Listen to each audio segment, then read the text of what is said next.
some degree of sanity. If we take him out, we'll have about 30 minutes until he loses control again. Valerie continued to explain. That means we'll have to work quick. That shouldn't be a problem, Luke responded. We only have to cover the entirety of Lower Manhattan sewer system. Just get it done, she said. You know how important this is. Don't fuck it up.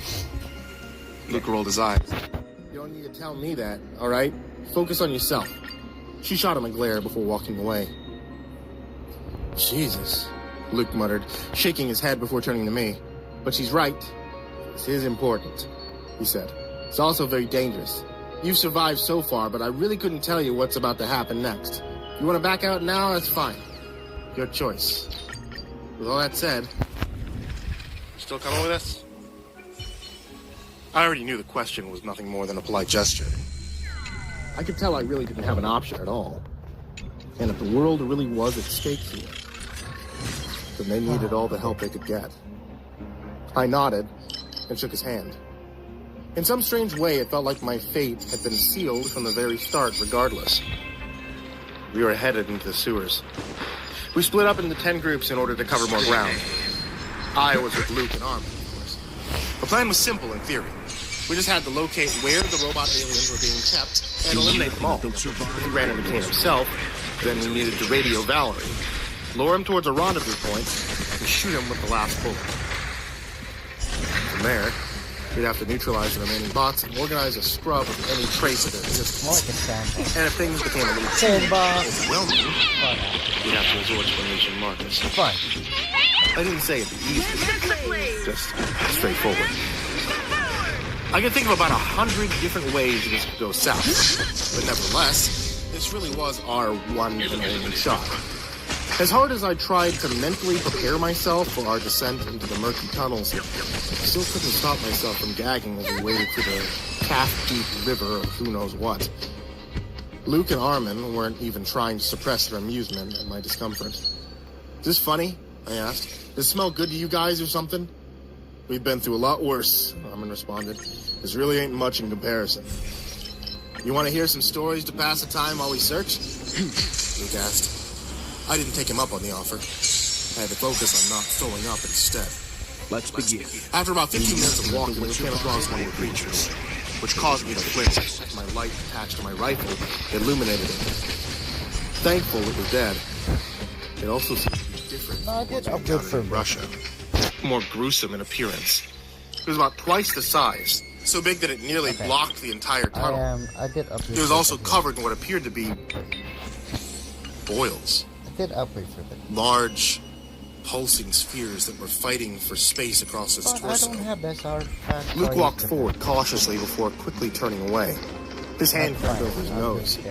Jesus, he muttered. It smells like death. Armin grabbed a knife off his belt and stepped forward. What are you doing? I asked him. I just want to know what we're dealing with, he responded. He chucked the blade at one of the boils, causing it to burst open. I couldn't stop myself from puking a little in my mouth after seeing what came out. These things began crawling out. There had to be dozens of them, all about the size of a large rat. They looked like spiders at first, but as they crawled closer to me, it became evident that they were just smaller versions of the creature. It looked like something straight out of hell itself. Fuck me, Luke said. Weren't these things supposed to be robots? He looked around before stomping on one of the creatures and completely pulverizing it. I don't see any wires here, he continued. I looked back at the creature, watching it as the boils started to bulge and thrash as if the monstrosities within were getting ready to hatch at any moment. Biotechnology, Armin said. Real taboo subject. Makes sense, though. Why build robots from scratch when you can just read the organic matter and modify them into iteration? You seem to know quite a bit about the topic. But still, he continued. I suppose this complicates things. Since the creatures were blocking most of the tunnels and we didn't want to risk accidentally popping another one out, we took a different route for searching. All right, Clara. As noon began closing in, we still hadn't managed to find anything else of note. I could tell that Luke and Armin were getting worried. Although they were doing a good job of hiding it, my mind began drifting, conjuring up images of these creatures running amok in Manhattan. How would people react? How the hell would the world respond? My thoughts suddenly halted when I started feeling something below me. It was rumbling, coming from beneath our feet. It didn't take a genius to realize what that meant. The creatures weren't being held in the sewer tunnels. They were being held beneath them. And it seemed as if they were already on the move. We were 10 minutes away from noon, so we didn't exactly have the time to propose an extensive plan. We simply had to act. Armin pulled out something that looked like a large block of C4 before planting it in the water. He detonated it, causing the water to flow into the hole that had been created. I could see another tunnel beneath. As the rumbling continued to increase in intensity, Armin tossed a flashbang and we hopped down. There were no soldiers waiting for us. But what we found there was startling regardless. It wasn't just another sewer tunnel. It was a hallway. One that looked like it could have been plucked out of any office building. We were all in disbelief as we walked forward, staring at the inexplicable sight around us. We began hearing footsteps coming from the corridor behind us. Only moments later, there was no mystery to what the source was. We made a hell of a lot of noise coming down. I raised my rifle just as a group of soldiers turned the corner. I opened fire, but none of them even flinched in response. Of course. They were all on the zero. I glanced down at my watch. 5 minutes before noon, and from the sound of it, an entire army of robots were marching beneath us. Let's go, Armin yelled. I turned around, watching as him and Luke began running. We scrambled through corridor after corridor, trying feverishly to find another way down while evading the soldiers simultaneously. The pressure started mounting as they began converging on us in seemingly every corner. As hard as we looked, there didn't seem to be a way for us to go. Not that we had much time to begin with. We soon found ourselves in the middle of an intersecting corridor, being boxed in by soldiers in every direction. They weren't shooting at us, or even running. Instead, they approached us calmly, almost as if they were robots themselves. And I suppose we didn't need to rush. We were all completely trapped. Fuck it, I heard Armin say. I looked over at him, watching as he pulled another block of C4. What the hell are you doing? If it works once, it'll work again, Armin continued. Brace yourselves. He planted the explosive right beneath our feet and detonated it. I could feel a surge of pain overwhelming my entire lower body as the floor broke beneath us, causing us to fall deeper into the strange underground complex. I'm not sure how far we fell. It had to be at least a few dozen feet, possibly a few more. My head continued to ring as I tried to regain my bearings, looking around to see that we'd fallen into some sort of lab. The more I looked, the more bizarre things became. The place was massive. Almost too big for me to comprehend how it could have been built. There were rows upon rows of glass chambers filled with all matters of grotesque creatures. I looked over at Luke, who also seemed completely dumbstruck by the sight. Armor was fidgeting with the radio, likely trying to call Valerie. Can't reach her, he said. I guess these won't work this far below ground. Of course they don't, Luke grumbled. Have to find a way out of here. Armin shook his head. No, we have to finish the mission. We need to find and kill Kane. What are you talking about? Luke responded, clearly floored at the thought of it. The invasion's already started. Does that change anything? Armin responded. We still have a job to do. Come on, man, Luke said. Let's find a way out of here. Then we can regroup with the rest and come up with a better plan. There's nothing we can do here. Armin seemed to hesitate for a moment. His expression showed signs of apprehension. But in the end, Luke's words didn't deter him. He ran off by himself before either of us could say anything. Fucking hell, Luke muttered as he grabbed my arm. Let's go. Are we gonna go after him? I responded. Do we have the time? He responded. The guy's made up his mind. We have our own asses to save. As long as it felt leaving him behind like that, I decided to follow Luke. I suppose he was right. This mission was over. Still, the chances of us making it back to the surface didn't seem so high. Also, what would be waiting for us once we got up there? Noon had already come and passed. We could only imagine the chaos that was already transpiring. As we ran through the seemingly endless lab, I could hear footsteps chasing us once again. We finally reached what seemed to be the end, only to be met with another adjacent corridor. This one lined with rows of metal doors and panels of glass in between. I glanced into a few of them as we ran, seeing people in heavy medical gear wielding massive tools, staining the walls with blood of unknown specimens. The whole operation clearly went deeper than Luke or I or anybody on the outside could have imagined. We ended up running into another group of soldiers who were storming right towards us from the other end. This time, there was no way of evading them. We were stuck in the middle of the corridor with nowhere else to run and no more C4 left to detonate. Even if there was another level below us, I doubted that I wanted to see what there was. We just had to face them head on. I ran forward in an attempt to force myself through, but was immediately pushed back. The impact leaving me gasping for air. As I scrambled on the ground, I could feel an immense pressure wrapping around my neck, almost as if I was being strangled by a python. But I didn't stay conscious for much longer after that. When I finally came to, I found myself sitting on the floor. My arms and legs bound by some kind of metal restraint. I tried struggling. They wouldn't budge. I looked around, seeing just about everybody else there with me. Luke, Armin, Valor, and a larger, extremely beat-up man who I could only assume Marcus. Even our last resort had been captured. And we never stood a chance. Captured? I made eye contact with Luke. Armin. I knew that we were all thinking the same thing. This is nothing short of a complete and utter disaster. The rest of the room was pretty much empty, which is strange, since it was apparently large enough to hold upwards of 50 people. I had to wonder how much time and effort went into building a place like this. I could see a few soldiers guarding the exits. No security beyond that. I couldn't understand why they hadn't just killed us. They must have just sat there in silence for about 15 minutes before somebody else finally walked in. He was a man of average height. I'm not afraid of you. An extremely muscular build. Everybody else seemed to recognize him as I stared with wide eyes and flared nostrils. As I would soon come to find out, this was Kane, the man behind all the madness. He gave off a bizarre energy as he walked towards us with his carefree movements and impossible expression. I wasn't sure if I was just going crazy, but I knew that I recognized him somehow, but I couldn't quite place where those memories may have stepped in. Why don't you just kill us, Kane? There's no chance in hell we're joining you. Because that wouldn't help anybody. Stopping a few feet away from me. You never gave me a chance to explain my intention. That's something you have to learn. Armin spoke up, his voice saturated with rage. And you lost that when you started murdering people. Kane glanced over at him before shaking his head and thinking, they wouldn't listen to his voice. Reaching out to them, they refused to hear me out. But I'm a patient man.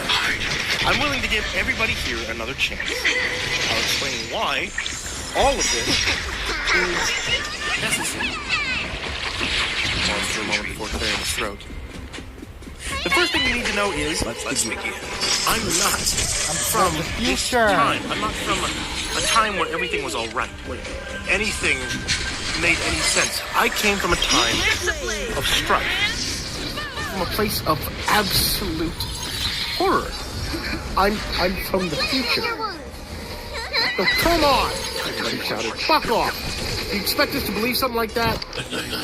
He didn't flinch the others. It's a substantial assertion. I understand that. One that requires proof behind it. He reached into his pocket, taking out a small rectangular device that almost looked like a pistol magazine. He pointed the device at the ground before firing off some sort of a projectile. It looked like a metal circle quickly expanding upwards and forming what almost looked like a large oval-shaped mirror. But I have proof with me, he said. I'll show you. The glassy substance of your mirror began moving. We all found ourselves in an unfathomable choice. At that point, I had to wonder if I'd been hallucinating the whole thing. Perhaps this was one big visceral fever dream. The CIA conspiracies to alien robots to some alleged time travel that I vaguely recognized. None of it could possibly be real. But if that was the case, then why wasn't I recognizing that? I could keep staring at whatever was unfolding in front of me. It was supposed to be our future. It looked like Earth, just barely. It wasn't even apocalyptic in the traditional sense. It almost looked like another world entirely. It was a forest, but the trees seemed to be much larger than they should have been. As I looked closer, I realized that the wood was covered in veins, the leaves, they had teeth biting at these Bird Oh! flew a bit too close. The mountains in the back had thick black smoke billowing out from the peaks. I did it. While a gargantuan entity lurked No, you gotta behind unlock all of them. its colossal tendrils wrapping around the base. Grotesque creatures larger than airplanes populated the neon skies, while the lake below seemed to bubble with the activity of obscured monstrosities. It may be hard to accept, but it's the truth. This is a recording of our future, King said. I was sent back with one purpose and one purpose only. To prevent this at any cost. We need a united population, he continued. The way the world is right now, superpowers, odds, and countries locked in perpetual conflict, it won't cut it. And it's only going to get worse from here. We won't be ready for the real invasion. We need a unifying event to save us. I could have guessed this is where he was going with it. You can hate what I've done. It's justified. I understand. But just know that all of my efforts have been for the greater good. A little something for everyone. I wasn't quite sure what to think. Kane spoke with an air of confidence that could have been denied.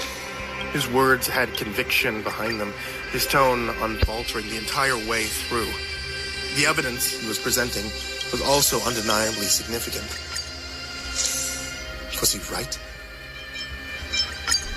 We were on track for a future as horrific as the one that he was showing us. Could it be helped if we joined him?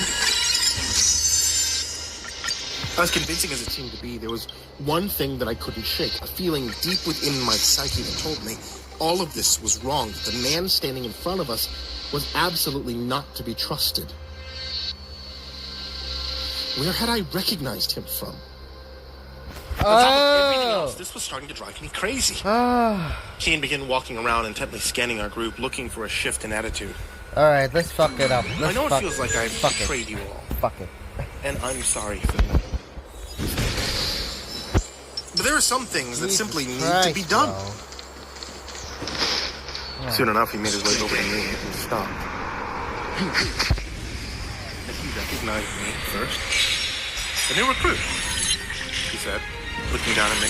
Oh no. I suppose I don't have to say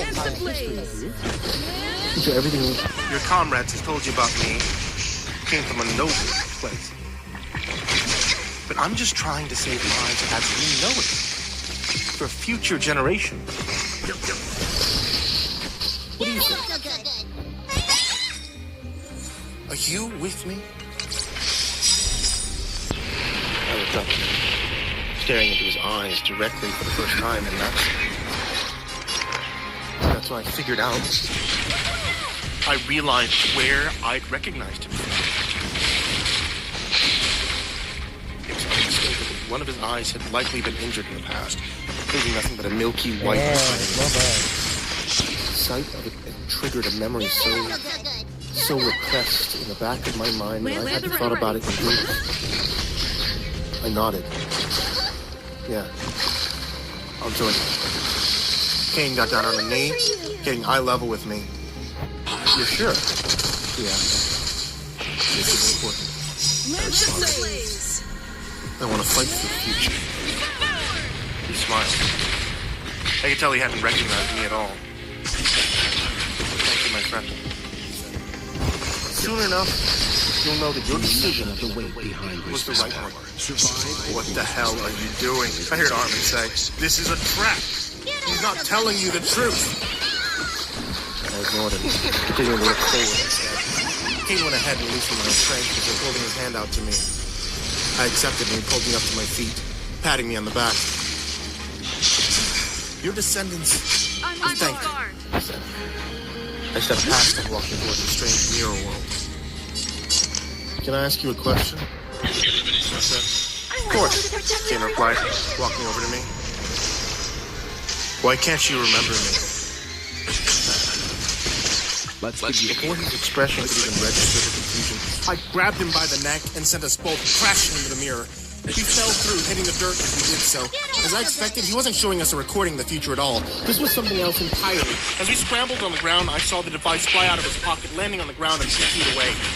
This also ended up closing the portal entirely. No! Kane screamed. What the hell have you done? I leapt up and tried to grab the device, but was pulled back down and slammed by Kane. He really was strong, but I couldn't let him win. We continued to fight, although it gradually devolved into one-sided beatdowns. I may have bitten off more than I was able to chew with this guy. He ended up cracking me across the jaw with a vicious elbow, which caused me to black out for just a moment. Oh no. I fell to the ground. Stars now littering my vision. Kane stood over me, his face twisted into a spiteful grimace. Who the fuck are you? He asked. I really couldn't believe that he didn't remember. What was one of the most disturbing moments of my entire life must have been par for the course for him. My encounter with Kane happened early in my career. Back when I was a little bit more optimistic about the future. I was in France, where I'd been paid for a contract that was riding high on my emotions. I just needed a few more paydays and I'd be good, then I could move on to bigger and better things. I was walking through Paris at night, enjoying the crisp breeze and a nice, expensive cigar. At one point, I turned to a completely empty street. Holy fuck. Which is where I saw her.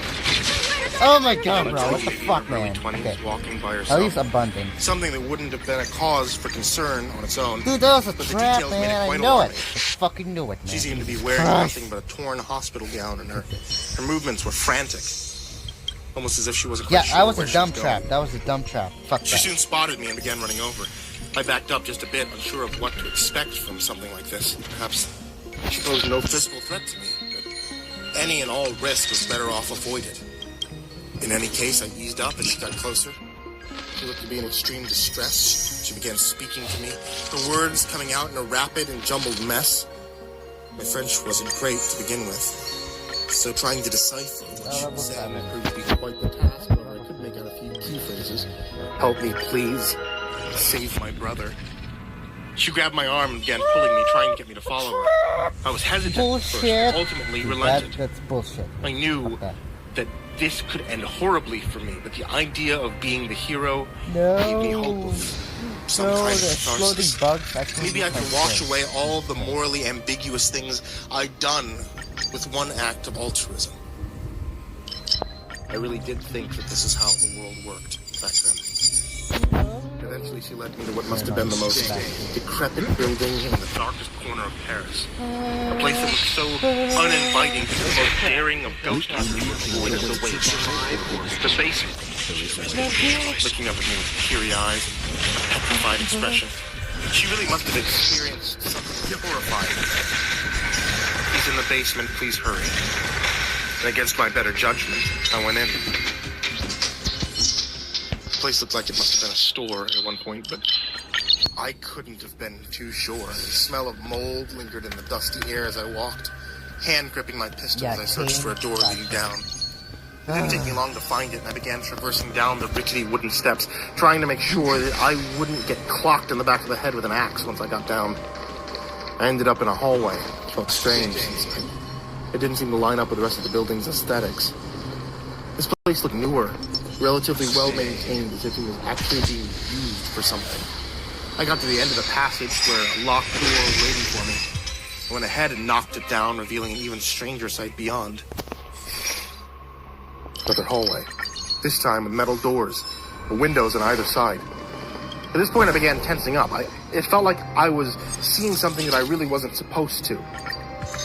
Most of the rooms were empty, evident from the fact that their lights were off and I couldn't see anything inside. There was only one that wasn't. Light poured into the hallway from one window near the end. I remember my arms shaking as I got within a few steps, feeling the pressure in the air getting heavier every time I inched forward, and then I looked inside. Through the window, I could see a bloody operating table with a young boy strapped to his stomach was open. Like a few of his organs had been removed and replaced with some sort of metallic counterpart. And then the man who was operating on him came into view. His face had been blurred out in my memory for so long, but I could see him clearly now. He was standing in front of me, both in my mind and in... Oh! That's so dumb. That is so dumb. Dude. He saw me looking at him. Fine. Gave me a whatever. sinister grin, one that was equal parts smug and sadistic. It was as if me stumbling upon his operation wouldn't be a problem for him in the slightest. I could feel his arms raising instinctively, my mind screaming at me to shoot him and kill him. I could tell that I was looking at an extremely dangerous individual. I fired off 3 or 4 bullets through the glass, all of them hitting the man square in the forehead, but instead of dropping to the ground, his grin just grew wider. It almost looked inhuman, as if there wasn't actually a man there at all. It's a primal force of destruction. I remember backing up slowly, my limbs completely stiff from the shock. The man opened the door and stepped out, approaching me in a way that was disturbingly nonchalant. I tried getting up, but running, I didn't make it too far. I blacked out after only a few steps, and I woke up some indeterminable amount of time later, face first in the grass and dirt. My head was pounding as I got up, finding myself standing in a park near the hotel that I was staying at. My phone and wallet were still in my pocket, so I checked the time to see that it was 9 a.m. the next day. For the longest time, I couldn't tell if what I experienced was real or not. Eventually, I settled on the ladder. I thought it was better to just leave myself and consider the alternative. However, I remember one thing very clearly from that night. I knew exactly where the building was, the one that the girl had led me to. I almost didn't want to do it, but I knew that I had to. I needed to go back to that building and see what was really there. So that's what I did. I ventured all the way back down those streets, feeling my unease mounting every time I got closer. I could almost see the girl running in front of me again. If all of this was real, then where was she now? Eventually, I made my way back to that spot where the building was, half expecting it to not be there at all. But that wasn't the case. It was still there, now sealed off by police tape. The cops who had been guarding the place eyed me curiously as I walked past. I almost considered asking them what had happened in there, but I decided it was best not to. Over the years, I gradually managed to purge that memory from my system. I convinced myself that there was absolutely no chance something like that had actually happened. It was better off being forgotten. But I'd been wrong the entire time. But it's also how I knew that Kane wasn't telling the truth. I'll ask again. Who the fuck are you? Spat at me. As Kane continued to approach me, I was at a loss for what to do. The device was still on the ground behind him, but getting it was a secondary concern. I needed to prevent him from snapping my neck first. Fighting him directly was obviously out of the question, so I needed a more creative approach. But what? What was I supposed to do here? As I tried backing away from him, I felt a sharp pain hit one of my arms. I looked down, seeing that some sort of insect had burrowed its way up from the dirt and was now gnawing away at my skin. And not long after, I began feeling something shifting below me. The insect that had bit me, a worm-like creature, began growing longer and longer as it rose up from beneath. After only a few seconds, it became taller than an adult male, showing no signs of slowing down either. And the ground itself began rising up. It wasn't just an insect, it was attached to something much larger. And we were right on its back. Dozens of worm-like appendages began shooting out of the ground as the creature decided to stand up, understandably pissed off at our presence. It began moving, causing both Kane and I to stumble as it did so. On top of that, the creature's appendages began lunging at us, gradually chipping away bits of our flesh. I stood up, took my knife out, and tried to intercept some of them with my blade before they could bite me further, but proved to be a task more difficult than I could manage. I heard a deep growling from below, feeling the vibrations at my feet simultaneously. This thing must have been bigger than the White House. There was enough room on its back to play a few rounds of golf. I looked over at Kane, who seemed to be handling the appendages easier than I was. I shouldn't have been surprised. He was probably familiar with the creatures here. One of them wrapped around my ankle before nearly dragging me off its back entirely. I managed to cut it off before that could happen. I looked down at what was beneath, seeing much larger appendages lurking below, their mouths wide open and lined with knife-like teeth, presumably waiting to snatch us up as we fell. I scrambled away, a shiver overwhelming my body at the thought of what was happening. However, I also realized something in that moment. In order to beat Cain, I just needed to use my surroundings. It's easier said than done, but that was my only chance. I got back up, looking him dead in the eyes, and ran towards him, ignoring the pain from the relentless bites in the process. He saw me coming and threw me to the side, pushing me closer to the edge of the back as he did so. However, that's exactly what I'd expected him to do. Cain was already prepared to charge back at me. I stood as if I was getting ready to meet his charge with a rush of my own. He moved first. As I waited for a few seconds before moving myself, I could see the rage in his eyes as he got closer to me. He wasn't thinking rationally anymore. Otherwise, he likely would have fallen into the trap that I'd set for him. If we collided head-on, then there would be no doubt that I would be the one who'd be bodied off. So I wasn't going to do that. Before we could come in contact, I quickly moved to the side, putting my foot out just far enough for him to trip over it. He was moving so fast that he could barely react in time. I watched as his body flew forward, stumbling downwards and out of view. I didn't let myself breathe until I heard him screaming. That must have been the deepest breath that I'd taken in years. But I wasn't done yet. I began looking around me, searching for his portal device. I knew that I wasn't going to get out of here without it. I spotted it at the other end of the creature's back, getting dangerously close to falling off with each step that it took. I ran over to it, managing to grab it just before that could happen. I looked over the device and saw an array of buttons and switches, none of which I could possibly comprehend the function of.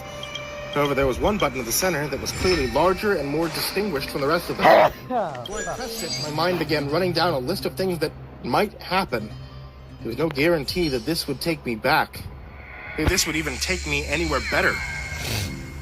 I looked up, taking in the apocalyptic hellscape around me. In some ways, it was quite beautiful. I'd never seen a sky with the kind of color before. It was almost mesmerizing. Nevertheless, I sure as hell knew that I couldn't stay. I pointed the device down before pressing the button, and to my relief, another mirror-like portal began materializing. As I prepared to move through it, the creature suddenly stopped moving. It fell to the ground with a large thud, causing me to land on my ass. All the appendages stopped bothering me as well. Was it dead? I thought to myself. I could hear something coming from behind me. Something that sounded like labored breathing. I turned around, coming face to face with one of the most horrific sights I could have seen at that moment. It was Cain, covered in bloody bite marks. There had been a large chunk taken out of one of his arms, while a portion of his skull had been exposed to the top. He began limping towards me, his expression so demented that I couldn't even meet his eye with my own without feeling complete despair. He thought that would be the end of me, he said in a raspy growl. I won't stop. I'll never stop. I stopped thinking about what might be on the other side. Turning my back on him and jumping through the portal, I could feel wind biting at my battered skin as I did so. I found myself standing in freezing drizzle along with a rocky beach shore. I quickly pressed the button again, closing the portal behind me, just as Cain was getting ready to make it through as well. There is no choice. It was finally over. It's like excruciating pain when my lips closed to his grin and I began to scream into the wind. This was my moment of catharsis. I looked at my surroundings, seeing no signs of any creature around. It did seem like I was on Earth again. I began walking, trying to find my way back to some sort of civilization. However, my body had pretty much reached its limits. I passed out before I could make it anywhere. Somebody found me before I could freeze to death. Oh. I woke up in a small wooden cabin, basking in the warmth of a space heater placed next to the bed. My wounds had all been bandaged up, and there was a nice savory scent lingering in the air, which caused my mouth to water incessantly. I wasn't quite sure how long it'd been since my last meal. I sat up and I looked around, spotting a woman, probably in her early 30s, cooking over a stove just a few feet away from me. She saw me looking over and smiled. "How good," she said. "You've woken. Are you hungry?" She had an extremely strong accent, which I recognized as Icelandic. I guess that's where I'd ended up. Even though I tried controlling myself, my manners were pretty much non-existent at that point. I slurped down 5 bowls of that stew without a care in the world. The woman didn't seem to mind. She didn't ask many questions either. I could appreciate that. Oh, she said as I put the bowl up to my mouth and scraped the last pieces of fish into my mouth. This is yours, isn't it? I found it lying a few feet away from you. She was holding the portal device. I nearly forgotten about it. I thanked her and I put it into the drawer beside the bed. It's been a few days since she found me. But even though she said I could stay here for as long as I'd like, I don't plan on bothering her like that. Using her laptop, I've done some research. I've concluded that this is not the same Earth that I left behind. It's similar. It's not identical. A few key details have all but confirmed that. Back in my world, Kane has already started the invasion. And even though he's dead, I'm pretty sure he wasn't running the whole operation alone. And hell, I can't even be sure that he's dead. I'm not going to take the easy way out and stay here for the rest of my life. After all, I still have a mission to accomplish. That. Leave it to me. That might take some time, though. You do nothing until they survive or we destroy it. There is no choice. You don't look good. Hey there kids, it's me, Mr. Creepypasta, and I want to tell you thank you so much for watching tonight's video or listening to tonight's episode of the podcast. I really appreciate it, and anytime you guys give me a subscribe or a follow or a like or a comment or literally just a watch, I can't thank you enough for it, because you're the reason I keep making the episodes, and you guys are the reason I love horror as much as I do. We're in the middle of summer, and I'm from Texas, which means that it's a great time for iced tea. And you know who makes iced tea? My wife. My wife sells tea. My wife sells tea on Etsy.com/shop/ivorymonocletea. If you want to get the Mr. Creepypasta special, you can order a dark and stormy night and specifically request a dabbing sticker that you only get if you ask for it. And as always, I want to give a very special thanks to all of my patrons at patreon.com/MrCreepyPasta, because you guys are the reasons I get to keep my lights on in the house and get wonderful little treats for my cats and everything like that. And also the reason why we keep getting special custom series just for the channel. So a special thanks to Jacob Schaefer, Jordan Alexander Sanchez, Brian Arst, Ken Lendo Higuchi, Bobby Carmen, Tristan Pelton, Chase Burnett, Bardo Hawk 764, Banana Mafia 1, Melancholy Corpse, Hollow Zero, Ferb, Harley, Billy Morrow, Katie Birch, Sashi Suzaku, Caden the Spooky Boy, My Body Sounds Like Rice Krispies, Ashwood, Lord of the Weebs, Jay, Faye Lockett, Miss Alexandra, Mr. Unsettling Spaghetti, Eurogore, Suji Campbell, Marco Takes Dabs 420, Stricken, Ozarine Fox, Robert White, Andres Garcia, Snails Brennan, Legit Quad Feed, James Bruce, Chris Lovins, Freddy Krueger, Tynan, Justin Johnson, Michael Scarborough, Infernal One, James Lowe, Lisa Cottrell, Caspian, Jordan Nels, Hades Nephew, Tater Chip, Acid System, Kozak and Pancake Appreciation Society, Cryptic Nightmares, Someone You Love, Kiri the Sloth, Tommy Green, Sky Harbor, Caleb Dougal, Nina Smith, Nico Kyle, Rafael Rodriguez, The Ginger Bros, Aaron Stormcrow, Daniel Polson, Trace Miles, Corey Kenshin, and Peaceful Buddha. That's right, guys, at patreon.com/MrCreepyPasta, you can join this amazing list of people's names I mispronounced, and the list of Patreons down there in the description. But of course, none of that is ever required. I just appreciate you guys subscribing and watching and honestly being here. So, to all of you, sweet dreams.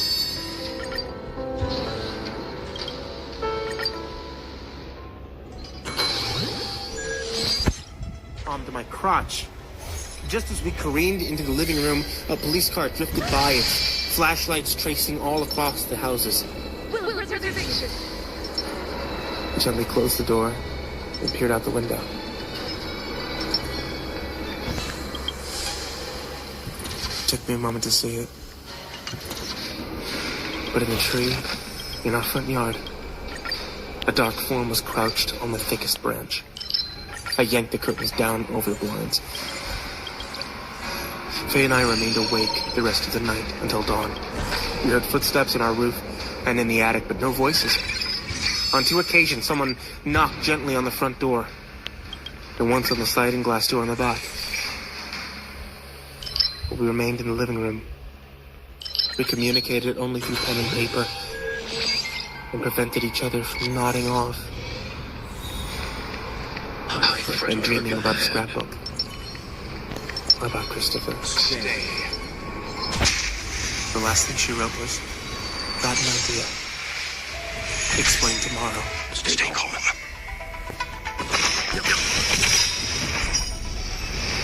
At about 6 a.m., my cell phone buzzed on the table.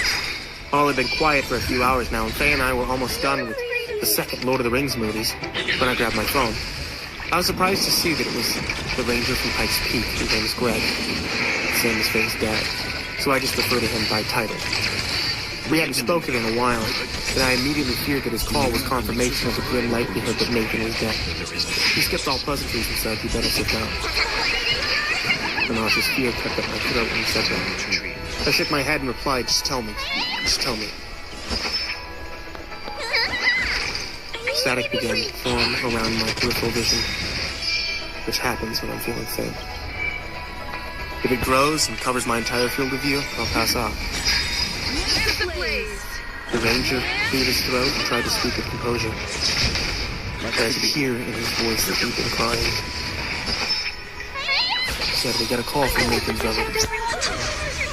Said he'd been missing for a few days. Thought he was camping out with his buddies, but none of them knew where he was. On my routine this morning, I dropped by Faye's folks' cabin. There was a long silence, which told me everything I needed to know, but then the ranger said more. Leave it to me. We got cops everywhere up in that whole mountain shut down. They got T-Way listed as a missing person. Now they're out hunting for their body, like they mean it this time. Looking for a murderer too, but I interrupted them and demanded to know why. There was no way I could hide the frantic anxiety any longer. The ranger said that something was happening up the cabin. They did something to him. I don't know how to tell you. I paused again, struggling to hold back tears. I crumpled to the floor while he spoke. The news singed every nerve in my body.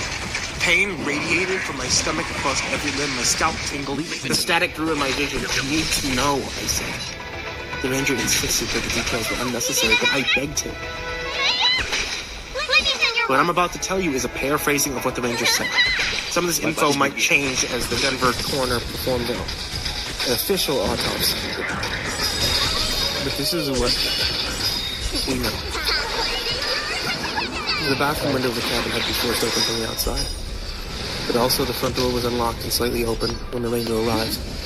The bedroom door was locked from the inside. It appeared that two people, one of them named Nathan, had been staying inside the cabin for 2 or 3 nights. Nathan's satellite phone was found inside, my number being the last one dialed. It was unclear whether Nathan was present in the cabin when we last spoke, and he promised he wouldn't go to the cabin. There was a buck knife jammed into one of the walls, and many unusual symbols and words had been carved all over the hallway, leading from the living room to the bedroom. There were words in Hopi, the language of Nathan's people, in Zulu, a language they did not speak. The words haven't yet been translated. There was a carving of a large dream catcher on the outside of the bedroom door. A non-lethal amount of blood spattered on the carpet and lower wall opposite the said door. From the inside of the bedroom door, there were small marks everywhere, as though someone had been pounding very hard on it. The ranger and sheriff speculated that Nathan sat on the floor in the hallway for several hours or perhaps an entire day. Someone was in the bedroom, but the door remained locked. It's possible that they had a long conversation. At no point was the electricity or heat functioning in the cabin because it had been shut off after I was rescued on my second visit. This meant that however long Nathan stayed, he remained in the dark and freezing weather each night. 2 pairs of tracks were found leaving the cabin. One from the bedroom window, the other from the front door, heading into the forest out back. The tracks joined together, indicating that 2 people walked side by side into the woods. Nathan's body was found by the ranger's dogs approximately a quarter mile in, buried upside down, with his legs erupting from the soil at the knee. Upon examination, it was discovered that Nathan's face... I don't care. I don't give a shit. Deep lacerations in his back. The deer. Jesus Christ. And claws and carvings on his arm that looked like self-inflicted. The official cause of death, however, was suffocation. He'd been buried alive. And everything in the cellar was gone. It was completely empty.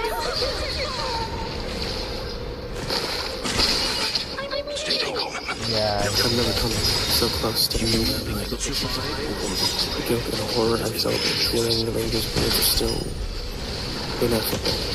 So I won't bother trying to document them. Somehow I convinced myself that there would be time for grieving in the future and even for acts of penance, but right now I need to focus on Faye. After all, she might end up like Nathan and T-Way if we didn't figure out what to do. A few days passed with no strange activity beyond a voice here and there. I was hesitant to let Faye sleep, for fear that she would dream of her little brother and give the imposter what it sought. She explained to me her idea of trying to get rid of the creature once and for all. And for the first time in months, I actually felt a glimmer of hope. I kept drinking Nathan's tea after concluding that it was doing no discernible harm. And Faye spent the day furiously drawing, journaling, texting with her mom and sister. I told Angela, the shoe-shown woman, requested that she come visit us. With her hypnotist friend again to speak with Faye, and to bless our new home. I also made a large donation that I could afford to TV and in my spare time in the evening, I wrote a letter for both of them. And I intend to read it at their place of burial someday. Each night, Faye went to bed crying. She definitely did some kind of mourning process, long delayed by years of denial, and I now bore witness to the lifelong impact of her loss. Never have I seen a human in so much pain. But Faye assured me that she would be alright, and I should faith in her. I silently obliged because I trust her more than anyone in the world. She knows herself, and I put my faith in her. One night I snuck into the bedroom and retrieved Faye's drawings. She had produced several pictures of her own nightmares, of memories from her childhood and of a young man that looked like her. I believe he was Christopher. As Faye imagines the nightmare, had he survived the burn. She wrote all kinds of things around the drawing, mostly detailed descriptions of the images, sometimes stories. And when she was young, she wrote her brother's name dozens of times. She even drew a family portrait that included herself at age 5, holding a smiling baby.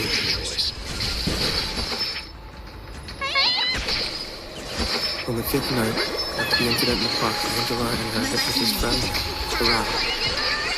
And as I've mentioned before, I haven't given the hypnotist a name because I just don't want you to have to keep track of too many people.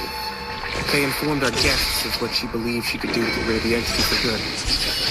I went outside and set the drawings under the tree in our front yard, where I'd last seen the shadowy figure. Then we got Faye comfortable and set her up on the couch.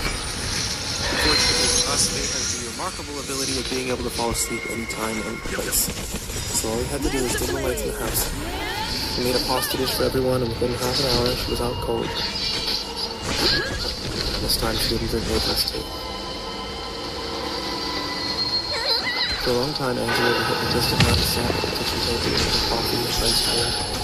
We kept our voices low and discussed all the recent events related to the cabin, waiting for the imposter to show up.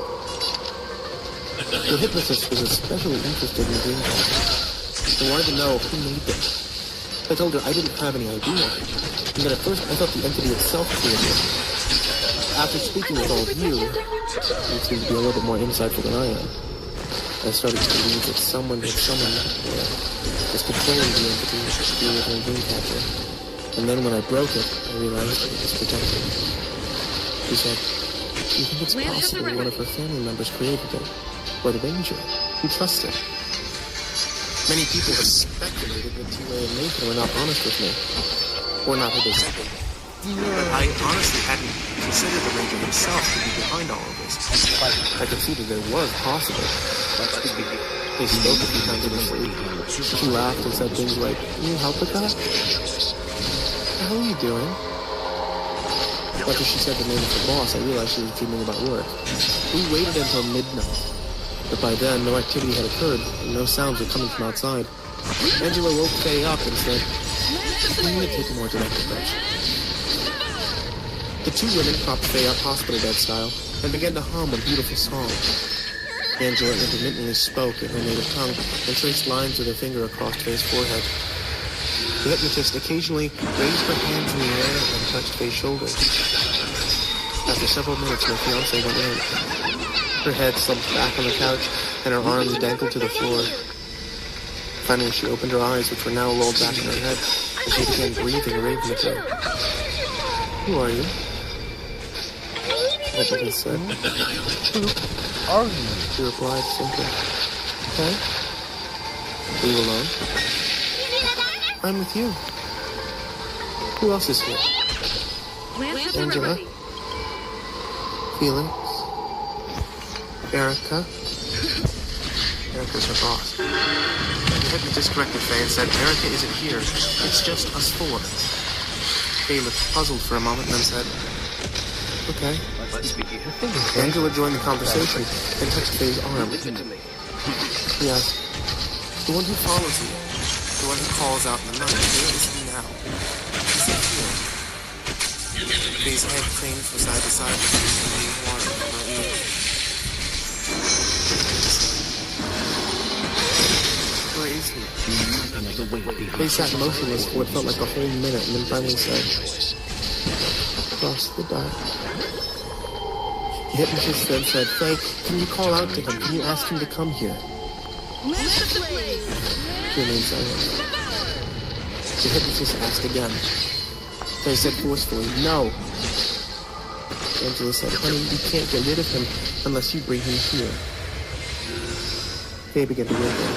Her mouth trembled and she uttered in the voice of a small child. Please no. Goosebumps rippled across my arms as I sat and watched. Angela implored, and Faye began to cry. You have to call out to him. The hypnotist repeated, tell him where you are. Faye slowly rocked her head back and forth and tried to reach up into the air to protect herself. But the weight of her hypnotic state kept her in place. Suddenly her body went stiff and her eyes rolled forward. Faye landed squarely on me and then looked over my shoulder and focused on something 1,000 miles behind me. Her mouth opened slightly and gurgling sounds came out from her throat. She said in a wet and masculine voice,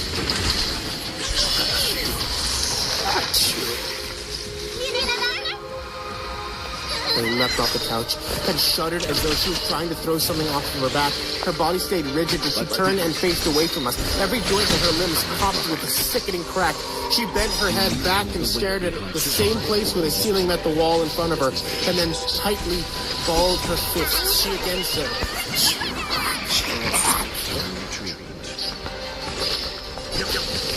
The hypnotist and Angela were standing now, gathering around Faye to prevent her from hurting herself or dashing off into the night. I played safety a few feet away, trying to be ready for anything. The hypnotist said, Faye, tell us where he is.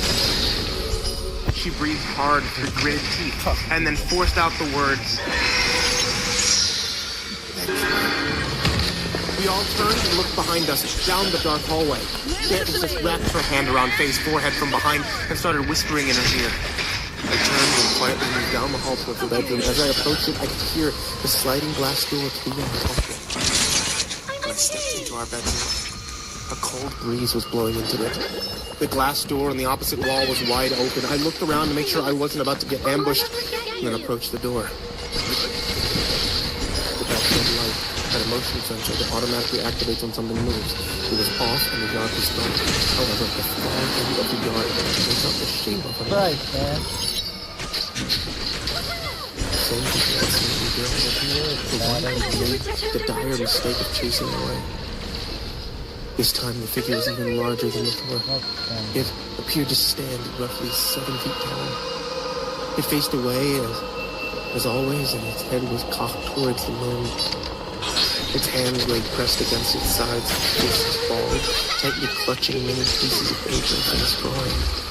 It growled, oh my. I slammed the door shut as fast as I could, and I locked it and raced back to the living room. Faye was now sitting on the couch, head still craned up towards the ceiling, with Angela and the hypnotist speaking to her. They implored her to wake up, but it seemed as though she was struggling to return.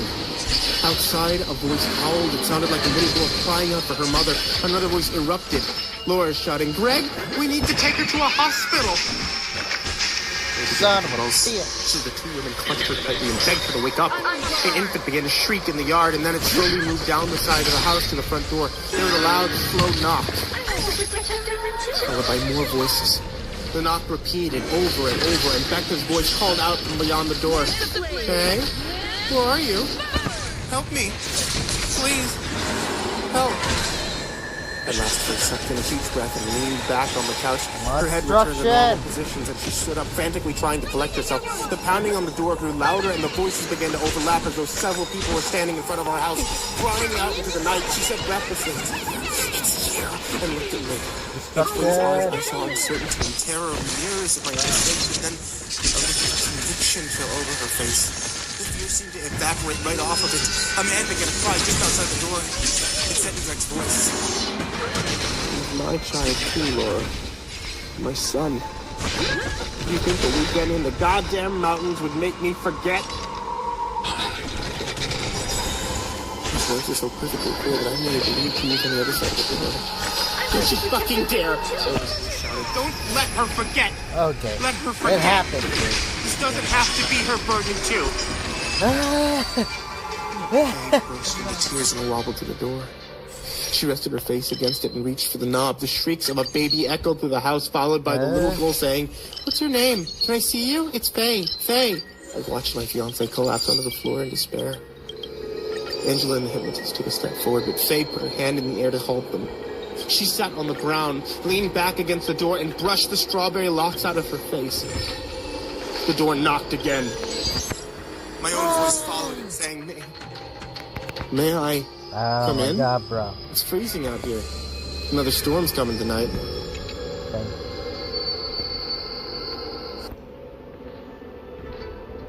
I'm a train. Dude, I want to listen to this one.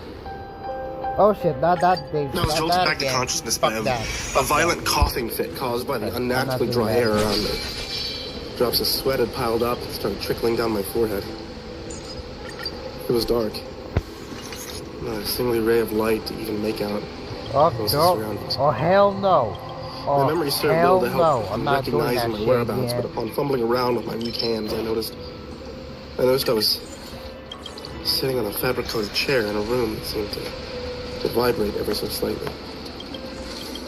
As my eyes started to adapt to the overwhelming darkness, I could start to make out the vague shape of a room. There were 3 seats facing each other with windows on the right-hand side. They revealed nothing more than an empty void on the other side. On the other side was a door with a small window, which led out to the hallway. And it then dawned on me where I'd woken up. Come on, I had the fence on. And the train was still moving, though seemingly rid of any other people. I tried to get up, but my legs refused to properly cooperate. They were too weak, as if they hadn't been used for days. Then some of my memories returned. I was traveling. I remember getting on the train, though I hadn't the faintest idea what my destination should have been. My memory simply cut short after stepping inside my empty compartment. Then November 12th. I checked my pockets to look for clues. I found my phone, which had long since ran out of power, and my wallet, though it contained a ticket. In the dark, it just looked like weird scribbles on a piece of paper. With an incredible amount of effort, I finally managed to get my leg working enough to stand up, though I had to use the wall as support. It was enough to move around, and I soon stumbled into the hallway of my train car. It took a moment to look through the window in the hallway. The world outside was empty. We both looked and felt as if nothing existed outside the boundaries of the train. Oh my God. The darkness made it hard to navigate without falling to the ground. I tried to look for a light switch, or at the very least another person to help me out, but none were in sight. I peeked in through the window in the other compartment, and I could see the vague shape of people sitting still in their seats. But upon trying to enter, I realized that the door was locked. I tried to knock, but the people on the other side didn't even flinch. When I tried to call out for them, I realized my voice had almost completely vanished, replaced by just a whisper. I made my way from compartment to compartment, And while they all seemed to be occupied, none would open. Not a single person responded to my increasing frantic knocks. As I reached the last compartment of the car, my train turned ever so slightly on its tracks, enough to knock me to the ground. While I lay there, I tried to call out for help with a barely audible voice. But no one could hear me. I got to my feet while the train still turned. And I noticed the door to the last compartment slowly glide open as it turned. Hello? Hello, can anyone hear me? I called out with a trembling voice as I approached the open door. No response. Either because the compartment was empty or because my voice hadn't been used for so long that it barely functioned. I slowly peeked my head around the corner to see the compartment fully occupied by dark figures. All of them sitting perfectly still in their seats. Oh! Hello? That's not a Took a step inside. My eyes had started to fully adjust to my dark surroundings, and I quickly realized that not only were the people sitting perfectly still, but they weren't even breathing. The horrible thought of them being dead struck me like a hammer. I had to make sure. I bent down on my knees next to the closest man, and I shook him gently. What? Still he didn't respond. I then checked for a pulse. Oh, I'm not a doctor. I couldn't find any signs of life. I heard a small beep that shocked me to my feet, and looked down to see the man wearing a digital watch that alerted him to the hour had passed. As I looked at the watch, I noticed that it was also 29th of November. That's a lot of damage. It had been 17 days since I was.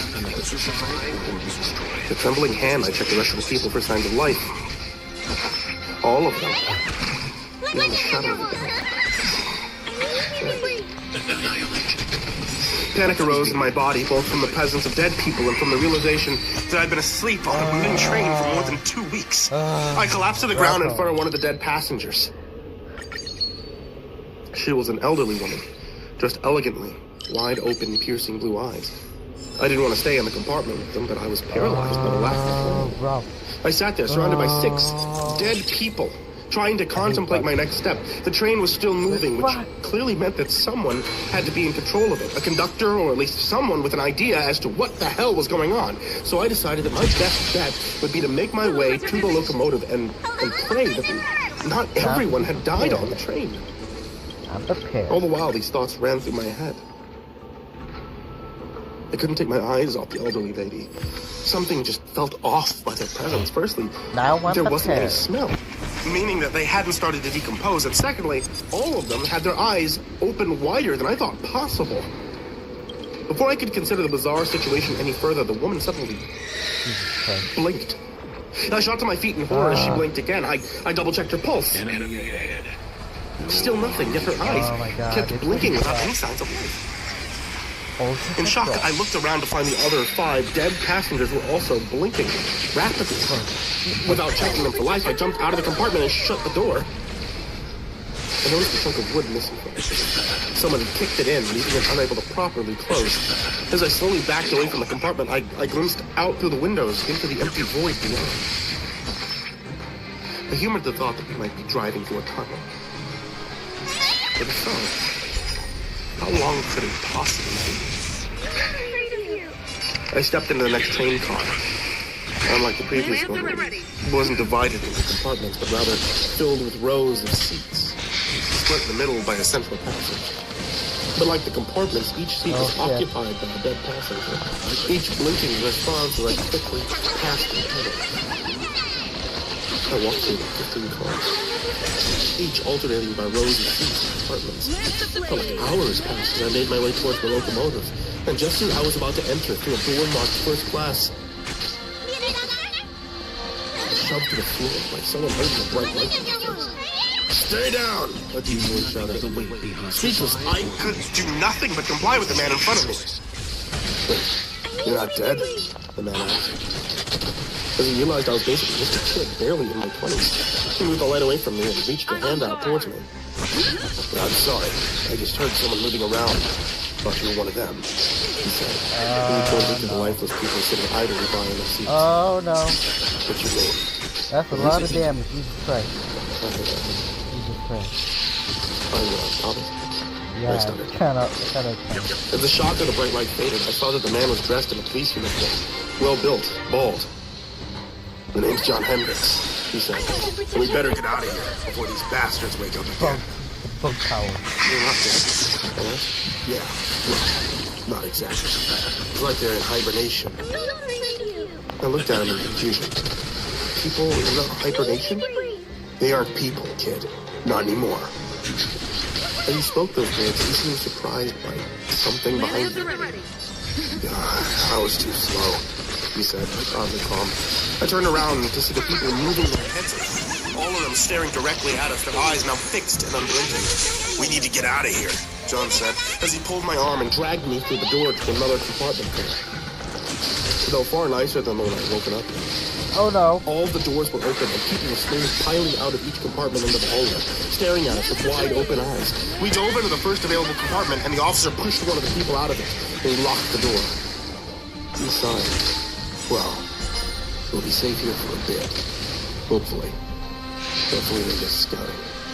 The hell is... I started saying before the cop put his hand up to my mouth. Don't tell me it's gonna be another bug. Keep it down, would you? He said quietly, clearly agitated by my idiocy. What happened? I whispered. We've got to hold up here until they get back to sleep. He stood up and peeked out the window into the hallway before pulling down quickly back behind the cover. The other passengers, what happened to them? Dead. Most of them, anyway. Got a few survivors camped up in the dining car. I just came out to look for batteries, hoping we can get a phone working. Get help. How the hell did you survive here all on your own? I don't know. I just woke up an hour ago, I said. I took out the ticket from my pocket and tried to read it. Officer Hendricks took out his flashlight and set it to its lowest setting to help me read. The text on the ticket was a language I didn't recognize. Just jumbled symbols and a date. Yeah, the same with all the other tickets as well. None of them make any damn sense. You remember where the train is going? And shook his head. People out there seem fairly docile. Can't we just push our way through? They don't seem to be moving. And he sighed again. Not afraid of anything out there. What comes next that terrifies me. Hell, I don't even know what it really looks like. Massive. It's dark. Just uses those stems to look around for survivors. We call them. As we tried to finish the sentence, a large thud could be heard on the other side of the door. I carefully peeked out through the window to see that all the people had collapsed back on the ground, and the door leading to the car behind us had opened up. A tall, obsidian black creature pulled its way inside using large tendril-like appendages. It had thin stumps that resembled legs and multiple more tendrils that slithered on along the walls, seeming to sense its surroundings. Though it was vaguely humanoid in nature, it didn't have a head, nor any eyes. John lifted a finger to his lips and signaled for me to keep absolutely silent. I noticed that he had a gun holster attached to his pelvis. He winked to it without saying a word, and he just shook his head in response. The creature moved closer, and before long, it was standing just outside the door. Its arms spread out, flattening out and covering the window. Jesus Started Christ, to form man. small cracks in the Where's glass the pane, Okay. allowing small tendrils to see through. God, John whispered, as sweat poured down his face. Suddenly, he stood up and he kicked the door, breaking it straight off its hinges. It barely phased the creature, but in honest enough wiggle room, the bolt passed it. He grabbed me and pushed me through the gap between the wall and the creature, getting caught up in its tendrils as he did. They No! latched onto him. They buried into his leg. Run! He yelled. In agony as he tried to fight off the tendrils. Wrapping around him.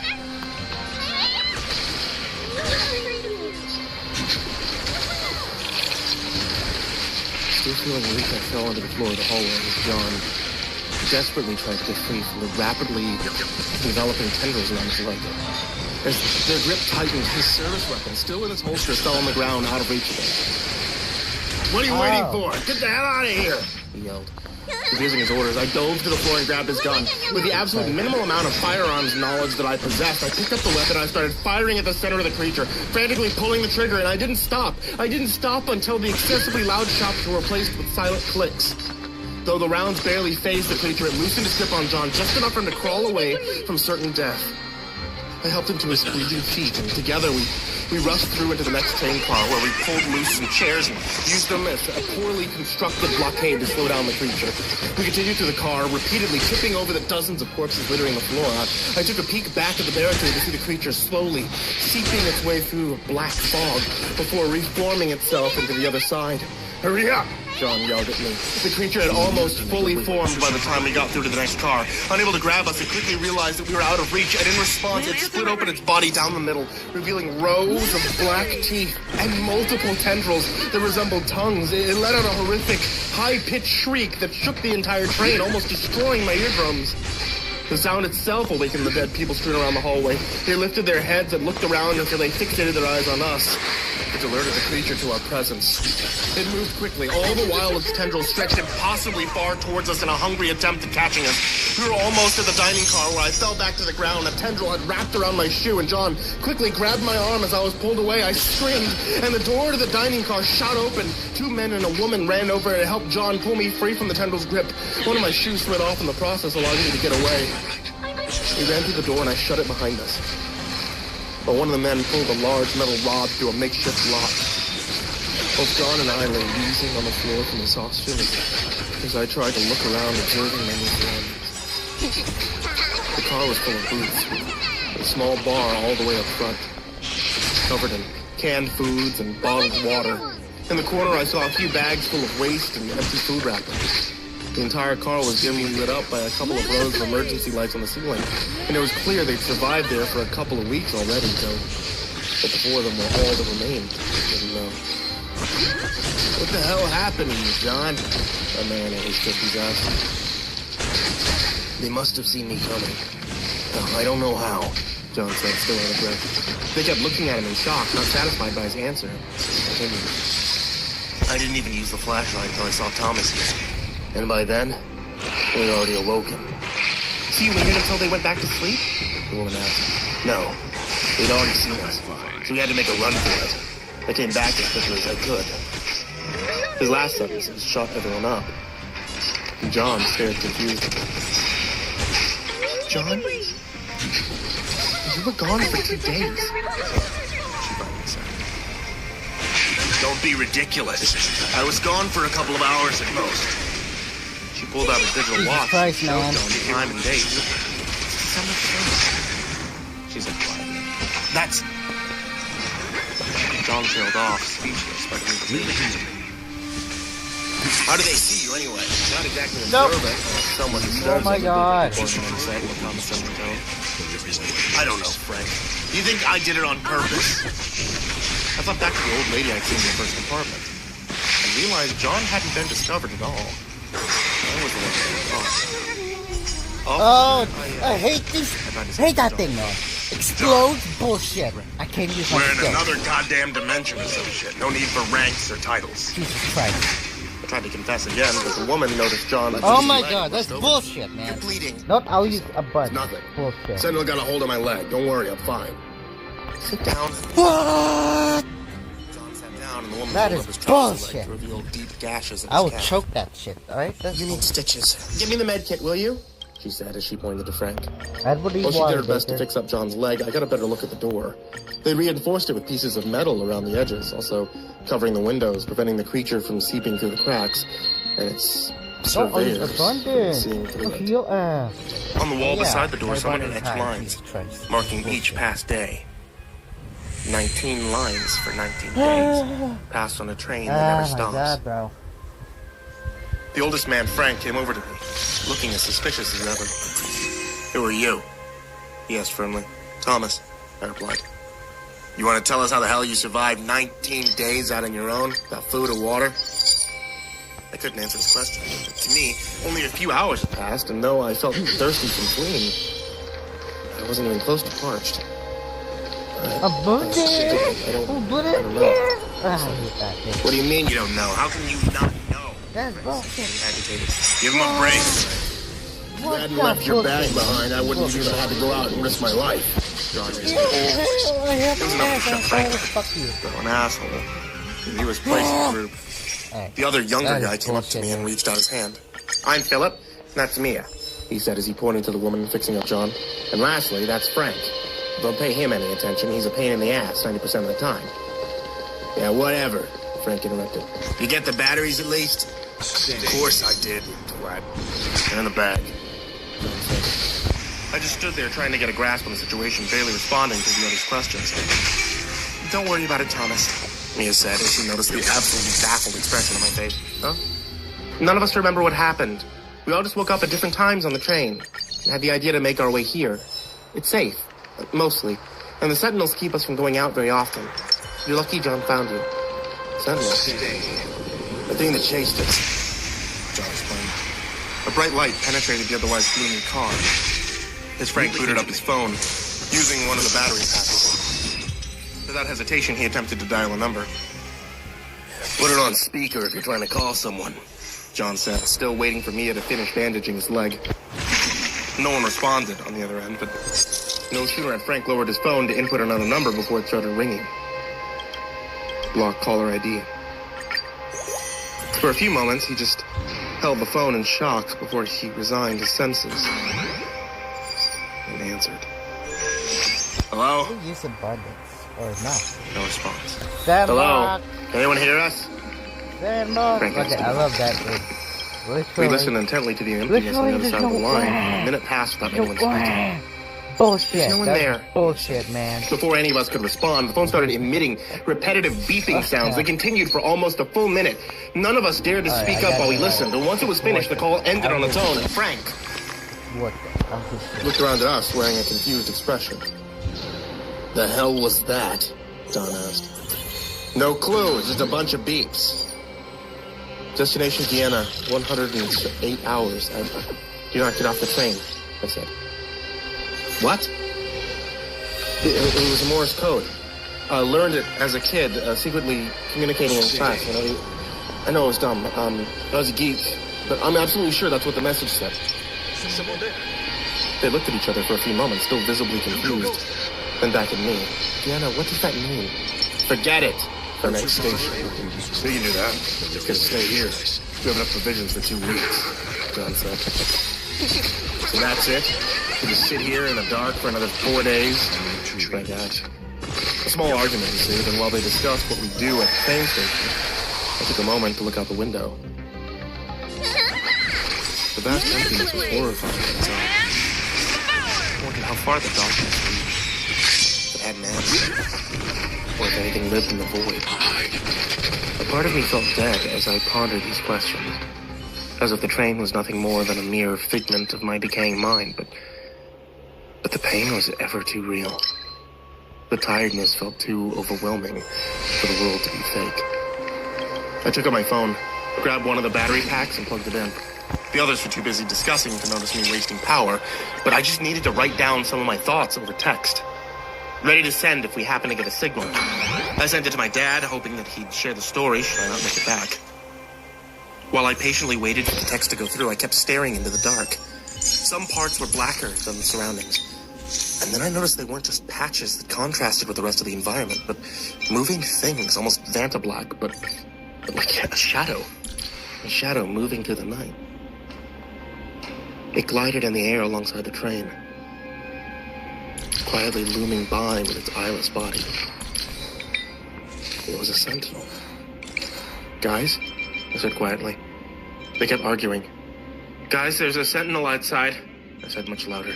John broke off in the argument and everyone fell silent as we watched the creature fly beside the train. Then we noticed another and a third and a fourth. And before long, we could make out hundreds, if not thousands, of sentinels following the train. Now don't worry, they shouldn't be able to see or hear us without their surveyors, Philip said. We all kept staring at the shadowy things in the void. And though Philip was right, they couldn't possibly see us without their aids. There was one undeniable fact about them that just didn't make any sense. They were getting closer. Stay calm. John grabbed me and pulled me down to the floor away from the window. Stay the hell down, he whispered.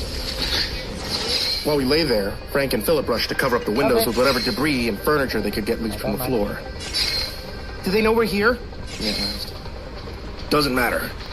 We ain't taking any risks. We need to survive for 4 more days until we reach Garena, John responded. They were quick to block the windows. Within a minute, we'd all settled down on the floor. We tried to discuss our next move as quietly as possible. On the other side of the door leading to the next car, you could hear the shuffling of surveyors trying to get in. They knew where we were. It meant the sentinels would be alerted very soon. They're behind the door. Can you hear us? No. Stay quiet anyway. They will not know for sure that we're here, John said. What about your gun? I mean, if we kill the surveyors, they won't be able to alert the sentinels. Don't have any ammo. And besides, the idea's stupid. Even with the emergency lights dimly illuminating our car, it was hard to make out our surroundings. With no idea how to turn them off, we could only pray that the surveyors didn't notice them either. A few hours passed with none of us daring to speak up, all fearing that the sentinels would come bursting into the windows at any moment. The only one moving, Mia. She only did so to check on John's leg. Do you have any antibiotics in the bag? She asked. Philip opened and then rummaged through a large travel bag. In the dark, he couldn't see much. And after a minute, he decided to just empty the bag of all the random items that they'd gathered on the train, finally pulling out a box of pills. Amoxicillin? He half-asked, half-said. That's all we have? Mia asked. Philip nodded and tossed Mia the box. She handed them over to John, giving them instructions on when and how many to take. The first 24 hours, each marked by an innocuous beep from Mia's digital watch. I couldn't get my mind off the name. Janaea. Sounded familiar. It was definitely something I'd heard before. If only to be stuffed away in the back of my mind. Polluted by pointless information that I'd gathered throughout my life. 42 hours passed, as counted by the beeps. People were getting restless, unable to stand up or move without alerting the surveyors.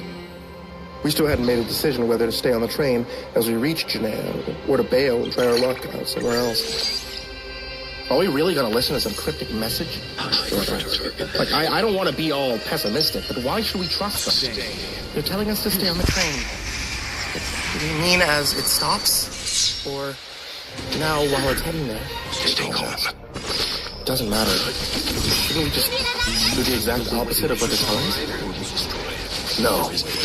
Whatever happens, we're getting the hell off this train when it stops. As long as there's solid ground to walk on, we're not staying a minute longer than we have to, John interjected. 60 hours passed, and the void lingered outside of our train. Ever present and full of unseen horrors, despite the stress, I'd somehow managed to drift off to sleep. Though restless, he was a deep sleep, occupied by an incredibly vivid dream of Japan. I saw it as an empty ruin of a city, trapped in the center of a steep valley. Mia and Frank stood by my side with defeated expressions on their faces. As we observed our surroundings, a bright light lit up the great sky, almost blinding us with its presence. I tried to lift my arms to block out at least some of the light, but I couldn't lift them. Something within the light had paralyzed me, surging through my body with intense pain. As I winced in agony, my mind suddenly felt clearer than it had ever been. And then I remembered. It was just a piece of fragmented information long since forgotten that I learned during my childhood during some religious class. Janaea. It was hell, and we were heading straight for it. I awoke abruptly due to the high-pitched, glaring sound emitting from a speaker system hidden in the ceiling. It jolted all of us to our feet in a panic as we tried to decipher what it meant. What the hell is that sound? John yelled as he clutched his ears. It was rhythmic, Morse code, just like before, though in the mess of static and distortions, I could barely make out the individual beeps. After a couple of minutes, despite the mess of sounds, it became apparent that the sound was just a loop of beeps with a very simple message played on repeat. There is no choice. Leaving Vacus, stand by. Leaving Vacus, stand by.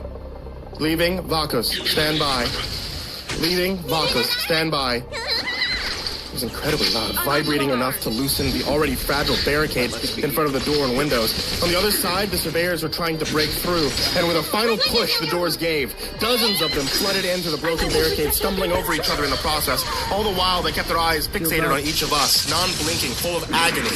"Push them out!" John yelled, as he rushed at them with a stick, shoving the one furthest behind back through the door, and then the next, but they kept coming back up. The rest of us rushed to aid John in his futile attempt, but before we could even reach him, a single window in the train shattered from the force of hundreds of sentinels, throwing their mangled bodies at the car.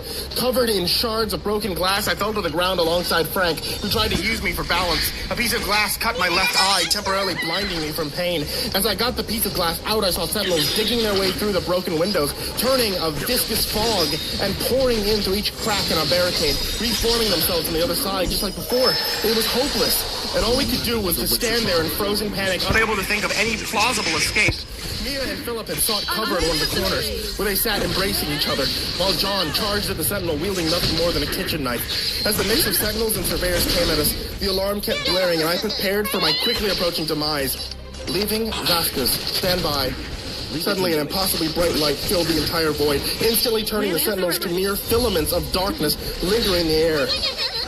It persisted for minutes, completely blinding out any memory of the empty void that we left behind. And then the speakers gave out a new message in the form of Morse code. Destination, Vienna. 18 hours. Do not get off the train. As quickly as it had come, the light faded. It took a while before our eyes adjusted, but once they did, we were greeted by a brand new world outside the windows. The once empty void had been replaced by endless fields of bright green grass, only contrasted by tall blue mountains in the horizon, miles and miles away. The sentinels themselves had all but vanished, while the surveyors had turned back into lifeless corpses and now doing nothing more than littering the home. Where are we? Yeah. Let's begin. Vienna, did we make it? No. No, we still have 18 hours left. I correct that. I took a hopeful look out the window and stared at the lush fields, just out of reach. The ground looked so soft, and I contemplated for a moment whether it would be smarter to just jump off the train. The idea was quickly put to rest as I got a look around the train and was filled with blissful daylight that immediately changed the mood. All right, let's head for the locomotive and try to shut this train down, John said. We quickly made our way through the train, littered with fresh corpses of people that died weeks ago. Their connections to the sentinels had been broken, leaving them limp on the ground with no direction. Once we reached the locomotive, we were faced with a heavy iron wall blocking our entrance. A door with no handle nor keyhole to open it.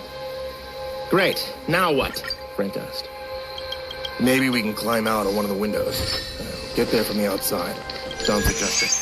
Before we could even indulge the idea of climbing on the outside of the moving train, we were all shoved to the ground as the train rapidly lost speed. The tracks screeched as the wheels locked themselves in place, and we quickly came to a sudden stop. The hell just happened? We stopped. But there's no platform outside, Nita said as she peeked outside the window. Doesn't matter. Get your stuff. We're getting off this nightmare. We returned to the dining car and picked up our bags, alongside any amount of food and supplies we could possibly carry. We hadn't yet reached Garena, but considering the implication that we were heading straight for hell, this would be a safer bet. For the first time in weeks, we stepped down on solid ground. And with a brilliant green field only a few feet away from us, Philip took charge, carrying what little medical supplies we had left, while John followed. There was a decent brisk wind that felt great in the otherwise hot climate, but the grass didn't seem to sway even the slightest. As minute a detail as it seemed, it warranted a closer look. They were crystals. Green, razor-sharp crystals that formed just a few feet away, resembling blades of grass. Wait! Don't! I tried to yell, but it was too late, and Philip stepped down hard on the field. Ah! He yelled as the crystals cut into his shoes and into the soles of his foot. The rest of us froze in our steps as we saw Philip pull back in agony, clutching his leg. It's not grass. I trailed off. Oh, it hurts! Philip groaned. Mia instinctively ran to his aid and pulled off his shoe. Have a look, she said.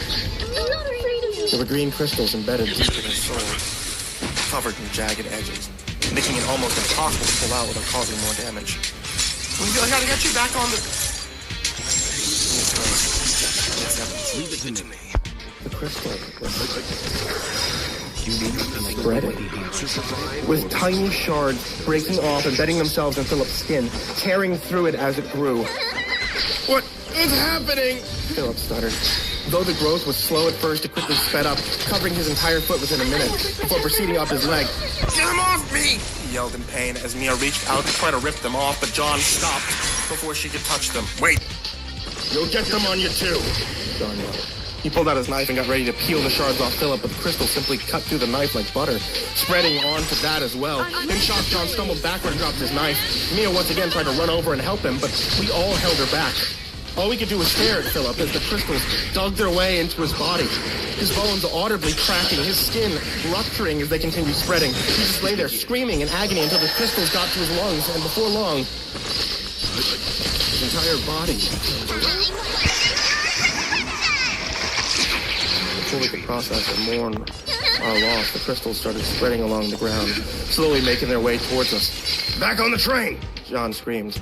As we got back on board, we did our best to seal the doors and windows, but even then we had no proof that it would stop the spread. The train had broken down, and with no way of getting it back up and running, all we could do was to wait as the green field of crystals spread onto the train.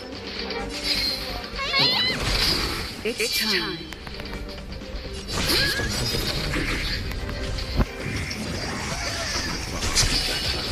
Target threat index lowered. Annihilate. Mia stared out at the train window, Let's begin. her eyes fixated on the crystallizing remains of Philip. You knew nothing of the way to be They'd known each other for most of their lives, survived. and now There is no other choice. we'd become nothing more than memory. Forever preserved within the green rocks. It had been a day since the train broke down, but despite the time that had passed, there wasn't any noticeable change in daylight. The sky hung above us, blue and bright, though no sun existed to let us know whether we were still on Earth. Instead, the light seemed evenly distributed across the sky. No visible source. I tried my best to comfort them. Nothing I could say would ease the loss and trauma it all just experienced. Our best bet would be to simply keep everyone alive. The next part of our horrific nightmare. Though the crystals had slowed down once we completed, they kept reaching out for the train. It had already covered 2 of the cars in the back, slowly inching their way ahead during the day that we'd been stuck. They seemed to react to touch, spreading faster with any interaction between us and the environment outside the train. While trapped in the morbidly beautiful landscape, John had taken it upon himself to find a way into the locomotive. The entrance had been sealed by a heavy metal wall. It seemed that even from the outside, there wasn't any windows nor feasible way to enter. It was simply a lock upon him that had effortlessly grabbed us through 2 dimensions, broken down only to cause us pain. John, as fit as he was, had turned into a spitting image of death itself, both from exhaustion and the infection spreading to his wounded leg. Pearls of sweat formed on his forehead as he looked for different tools to smash his way through the wall. Noble but futile effort. John, you need to get some rest, I demanded carefully, as I noticed him on the brink of collapse. I didn't dare say too much against him, both for fear of pissing him off and because he stood our best chance of escape. No, I'm fine, he shouted back as he popped a couple of pills, a mixture between antibiotics and painkillers. He leaned against the wall, looking out through the window at the ever-growing crystals outside. There's no need to stop. We don't do anything. We'll be dead in a matter of days. I know, John, but we can work without you for a couple of hours. You have to take care of yourself. Just leave me alone. I need a drink. There has to be a way inside. I know it, he said, as he shoved his way past me, off to search for more tools. The train had turned quiet, illuminated by bright light from the sunless sky above. The air felt heavy and was filled with the stench of dead survivors. It was still preferable to the threat of sentinels. And in addition, it was now an easy task to search for safe supplies and any equipment that would be used to aid us in our escape attempts. Another day passed in the fields of Christmas, and Mia still hadn't spoken a word. apart from checking on John's bandage wounds and instructing him to keep to the antibiotics. Of course, despite the inflamed and painful cut in his leg, he refused any rest. Frank and I eventually decided that we'd force him to take a break, even if that meant physically restraining him. After a short talk with Mia to make sure that she agreed, we set out to force John into temporary retirement. He had turned oddly quiet. We had to search every car to finally find him collapsed on the ground with the bandage ripped off. The black liquid oozing out of him. Before we could even call Mia to help, the train jolted to movement, quickly coming to a stop as the back cars fused together with crystals. "The train, it's working again!" Frank yelled excitedly, before realizing that we weren't actually moving. We looked at each other in sudden realization and shouted simultaneously, "The cars! We have to disconnect them!" Frank suggested. "Yeah, you do that. I'm gonna stay with John. Tell Mia we need her quickly," I said as Frank started running to the back of the train. I sat down and shook John in an attempt to wake him. And while he didn't respond, at least he was breathing. I glanced at the black liquid trickling down his leg, forming a puddle on the floor, not daring to touch it. Whatever it was, it didn't look anything like the yellow pus that I'd expected from an infection.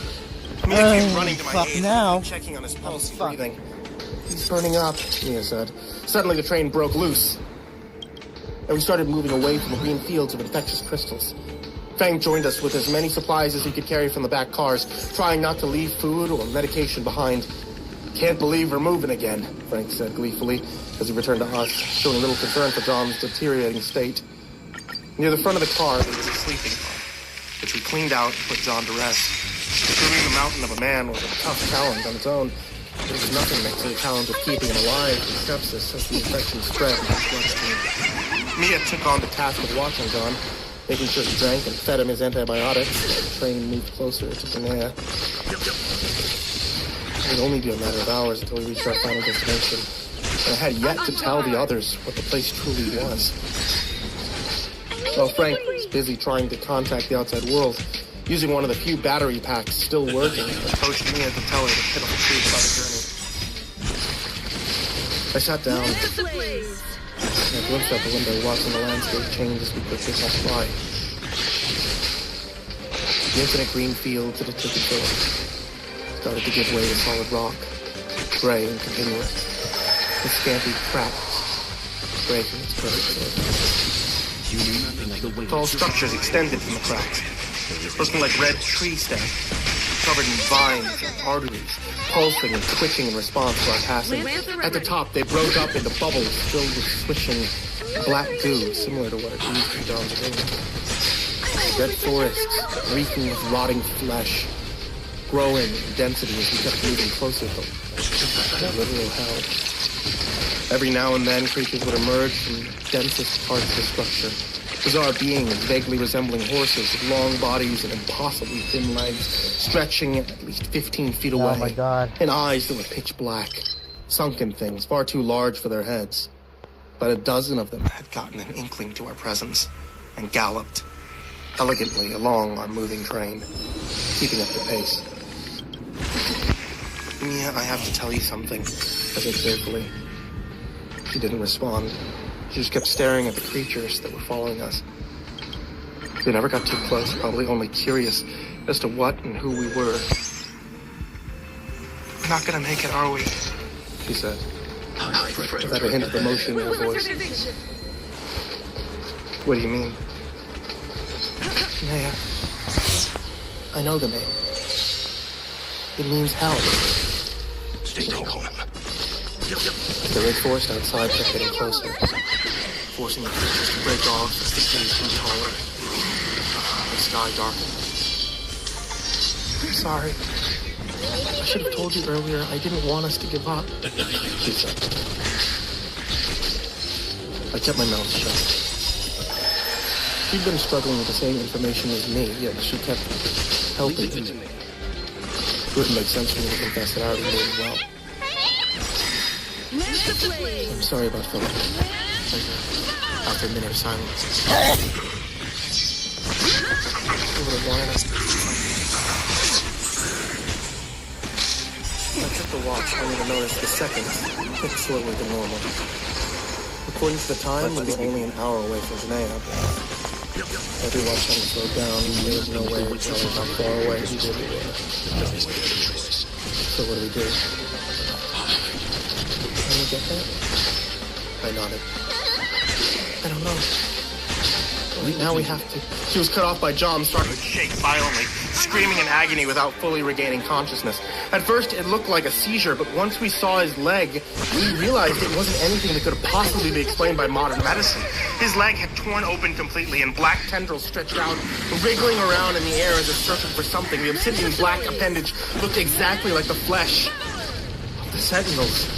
It had immediately dawned on both of us that the Sentinel had deliberately let John live after spreading itself within him. We both screamed in shock, unable to decide whether to leave John behind and flee, or to stay and try to save him. Frank came rushing in just in time to see the other tendril shoot out from the leg and try to grab me, but I ducked beneath it just in time. What the? We have to cut his leg off! Mia yelled in panic. Frank, get your knife and something hard! How are we going to... I tried to ask in a trembling voice. We'll cut through the flesh with the knife and try to break the bone, but Before we could even start to plan out the amputation, John shot to his leg, partially waking up from the pain, realizing what was going on. Get away from me! He groaned as one of the tendrils shot out at us, ripping the flesh away as it extended from his wound. I pulled Mia with me from the compartment, and we fled forward into the next car, just as Frank came running back with an axe he found. Where's John? He asked. We didn't need to answer the question, as John quickly followed us, walking with his mangled, sentinel-infested leg. One of the tendrils had grown out from the wound, forming an amorphous black blob on the floor, still attached to John, feeding off his body. His leg had completely shattered and split open, but the infection had spread even further, reaching his abdomen, covered in tiny holes occupied by more dark appendages. Amputation was no longer a viable option. So we kept backing away as John screamed in agony, visibly trying to fight against the Sentinel's movement inside him. As we got to the space between cars, John unwillingly grabbed onto Mia with his arms. She fought back, but even without the tendrils, John was far stronger than all of us. I can't stop it, he forced out. Please. Yeah. Frank got ready to hit John, but one of the tendrils swung at it, snatching it away. John kept fighting, turning his head to one of the exits, reaching out for it with all of his remaining willpower. Don't fucking die on me, he said, before pulling the handle. The door opened and John let himself fall off the train onto the thick mess of red trees and darkness. I held onto me as she collapsed on the floor, exhausted, carefully checking if she'd been wounded from John's grip. Frank closed the door John had fallen through, and we all stared at each other in silence. John had died to protect us from himself. And with that, an immense feeling of loneliness overwhelmed me. Our best chance of survival was gone. And our next stop would be hell. I kept staring at slowly ticking the clock. Based solely on my biological assessment of time, it felt like days had passed, according to the clock itself. It had no more than a measly. It was the same with the big clock in his head. Let's begin. Simply didn't feel together with the other. Measuring each minute, small and turning. John dead, he felt more vulnerable than ever. Since his death, we haven't spoken a word. I know we're all on edge, but I think it's time we discuss what we're going to do once the train stops again. That's both Mia and I knew our true destination. Last time it stood even the faintest chance of surviving. We had to be able to rely on it.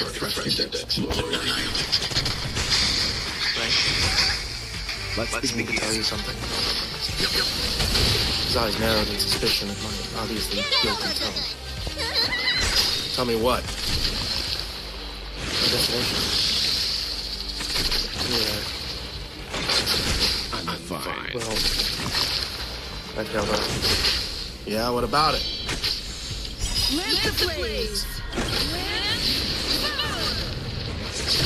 To me is hell, Frank. We're all going to hell. Annoyed by my hesitation. He fell silent for a few seconds, while Frank processed what he just told him. Then he suddenly burst out laughing. Really? Hell, that's the best you could do, he said. I just nodded in response. So you mean to tell me that we're all already dead? That our next stop will be the realm of Satan himself? Yeah. Yes. Why is that funny? Well, if you haven't noticed already, 2 of us died. How is that possible if we're already dead? Where's John? And Philip, huh? He had a point. The conventional idea of hell required us to be dead already, and he never stated whether you die twice, or what happens upon second death. We're clearly not dead, but that doesn't mean we're not going to a horrific place. Regardless of what you might think, Guinea means hell. The argument that I previously made, Frank never giving in and admitting that we weren't going to reach salvation as the thing. But meanwhile, I kept staring out the window. Walking in fields, killing crystals. Long since vanished. Forest of red pillars, so dense, and like knocked out a ray of light, brave enough to attempt an illumination of our path. If I hadn't known better, I could have thought that we were back. I'm not afraid of you. Far harder than ever. Even more difficult to win. Before I got a chance to question the environment, the darkness gave way to a large open space. Devoid of any life, just a rocky, flat surface surrounded by infinitely tall cliffs on each side. It's a valley, gray and dull, little to no light penetrating a layer of thick clouds above. No, fuck And the it. train started to slow down. We're coming to a stop, Mia said, as she peeked out through the window. The tracks end here. Before long, the train stood still and all the doors opened automatically, signaling for us to get off. There was a sign on the front target in a language I couldn't comprehend. I pulled out my crumpled up ticket and compared the text, noticing that some of it matched.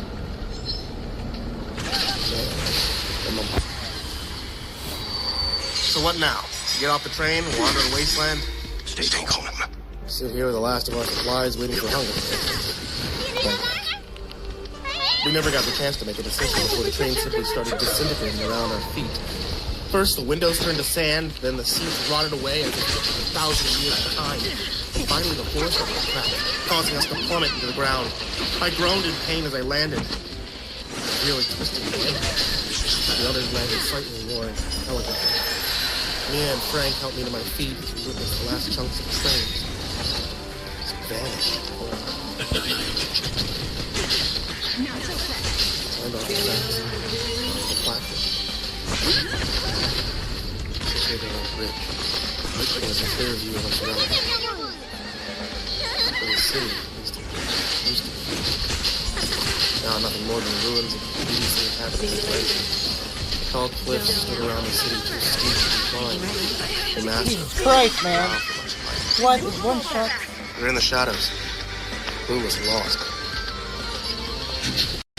I looked around at the worn-down buildings, desperately searching for any kind of life, but there was none to be found. Without any other options, we headed down to the streets and started searching for around. The houses were mostly empty, too broken to set foot in without risking a total collapse, filled only with crumpled papers written in a language none of us could understand. Where they had furniture, rudely constructed from debris of metal, could only be bone fragments. Whoever built it, nowhere to be seen. How much food and water do we have left? I asked. Less than maybe a day. He sighed in response. I kept walking. I limped behind the other two in my twisted ankle until we eventually reached a large open square, surrounded with what looked like temples. Unlike the surrounding buildings, they were beautifully built. I saw a concept. In the middle of the square sat an emaciated figure. A man with white, thin hair and including prominent limbs and a starving body. He didn't seem to notice us as we quickly approached him to see if he needed any help. But even as we spoke to him, he just sat there, rocking back and forth. He mumbled over and over again in a hoarse, sickly voice.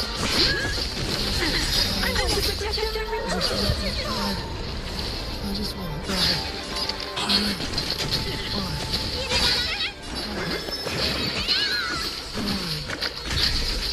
Leo bent down in front of him and tried to get his attention. His eyes had turned white and tattered, rendering him completely blind. Chunks of flesh were missing from his chest and abdomen, completely infected, smelling like blood. Oh, what the She reached fuck out and was checked his that? pulse, quickly retrieving her hand. Nothing like the weight of What do you mean, dead?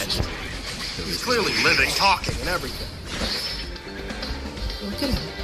No one could have survived those wounds, and he doesn't have a pulse. And the man should have been dead. He dared. Face off, crying and agony, begging for his death. Suffering, blind, and deaf for that reason, connected to the world that we live in. What do we do? I think maybe we just... Where's Mom?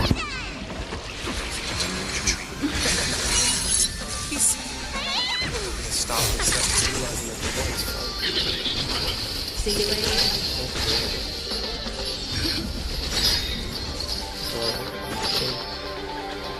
We got that road to your house.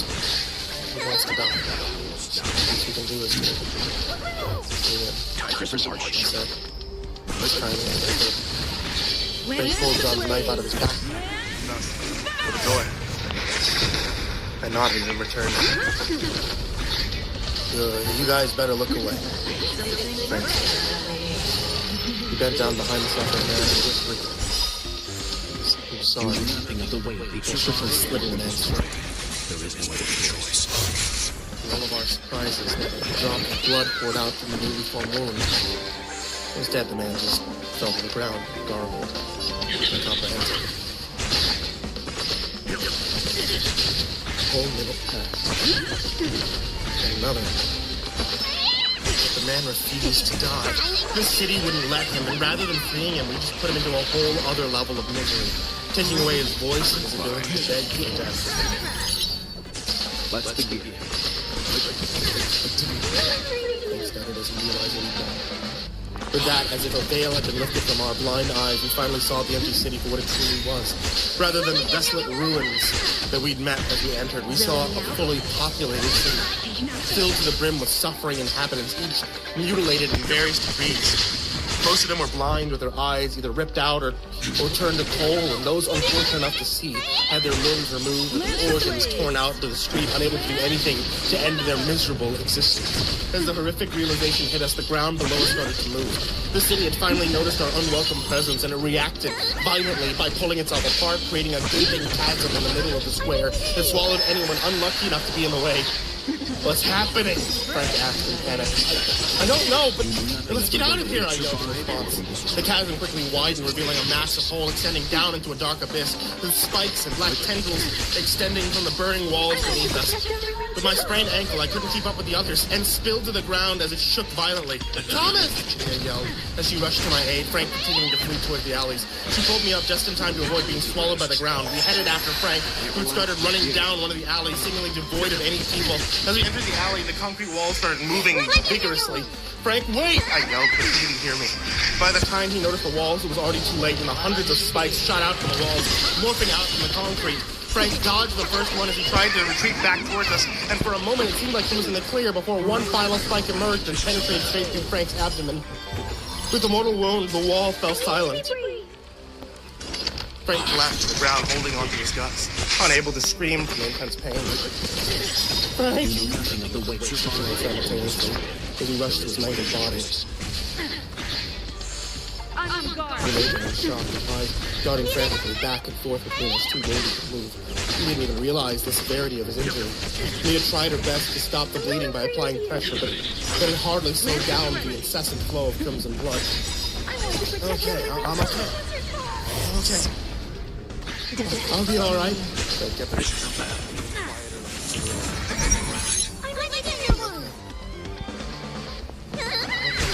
Let's begin.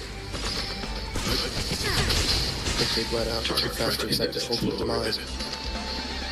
And all we could do was sit over him. He got out a final breath.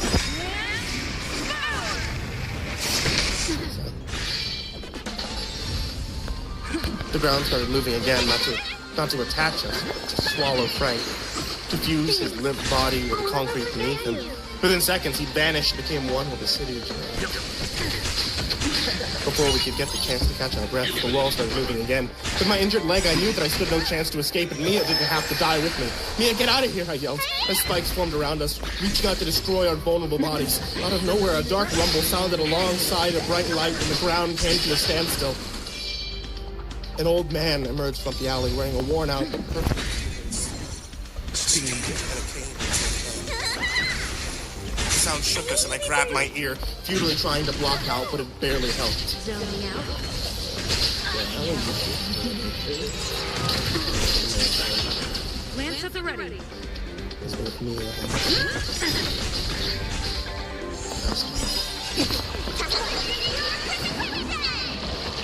I'll never forget you. Momentarily forgetting that I literally spent the last couple of weeks in heaven. The man that had saved us Lance ablaze. stood by the window, staring out at an empty street. I have to protect everyone too. Wondering when I could understand. Good morning, he said without even turning. Somehow noticing me. With foot like sandpaper, I couldn't even respond. I looked around the room with my tired eyes, quickly realizing that Mia was missing.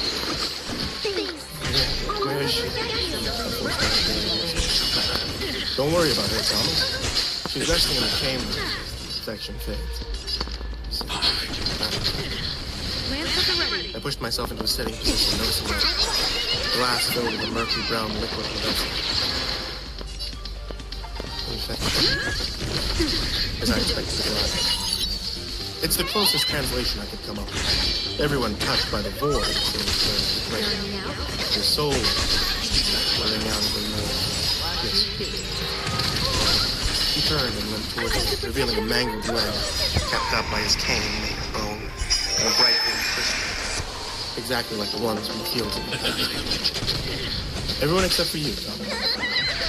See you later. What is that even mean?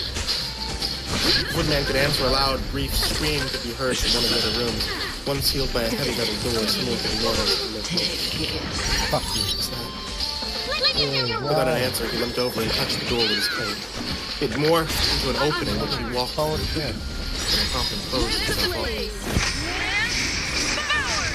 A few minutes passed and I got back to my feet, stumbling over to the door unable to open it. I pushed my ear against it and attempted to listen to the other side, but as soon as I touched it, the hole returned and the old man walked through it, quickly followed by 1,000 years.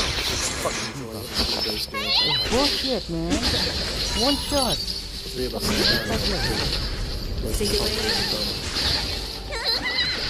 You must have a lot of questions, Zoning out. and though we're short on time, I'll answer as much as I can. Me and I looked at each other, both wondering where to start. Lance at the ready. Who are you? The rats are tough, he said as he scratched his head.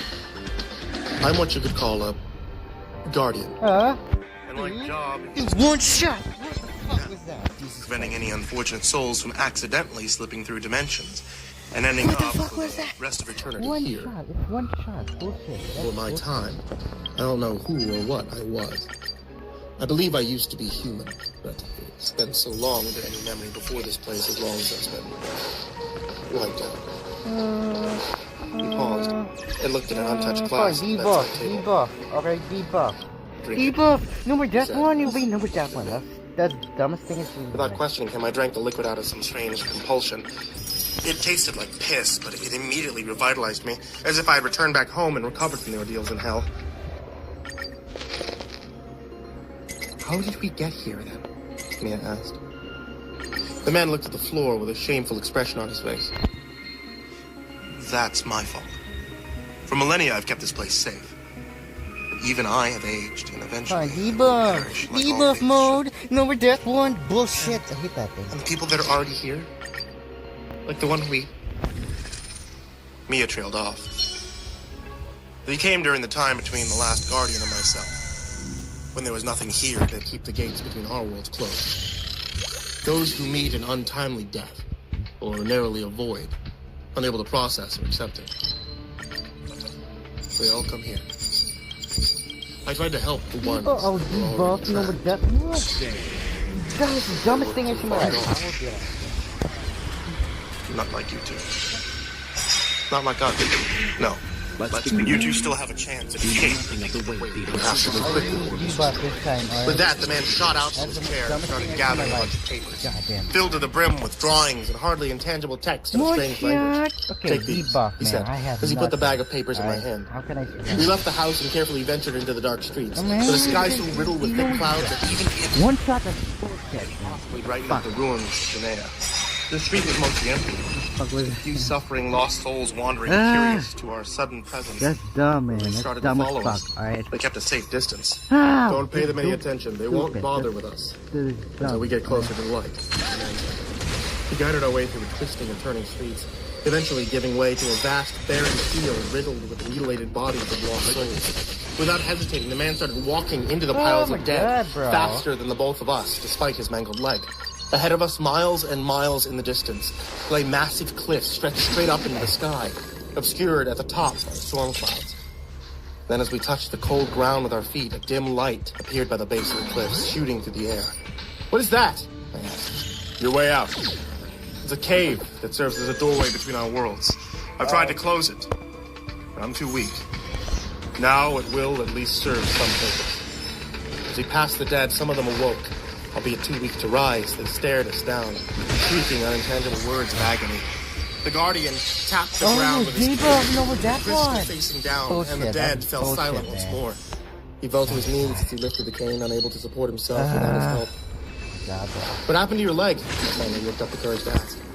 It's a recent injury, caused by the Sentinels, as you call them. They're usually confined to their void, kept at bay by my mere presence in this world. Recently, they've been getting braver. I guess they know my time is up. What will happen here? The Sentinels will take over Garena, rule it as they used to millennia ago. And the gates will open, allowing any unfortunate souls to fall through the gap of reality. Unless someone takes your place, I asked. No, stay calm. I looked over here. What the fuck was that? I finally realized it's same for myself. One of us had to say goodbye. Lance the blade. Mom? He said as she looked at me with pleading eyes. I turned towards her. Before I could respond, the ground below started moving. I looked down to see the barren fields had given way to an infinite pile of corpses, all rapidly waking up by our presence. Some just starting to scream, and others who were waking up to grab for us. The Guardian pointed his cane at them again, and while some fell silent, he wasn't strong enough to keep them all at bay. One shot bullshit here. There was no way we could reach the cave without the last soul's awakening, and the Guardian knew it. Without a word, he slammed the cane to the ground, falling down with it, an impossibly strong light penetrating the air, instantly silencing the dead. As he saved our lives, his skin started to crack and burn with a vast amount of energy surging through him. Run for the cave, the man demanded, as he collapsed on the ground, rapidly falling apart. We rushed to help him, but he was surrounded by an invisible barrier, making it impossible for us to reach it. No! Leave me. We looked at him in despair as the light started to fade, and the dead started to awaken once more. He bought us a few minutes, but time was quickly running out. Do as I say, and run. I grabbed her. I pulled her with me, and we spurted for the cave only a few hundred feet away. The movement of thousands, if not millions, of lost souls moved the ground enough to cause cracks that shot through the cave, ripping rocks from the walls. The cave started collapsing. We dove through just in time to avoid being smashed to pieces by the falling rocks. One hitting me on her shoulder, tearing through her flesh. You all right? I asked, as I helped her to her feet. The wound isn't too deep. I'll be fine. He turned towards the light that filled the cave. It was a frame of glowing fog surrounded by a pitch-black portal hanging a few feet above the ground. I use no more bullshit no more. Fuck that. Fighting, but there's nothing else around. The ground in the cave was riddled with bodies of death, and with each second we spent there, they started to awaken. We have to hurry, Mia. You go first, I said, as I walked closer to the portal. She didn't follow. Leave it to me. She just stood back and stared at the swirling darkness hanging in front of us. I'm not going with you, I said quietly. What? You heard me, Tom. Please, he's the Guardian. If we both leave, millions will suffer. I just can't do it. Mia was far too good of a person. Unwilling to consider her own well-being over that of others, and I knew it in my heart. that nothing I could say would ever change her mind. I will kill myself. She walked up to me. Jesus Christ, man. I hate that. People. Parted ways for the rest. No, I'll avoid that shit. I'll avoid that shit. No, it doesn't matter anyway. Fuck that. Before letting her finish the sentence, I grabbed onto her and swung her around and shoved her into the portal. I really hated The second that. she realized what was happening, it was already fuck? too late, and her body washed away into the darkness, giving me a final look of sadness. Before she vanished, Janaea needed a guardian. And Mia wouldn't have let me stay behind, so without any other choice, knowing that she had a much brighter future back on Earth than myself, I made the decision for her. One moment of betrayal to give her a chance at a good life. Even if it meant myself staying behind for the rest of time, it would be worth it. After Mia vanished, I felt at peace. Something within me knew that she'd made it home. With that, I gained a whole new awareness of a place I would call home. The papers given me by the old man that were filled with unpronounceable language suddenly turned into instructions for me to follow. That feels with me long before I even think I'm supposed to stay. My job now is to close every gap between this world and Earth, meaning that after this message, Let's blaze. no one will ever hear from me again. And my family will never say. Oh, I don't have any people to that. That is dumb. I don't have shit.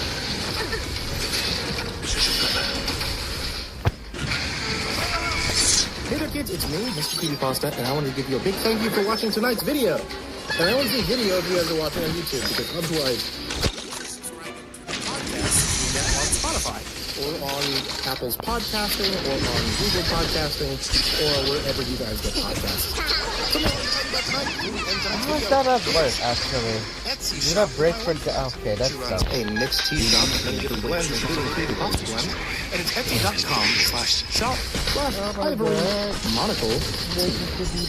And now, for patreon.com/Mr. Creepypasta, which you always find in the link in the description, I want to give you all a very big thanks. There's many of you down there in the description who I give big thanks to, and everybody also at this tier, like Dr. Strawberry, Jordan Alexander Sanchez, Ken Lando Higuchi, Brianna Ventine Jensen, Champinski, The Widow Shield Virus, Sandy Barney, A.G. Weevil 3, Diana Krause, Stephen Van Huss, Tristan Pelton, Nico Carroll, The Ginger Bros, Dante Rao, Rafael Rodriguez, Last Blade Song, Don Neumeister, Eliminator 86, Levski, Steampunk Sinner, Optimistic Avocado, Caleb Dougal, Daniel Paulson, Finley, and Sky Harbor. You guys are the MVPs, and you guys keep the channel running, and I honestly cannot thank you enough for all that you do. That's all for tonight, guys. Let's blaze.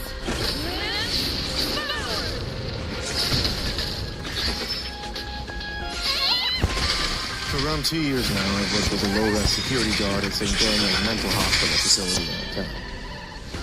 Classified as medium high-level security and preparing forensic units. The patients are held to commit crimes of some sort. Are declared innocent by reason of sanity. Ow! The fuck? I don't get many details about the history of crimes of the patients, except the nurses who mentioned something in passing. In the lull after a cold white or in the cafeteria, someone let something slip. The one How is it stop? I have defense on my well. Fuck that. What the fuck? I'll never forget you. Watch out That's for that one. bullshit. He's unpredictable. He's in here for strangling someone on the city bus. And we're pretty sure he's bringing in fat from the outside and selling it. I pick up all kinds of nicknames. On a first-name basis, had a friendly rapport built up with one patient named Sam. So a nurse had slipped that he was a child molester. Serial child molester. Leave it to me. I took a look in the eye after hearing that. Although I never knew for sure from the accent. I mean, he was a small, chubby toad of a man. Goofy smile, Kermit the Frog voice. Thought he looked harmless enough until I pictured him. Let's begin. Staring at a child in a dark room somewhere. Despite all that, most of the patients in the facility were actually pretty pleasant. I tell people all the time, a lot of people in these places get a bad rep. They're actually decent. Hardly anyone is violent, especially when they were properly medicated. What's this, man? Violent Shit! Okay, that's garbage, man. That's garbage. It was usually manageable enough, and within a few minutes I'd go back to being bored again. Maybe I just gotten used to it, but although the staff and most of the patients were annually enough, actual hospital grounds themselves are really good. The hospital was first constructed over 150 years before, and although it was rebuilt piecemeal over time, many parts of the various buildings and grounds were ancient. The basement of the main building, for example, had sections which were never refinished. Survive or be destroyed. There is no other 3 choice. times the length of the concrete cloth beneath the buildings. Vast stretches. You're walking around, blown at night, with the old, mildew-smelling basement. Your footsteps coming towards you. No. Long time. How is that allowed, We're damn actually it? seeing the person who's coming. That is garbage, man. Slanting walls, corners, and stuff like that. When the smiling, anxious face of another staff member came around the corner to get you, it was a relief. Especially when there was hardly ever anyone in the basement. Code Yellow, missing patients were also so common that we didn't even bother calling them. You know, the overhead PA, usually just get a list of 5 to 10 patients each night. They'd gone out on privileges, never came back. Hopped on a bus, left, wandered off into the neighborhood across the street. Absconded was the official term. Those they patrolling the hospital ground at night even scared me, knowing escaped mental patient could easily be hiding in a bush or in a tunnel down in the basement somewhere. On guard. I just told myself they absconded because they wanted to get away from the place. That's why I stick around. I had scared the jumpy records clerk Rhonda a number of times. During my patrols and walking past the records room, she'd see me out the corner of her eye. I don't have debuff for users.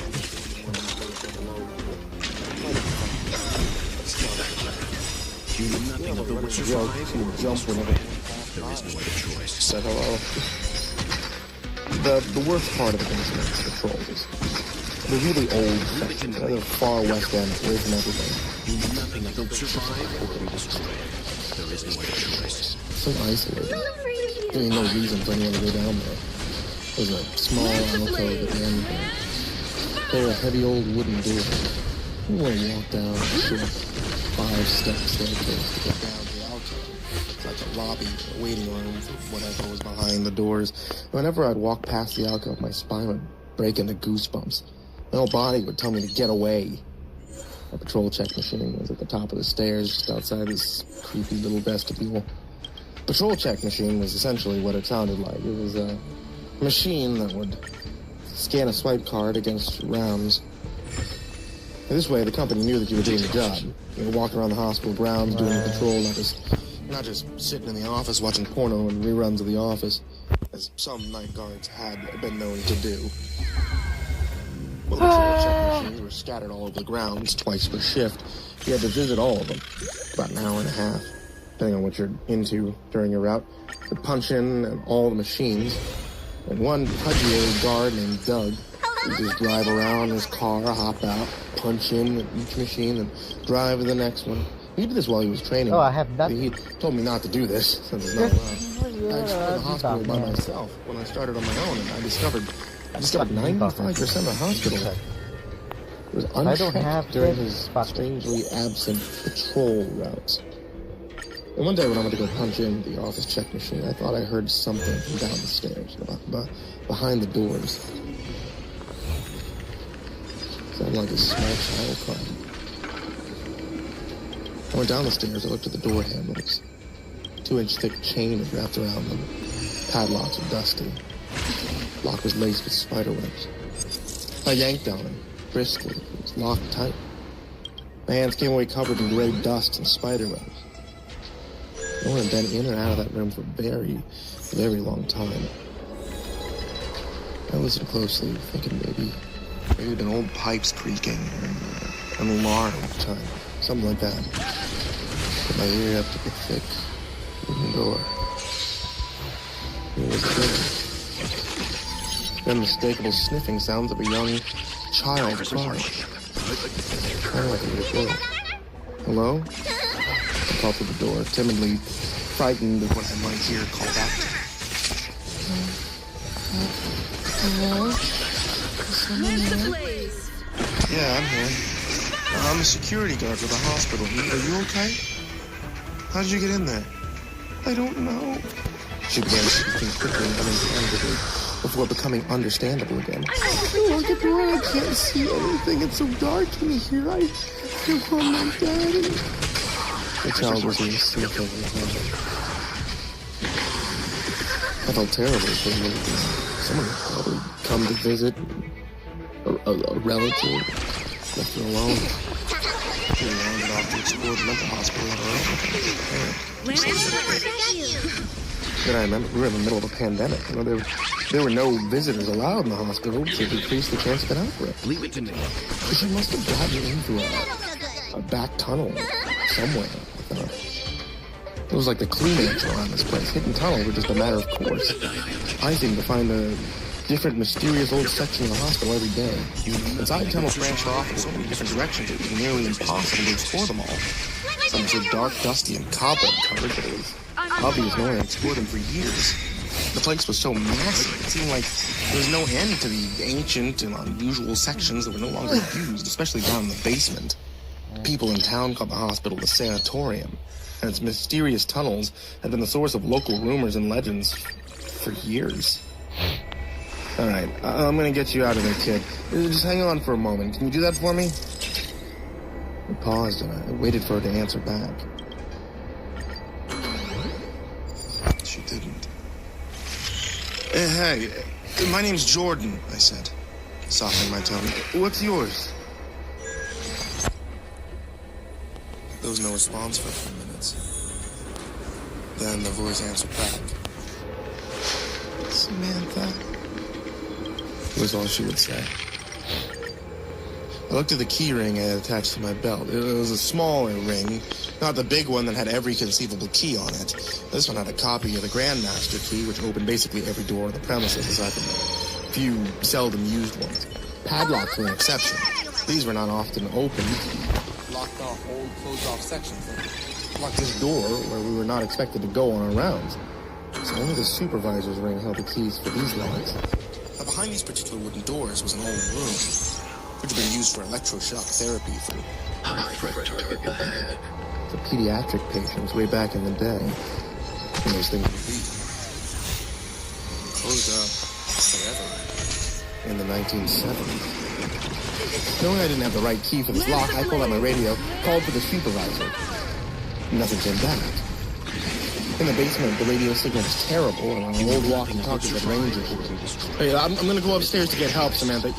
You're being very brave right now, okay? I'm gonna go get your dad and the key for this door. We're gonna get you out of there. I waited for a few moments. She wasn't saying anything. Who knew how long she'd been in there? We bolted back up the hallway towards the staircase, pulling up my belt as I ran, heavy keys and radio equipment jingling and rattling. I made it back to the main floor, called again on the radio for an answer. Hey, come in, Philip. I called over the radio, hailing the supervisor. A few long moments went by, then I heard a crackle of static, and his voice came back. Yeah, I'm here. I was about to tell him the situation, when a PA beeped loudly overhead. A monotone airline pilot voice spoke clearly and distinctly with evident boredom. Code white, E as in Edward 3. Code white, E3. Code white, E as in Edward 3. There was a loud click as the PA shut off. Perfect timing, I thought. Hey, Philip, can you hear me? There's a kid down in the basement locked in a room. I heard the code white. What do you want me to do? I checked my watch, got to the time quickly, and my notepad, 2:43 p.m. My shift ended at 3 p.m. These things always happen just before quitting time. Whoa, okay, we need to deal with one thing at a time. Is she safe? I'm all the way at the other end of the property. I need you to respond to the code white if you can.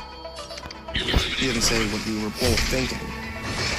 The only security guard on duty was Doug, the disgruntled, Overweight lifer who had trained me by driving me around the parking lot. Well, he wouldn't be a good person to rely on in an emergency, so I'll just put it that way. His work ethic and motivation, so they were questionable. Honestly, I don't know how long the kid's been stuck in that room. It's the one in the basement down at the west end, you know, behind those giant wooden doors. Oh, wow. A few guards with bad feelings were walking past us. But I wasn't the only one. Okay, I'm gonna run back. Just go to the code right, and I'll meet you in the basement. Do nothing of the Western Put the walkie-talkie back in its holster and ran down the hall, opening the door to quickly float through them. So it took me a few minutes to get there. One nurse shook her head at me, and I walked through the unit and immediately threw some heavy shade my way. What are we even paying you guys for? We took care of it already. This particular nurse I've never gotten along with. She was an older RN named Marianne, who had worked there forever. She was the queen bee. During her shifts, there's no doubt who was running the show. I walked further into the unit, ignoring her, and pulled out my notepad so I could fill out my report before going home. Talked to a male nurse quickly. It was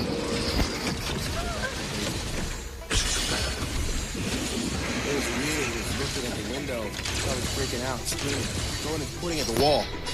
That's what the roommate said, and he's usually reliable enough. They pointed me in the direction of the roommate, Mike. I knew him from around the place. He was pleasant, kept to himself. Told me that he didn't see what had upset the other guy so much, but it was definitely something. Someone outside that sent him into a frenzy. He ran away to get a nurse and told him that he'd done the right thing. And my notepad full of prerequisite details. I hailed Philip on the radio again. Hey, bud, you get her out of there yet? It's gonna take a while to find the key, huh? There's nobody down here. I got the door open a minute ago and the room's empty. I swore and I ran downstairs, trying to figure out how he got in the location. I hadn't given enough detail of the location. Let's begin. So I got down to the basement and I ran down the long corridor back to the west end. When I finally got there, I saw that he had gotten the location right after all. He was standing outside the room, dusting off his hands, looking at me. Yeah, I left it open so you could take a look. No little girl. You sure you heard it coming from this room? Not an air vent or something? I told him I was sure. But we needed to call the police. I double-checked with my flashlight inside the terrifying room. Most of the old equipment had been removed, so it stood bare and dusty. The remaining pieces of unidentifiable hardware and bolted to the walls and covered in powder. The feeling of dread I felt like an aura around the room intensified the longer I looked inside. Hoping myself to step inside. No, I'm a coward. Philip told me that he had checked. And I knew he was reliable. Volunteer constable at the police department, his days off. Waited for a real position to open up, trying to get his foot in the door. I stepped back, I'm sure how this was possible. Maybe the child had gotten out the same way that she gotten in. We checked, no one had come into the hospital. A child named Samantha that day. No children had been in the building. Police took a report so that they could cross-reference the case. Any girls named Samantha were reported missing. At that moment, there wasn't any open cases involving someone by the name of the guard. We did a sweep of the basement and checked everywhere. Stayed 3 hours late, not caring if I could get paid for my time. The hospital was so large, it felt like we were searching for a needle in a haystack. Doug even surprised me by staying late, helping to search. Although he didn't cover a lot of ground. But by the time we were done, Philip was looking at me strangely. You sure you heard a little girl behind those doors? The lock hadn't been touched for decades by the looks of it. I didn't see how anyone could have gotten in there.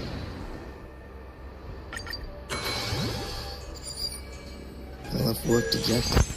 Feeling like people had begun to think I was crazy. But I heard the little girl down in that room. I was 100% sure of that. The police assured us they were going to follow up, but I couldn't help but think. I couldn't help but think I was feeling that little girl something. Where had she gone so soon? Lance ablaze.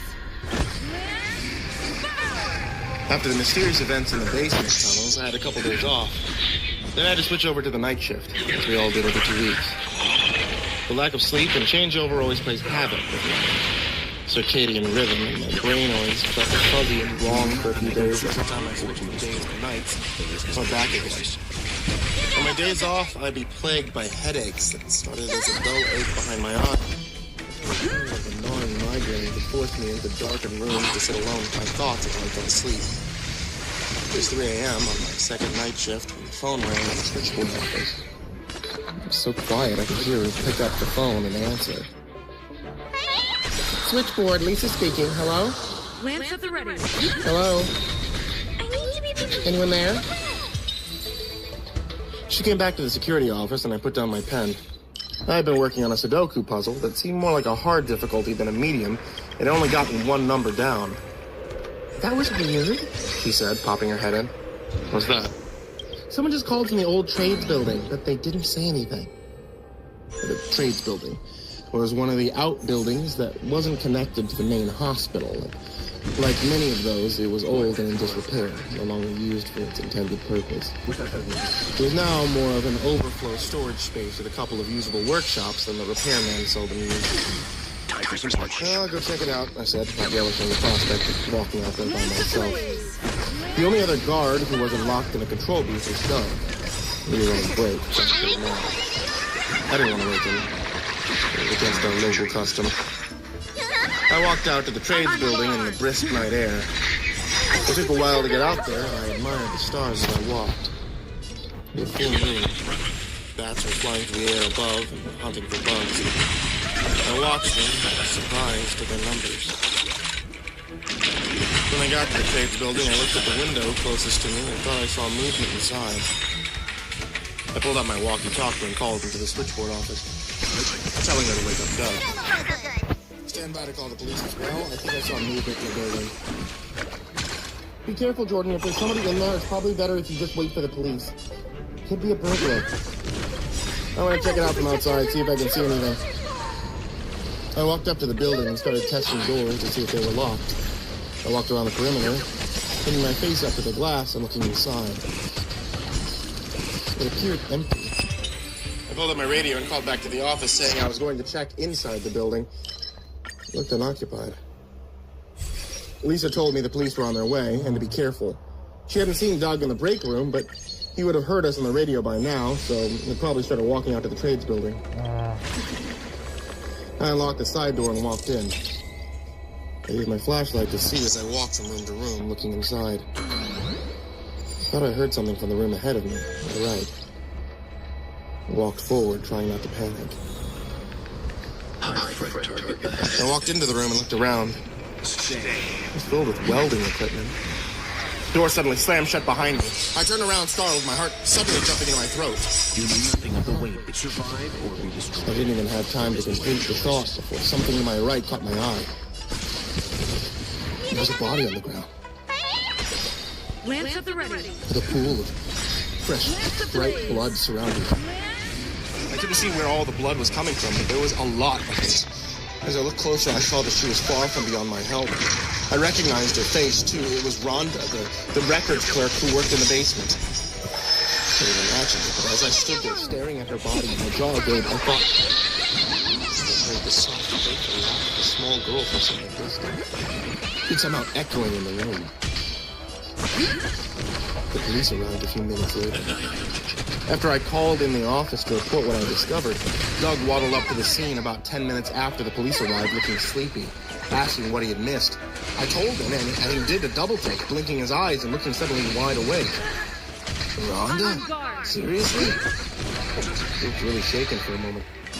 What was the scene in real life? Any idea what might have happened? I told him about the door slamming shut behind me. He paused. It said the same thing had happened to him a couple times in that building. There was a constant drafting there. It seemed plausible, though. I never noticed it happening. And the time of it had been spooky, to say the least. I hadn't heard footsteps or anyone running away, though. I checked the halls just after that, too, and found them empty. Doug told me he'd recognized one of the cops when he used to volunteer at the police Lamps at station. the ready. He went over saying he was going to try to get some info for us. He got over to the crowd of police, and I was surprised to see almost all of them immediately recognized him. They seemed to be on friendly terms.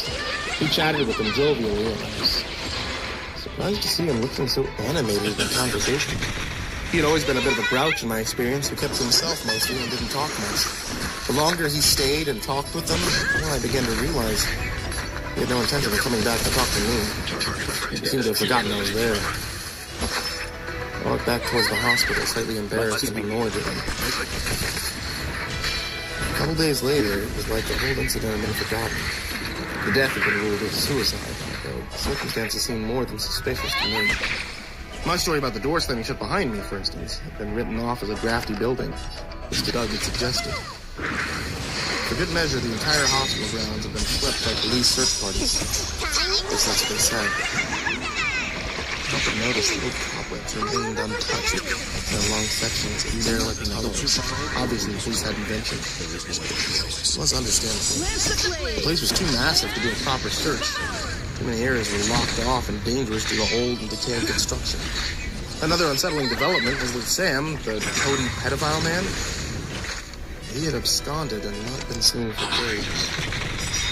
It's the bare little girl's voice in the basement. It's time. I had mentioned it to the police, but they seemed preoccupied now with Rhonda's apparent suicide. Getting less and less interested in what I had to say. They seemed to dismiss my thoughts as delusional. Besides, patients absconded all the time. As I said before, Sam had disappeared at least a half dozen times before, each time turning up after riding the bus to the nearest major city, trying to blend in, to disappear.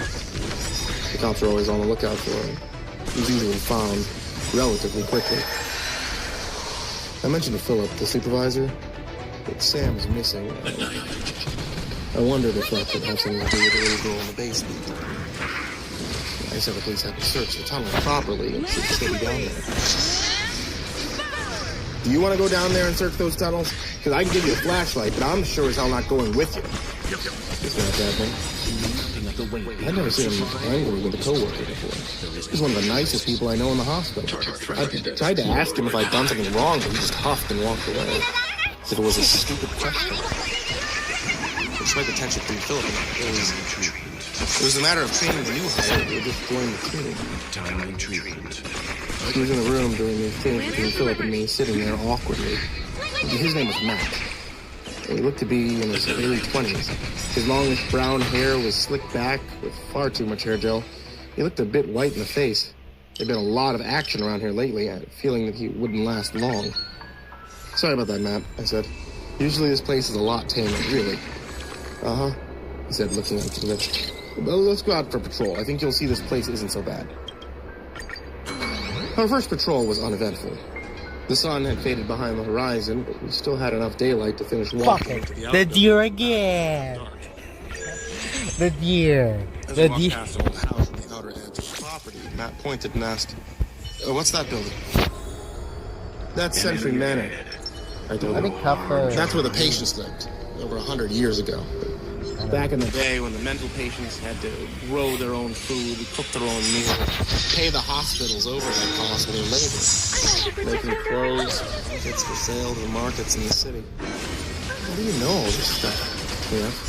There's educational posters hanging in the lobby. Big black and white photos of the hospital back in those days. That building's been boarded up for decades, though. No one goes in or out. I'm on guard. There's a little girl up in the window there. Yes. I looked up in surprise, my heart pounding. Where? Maybe I'm just seeing things. I don't know. I thought I saw a little girl up in that window right there. I looked up at the window where he was pointing, but didn't see anything. We checked all the doors, but they were fastened tight with chains and padlocks, just like the room in the basement. I hailed Philip on the radio. He was working for another hour, but still had the big key ring. He called back, sounding annoyed. What do you want? Matt says he thinks he saw a little girl on the top floor of Century Manor, looking out the window at us. Considering the events of the last few days, do you think maybe we should check it out?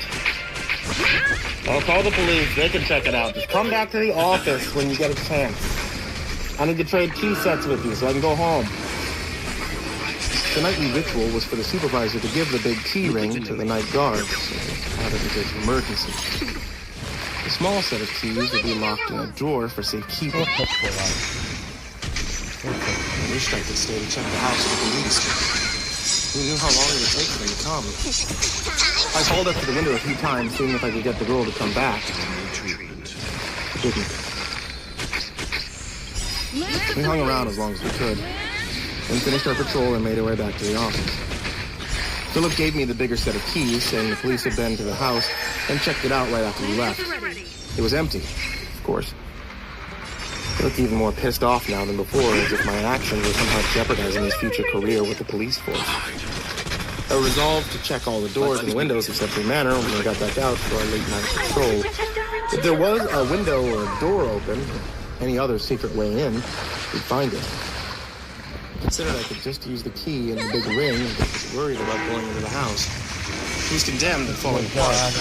The floors and ceilings were no longer considered safe to bear weight, and they reportedly sagged and buckled in places. I'd never been inside. It was against protocol because of the safety concern. I spent the next few hours in the office showing Matt how to file an incident report, how to call in code white, other essential things that you need to know what to do his job. It wasn't really that much. It was a bit empty inside, and I realized I was done, and I'd showed a stranger off the street how to do my job in a few hours. I had delusions about my job security. Highly replaceable. I told Matt we had started our next patrol, and we put on our radio belts and headed out the door, telling Lisa where we were going in case there was a code. We made our way hastily around the hospital. I checked the doors on the right to make sure they were locked. A quick pull on each doorknob before moving on to the next one. Security guard shuffled. We made it outside and I headed straight for Century Manor. That wasn't my usual route. I wanted to see what was there for myself. When I got to the building, we did our doorknob dance, walking around the outside, checking windows visually as we went. And when I got to the back door, the last one to check, I pulled on the doorknob. And I felt it was locked. Are you sure? How sure are you it was a kid you saw up in that window? Pretty sure? I mean, yeah, I saw it. I know eyes play tricks sometimes, though, right? When I looked back up there and she was gone, it seemed like I must have imagined. Leave it to me. Why? Take a deep breath. Who knew? Why? I'm going inside. I think you should stay here. It's not safe in there, and what I'm about to do is against the rules. We didn't argue. Turned around, and after a few minutes of trial and error, I found the right key. The lock turned with an effort. I opened the door and looked inside. I told Matt that if I didn't come out in a few minutes, we should call the police. We each had a radio, but I turned the volume on mine down. If there was someone else in there with a little girl, I didn't want them to know I was coming. I stepped inside and smelled silver and old dust filled my nostrils. I looked forward with my flashlight. Okay. The room I entered was like a very old cooker, with every appliance and counter covered in a thick layer of dust and debris. Remembering an old detective book for kids I read when I was younger. It said to stick to the sides of the hallway and staircase to avoid making them creak. I made my way deeper into the house and found the staircase to the right of the main entrance. I was about to go up the stairs. That's when Matt seen the girl last. When I heard the little girl laugh. I want to protect everyone. Maybe she was wrong. I need to be brave. Turning around, I made my way back to the middle of the house where I found the stairs leading to the basement. I walked down them slowly and stuck to the sides. The edges were just complete streets. I got down to the basement, I heard a sound. It was a little girl. She sounded like she was laughing, not crying. I was afraid, but my curiosity drew me down the stairs, and I found myself on Oh my god! lower level. Continuing deeper into the dungeon like basement. The cold stone floor wet beneath my feet. What? It's one shot. Moldy, What the fuck? Unidentifiable beneath. I walked forward and entered a large room. God, crashed the game. I saw It the one other shot end. my characters. It crashed the fucking game. Swinging her legs. Sitting on the edge of a plastic-wrapped table, Okay. smiling broadly. Jesus Christ. My throat was choked with fear, and I found myself unable to speak. There was someone else in the room as well. I could hear them moving around. I went in further and stopped dead in my tracks no, it plays when I different saw the game. scene Jesus on the Christ. floor. Ah, ah, Someone was down on their hands and knees, I'll do it off. sawing away This with a bullshit. hacksaw at the upper arm of what appeared to be Sam. The toad-like pedophile man. A pile of limbs were set aside as he finished off detaching the arm. He threw it onto the pile.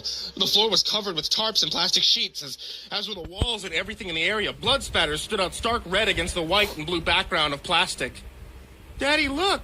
Someone came to our clubhouse to play with us. Can I play surgeon and you be the nurse this time, Daddy, please? The man stood up, and I realized with a shock that it looked like Doug.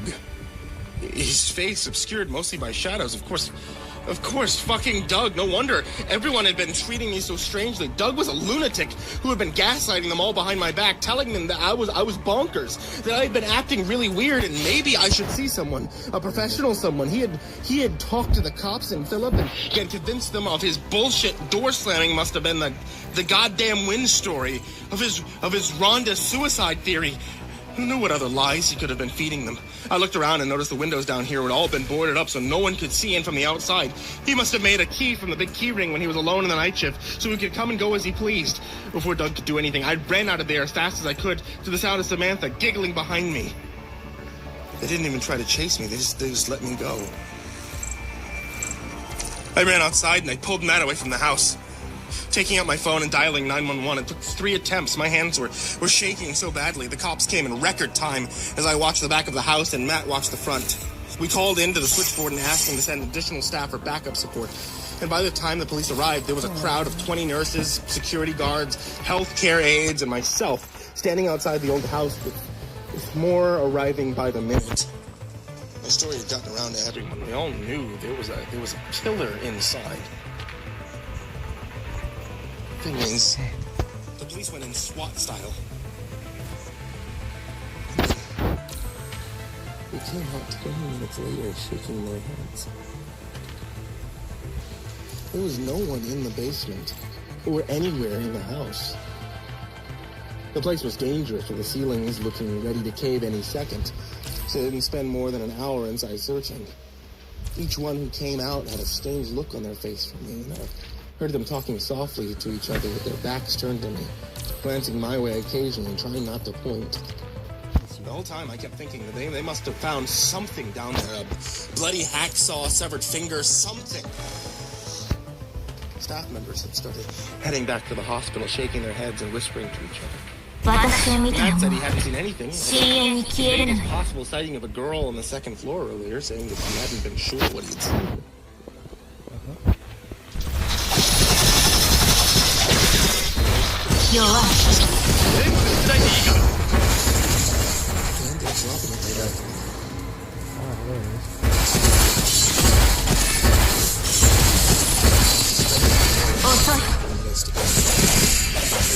Meetings with big wigs at headquarters.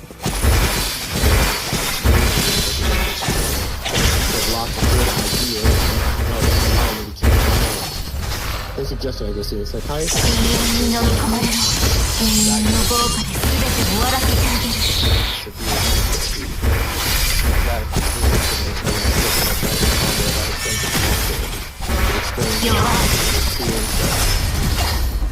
Flashback of the event. Horrible in the past. Prescribed me some medication, which I I pretended to take. Bright yellow and white capsules, and blue oblong tablet. I eventually was allowed to come back to work, but no one treated me the same. I was told Doug had left, citing personal reasons for his departure, saying his young daughter had health issues. Jesus Christ. When I asked what her name was, I was told to mind my own business. There's no record of either of them on Google either. I wanted to see a picture of it, to compare the little girl I had seen in the basement.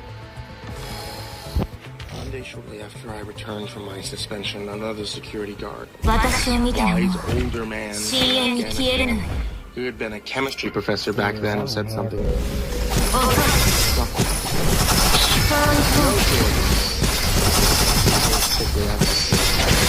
We become like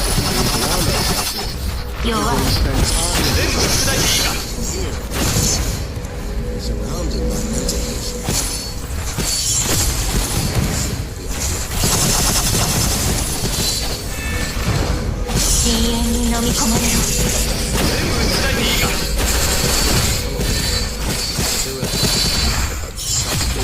Below the basement. The basement into what appeared to be a mechanical section. Tunnels things that no one knows about. No, you didn't. Really hit it. That's crap. Into the west end of the basement. That's horseshit. I'm determined to find That's out. horseshit. Doug is not going to get away with this. That is a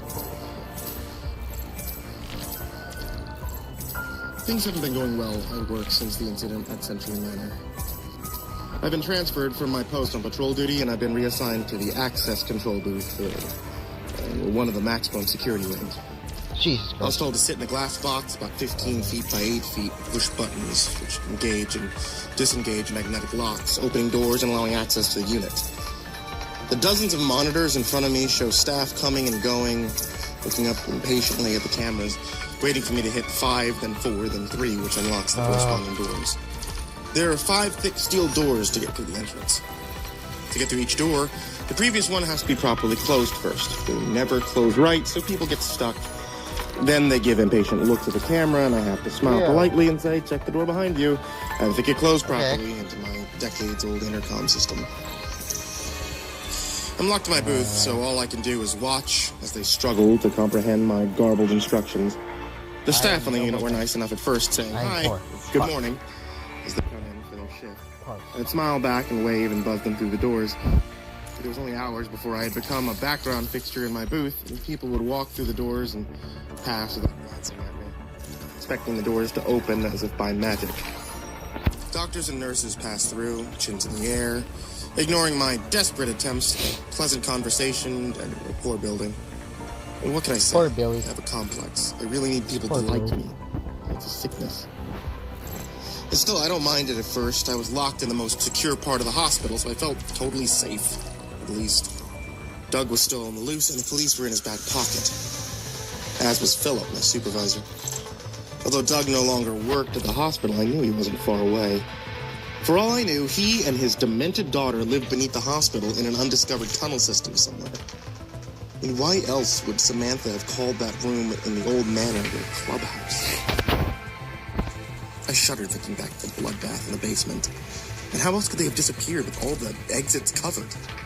I wasn't about to venture back into Century Manor anytime soon. I did. I didn't trust those buckled and sagging ceilings. I definitely didn't like the memories that I had of the place. Good night.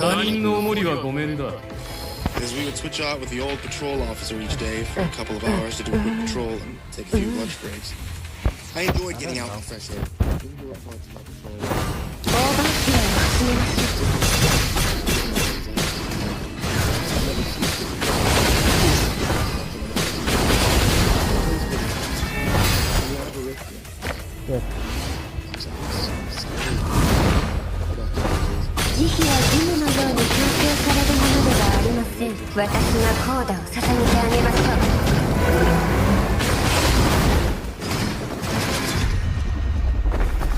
The only one who knew this. Thank God I have no address or personal information listed online. No way for the two of them to find me.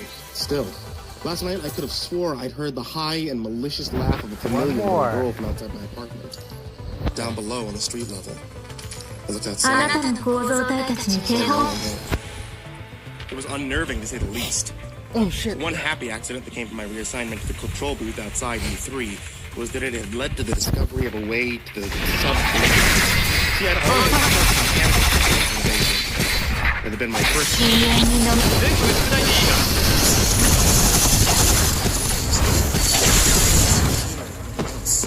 tunnels, no secret passages.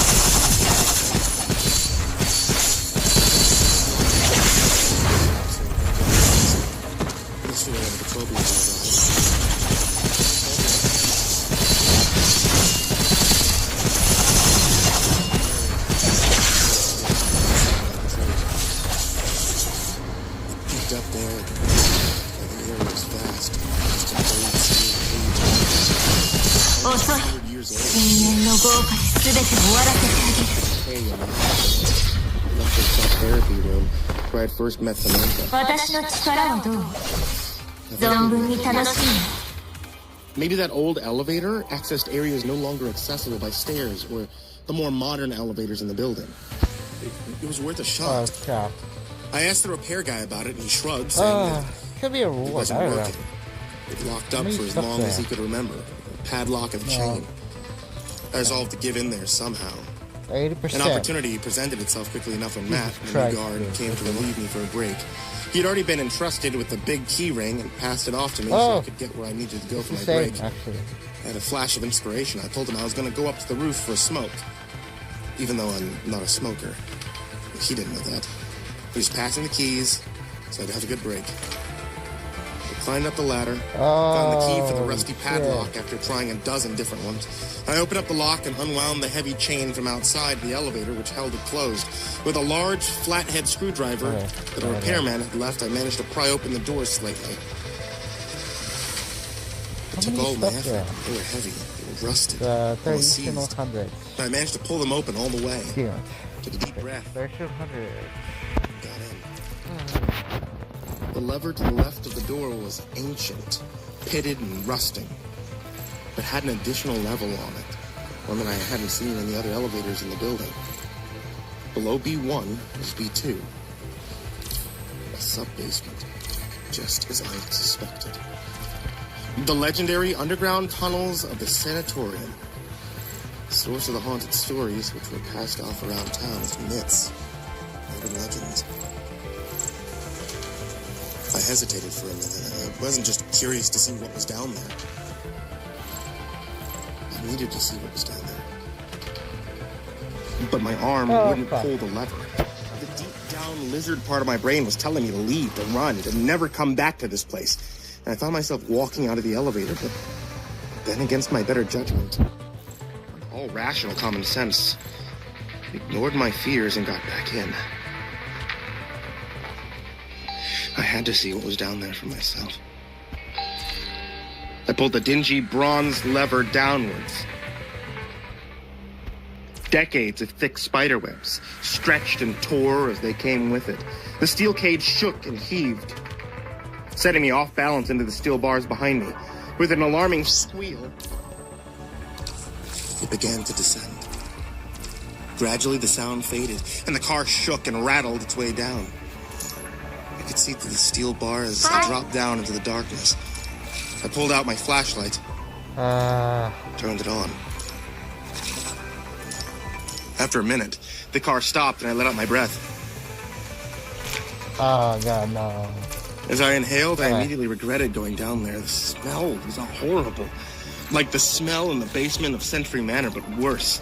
Like decayed and rotting flesh. Left out for months or years even. I pulled my shirt up over my nose, but that made little difference. I wheeled myself forward and found flies were buzzing and swarming all around me.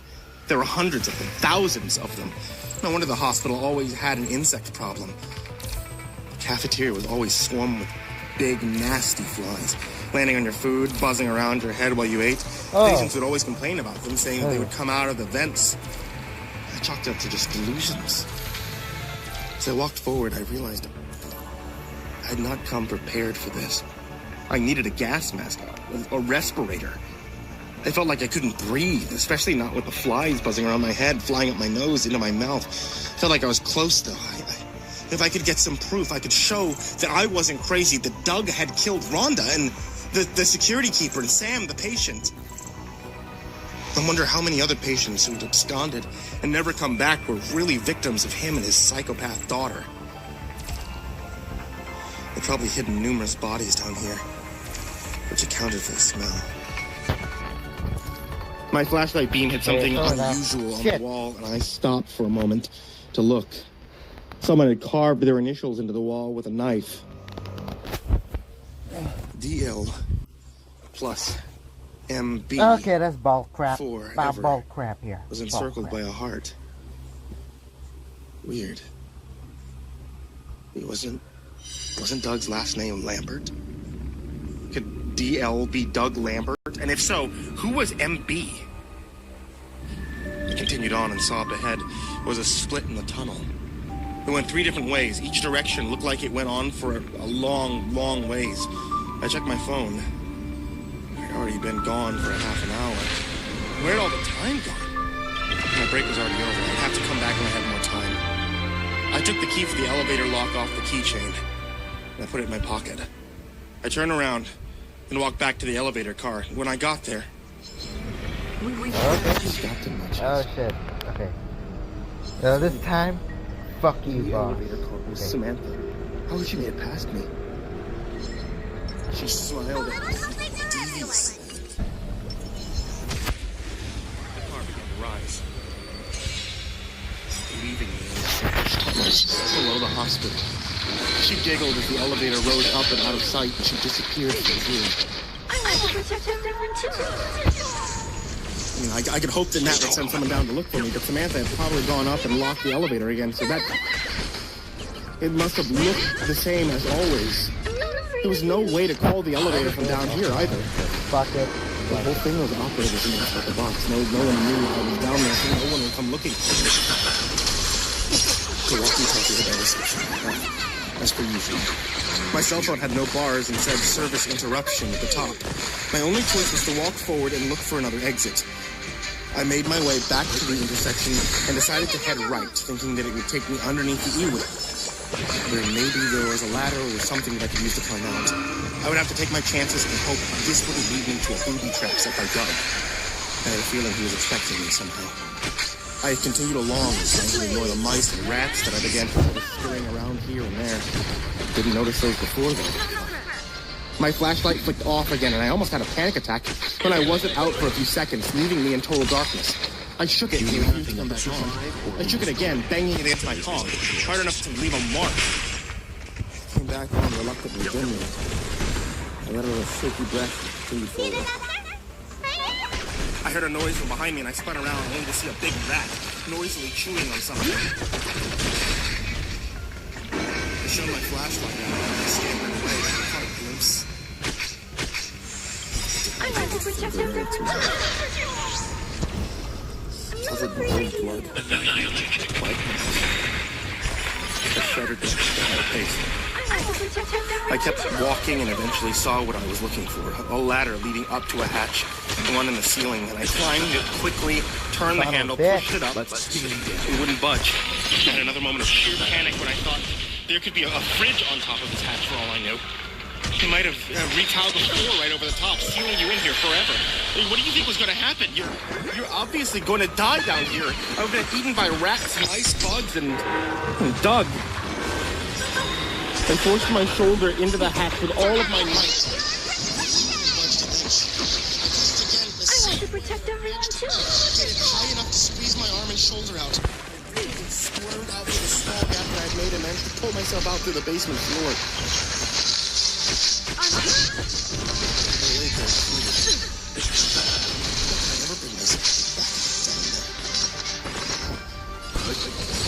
Tell you right now, You know nothing of survive or be destroyed. this is the choices. Maybe those of you in the comment section say that I'm crazy or right. Maybe I am. I must be to go back down there. Strangely, I feel like I can't just stay away.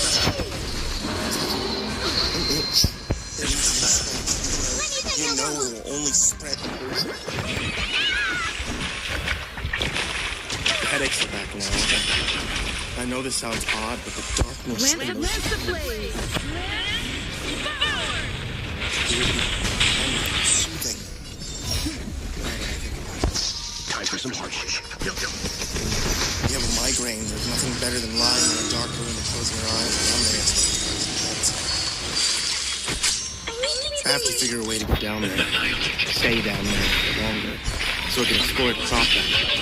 The key's in my pocket. All I have to do is get back to the elevator when no one's watching. I'm sure it's dangerous, but...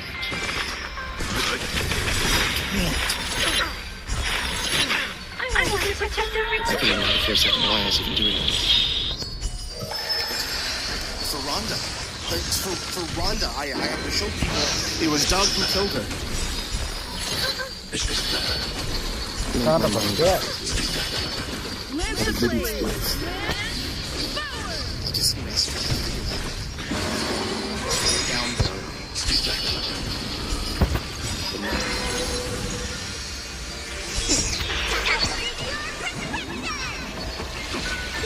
This will be my final post in the mental hospital. For now. Last night I came to work prepared, not just for my night shift, but to explore the subway. You knew nothing of the survive or destroy. My backpack held an extra flashlight and a 8-pack of batteries, a can of anti-rust spray for the elevator and the locks along the way. Water, food, luggers, and matches. Candles for good night. I also included a large knife, which I put on my waist as I got down there. Are you saying the original technique? Bullshit. Oh my god, bro. I usually end up shooting myself. And that's actually made more obvious because I had no firearms knowledge or experience. I like most of the security guards in the hospital. I don't know how to raise it. My plan was simple. I worked my night shift. Then at 7 a.m., the air guard came on. I don't know, for smoke. And I would just go down another ladder close to the hospital. Matt hadn't seemed to bother or concerned when I used the back on him. He was the one coming in for the reason. I didn't think it'd be an issue. I used to use that thing and go back down the elevator on the floor. Lance the blade. My headache was pounding. It was getting worse by the hour. It no longer went away completely when I slept. Instead, it hung out in my dreams. My dream self would complain about it to my dream companions. The dreams would turn into nightmares. Visions of myself chained to a post in a basement of Central Manor. Ice picks and sledgehammers being pounded into my skull by Doug. His daughter laughing happily over the log, swinging her legs excitedly from atop the plastic-wrapped table that was perched. Asking, "Can I help, Daddy?" Can I pull out his tongue next? You knew nothing of the weight behind survive or be I destroyed. would wake. The sun from outside my window would have told me immediately. I would feel like a knife was being driven into my skull. I started taking 4 and 5 codeine painkillers at a time. My head was starting to get fussy from constant narcotic effects. They didn't get to help.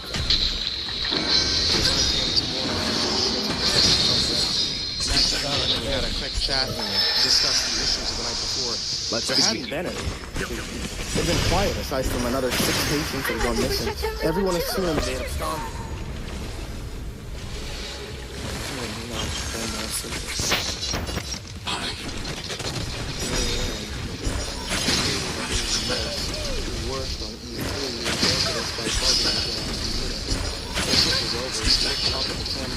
I want to protect the rich. I rolled my desk chair over, wheeling halfway across the room, pushing my legs. I hit the 5 button, then the 4. She came out into the alcove in front of us, separated us by the glass window and the door. In the alcove where we would pass out our metal detectors, the nurses to wave over the patients as they came back from their jaunts. Their privileges. Time for some hardship. It was a medium-sized glass walled room. You knew nothing of the survive or be Exit destroyed. the unit. I was about to look back at Matt when I noticed Marlene is smiling broadly at me. I was surprised and did a quick double check. Fine, original technique then. Fuck that. Okay. Fuck it. I don't care. I'm just The smile she had on now. Fine, original technique. She was trying to get them to do Bullshit, something man. they didn't want to do. Like, it faded immediately when she turned around. Even on camera last night, monitored my food. The patient hadn't wanted to take his medication. She said, smiling as she was now. He took the pill and swallowed them dry. She turned and looked away from me. Her face had gone hard and cold instantly. This grin on the other way. I was surprised to see she actually looked radiant. Her white hair streaming out behind her as she walked by. Good night, Jordan, she said, as she walked over to door number 3. Protect everyone too. You work nights. That's what you say as you leave. As well as the prerequisite to have a good sleep. She packed on the end. She was actually being friendly. I couldn't believe it. I found myself smiling back before I could stop myself. I told you, I have a sickness for needing people to like me. But you too. I waved at her and gone through three doors, 3, 2, and 1. So she could get out. Survive or be destroyed. There is no No track of that. I saw him eyeing me strangely. You seem chummy, he said. That one's been a complete bitch to me since I started here. She called me an idiot the other day because the door got stuck. Lance the I told him blaze. we'd never really gotten along. She was so nice all of a sudden. But maybe she was happy to go home for a while. I finished my report, told him my cover story. I was going up to the roof. Then we took another ladder down and up the front entrance to get home. She looked a bit more suspicious this time. A bit unusual, I suppose, but she said sure. I climbed up the ladder with my backpack. His eyes watching me the whole time. Brow furrowed. I got up to the roof and found the old elevator chained out just as it had been before. I took the old key out of my pocket and gave Locke a spray with a lubricant canister that I had robbed. I Lance opened the it up blaze. and sprayed the elevator. Trying to get any moving parts. The last thing I wanted was to get stuck in that thing. I'd probably die in there if anyone found me. Using the big screwdriver that had been left there, I pried open the elevator doors again. And I got beside it.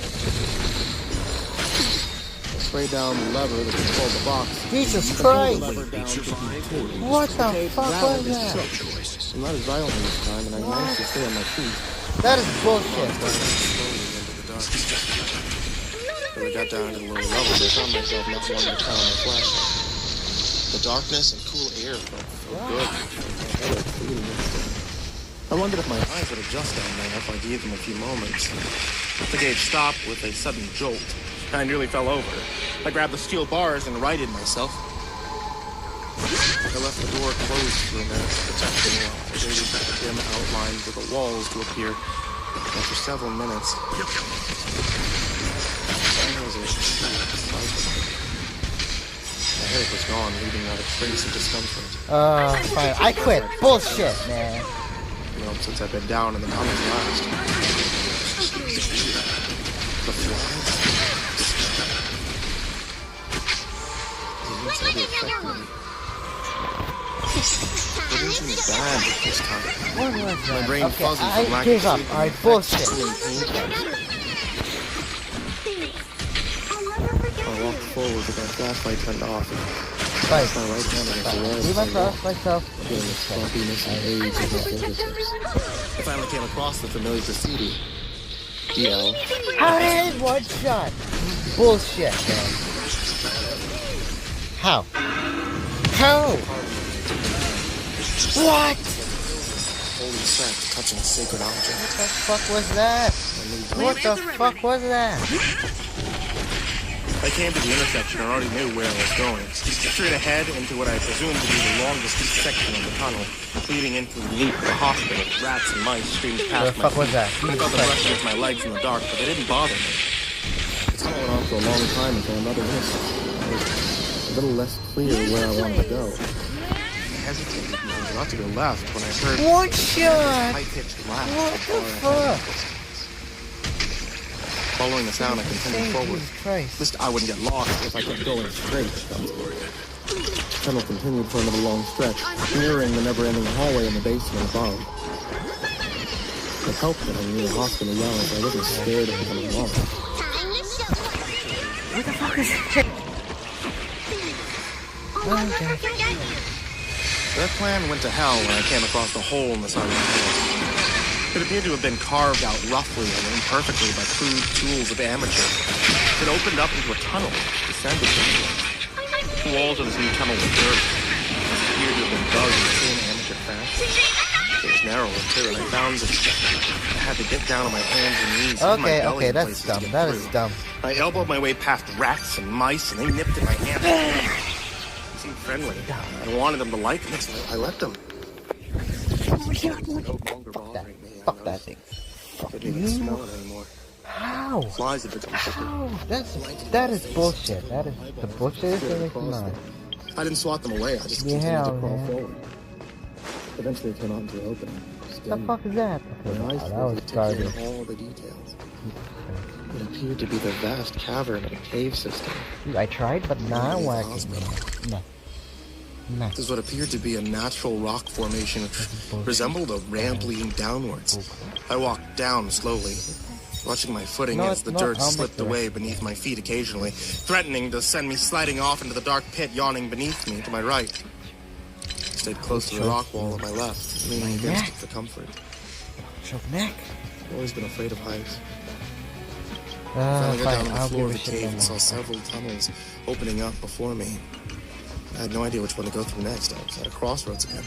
I looked around and I saw details coming into focus in the darkness. In the area to my right was a shallow pit filled with bodies. I did it before with perspiration. Flies were What the gorging fuck? on them, making nests of eggs in the soft, rotting flesh No, as it I don't decayed. give a shit. Millions of maggots were squirming everywhere, all throughout. Rats and mice scampered around the pile, pulling off ears and fingers and munching on them noisily. Normally that sort of thing would Oh bother my me. god. I heard Samantha's laugh from behind me, close this time, and hands grabbed me before I could react. I saw human forms appear from the shadows and saw they had been waiting for me down here. They had been blending into the shapes of the cave. I hadn't even seen them, standing just a few feet away from me. What the fuck? As a person behind me zip-tied my wrists expertly, not too loose or too tight. What do you mean? I did saw it a face before. come into Jesus focus Christ. before my eyes. The fuck? I was startled to see it was Marianne, the nurse from upstairs. The queen bee. Hello, Jordan. So glad to see you, she purred. We've been hoping you would come down here to meet us. We've been waiting for you. I looked around in shock to see that there were more than a few of them living down here. There were a dozen of them. More came into focus everywhere that I looked. You've lived down here for such a long time, she said. Someone like you can quickly adjust. You were built for it. Our ancestors were cave dwellers, you know. For thousands of No, years I'll along the make way, most of during ice ages, people lived in caves. This is how it was meant to be all along. The words, it was sweet. Not Hypnotic. She stroked the side of my face, and I felt my body tingling all over. You know nothing of the survive. There is no choice. I felt the knife cut loose the restraints that held my wrists.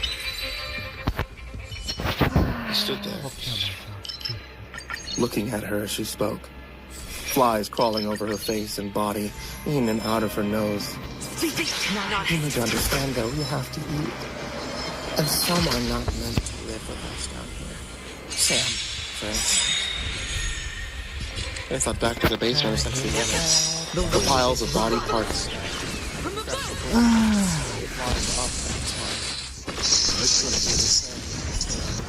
Patient had been a potential member of his group, but it appeared he hadn't made the cut. He fulfilled other purposes. He wasn't like us, besides. We could have never trusted him alone with the children, you understand?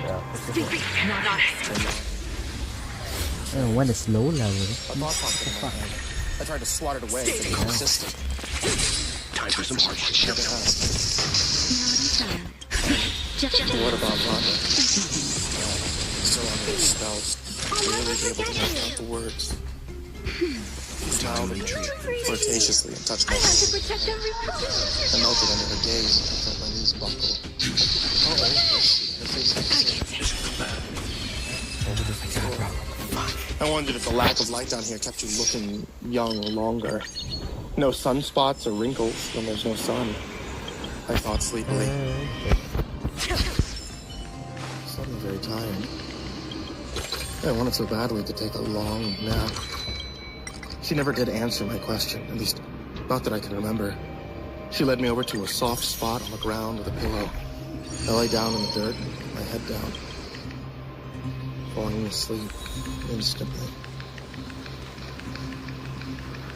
I slept for a few hours, putting my phone when I woke up.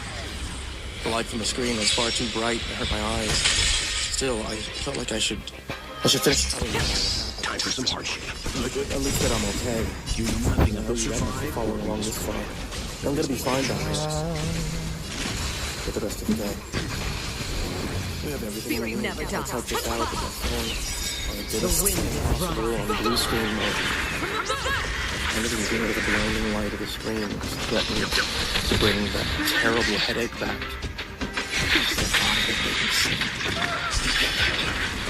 I asked Samantha if she could bring my phone upstairs next time she goes up to play, so she can hit post on this when there's enough signal to get it out to you all. Thank you for hearing my story. Sorry, just not the way you might have hoped for me. But don't worry about me down here. We have plenty of fresh water from an underground spring. It's the cleanest tasting water I've ever drank. There's lots of food too, if you don't mind eating only meat.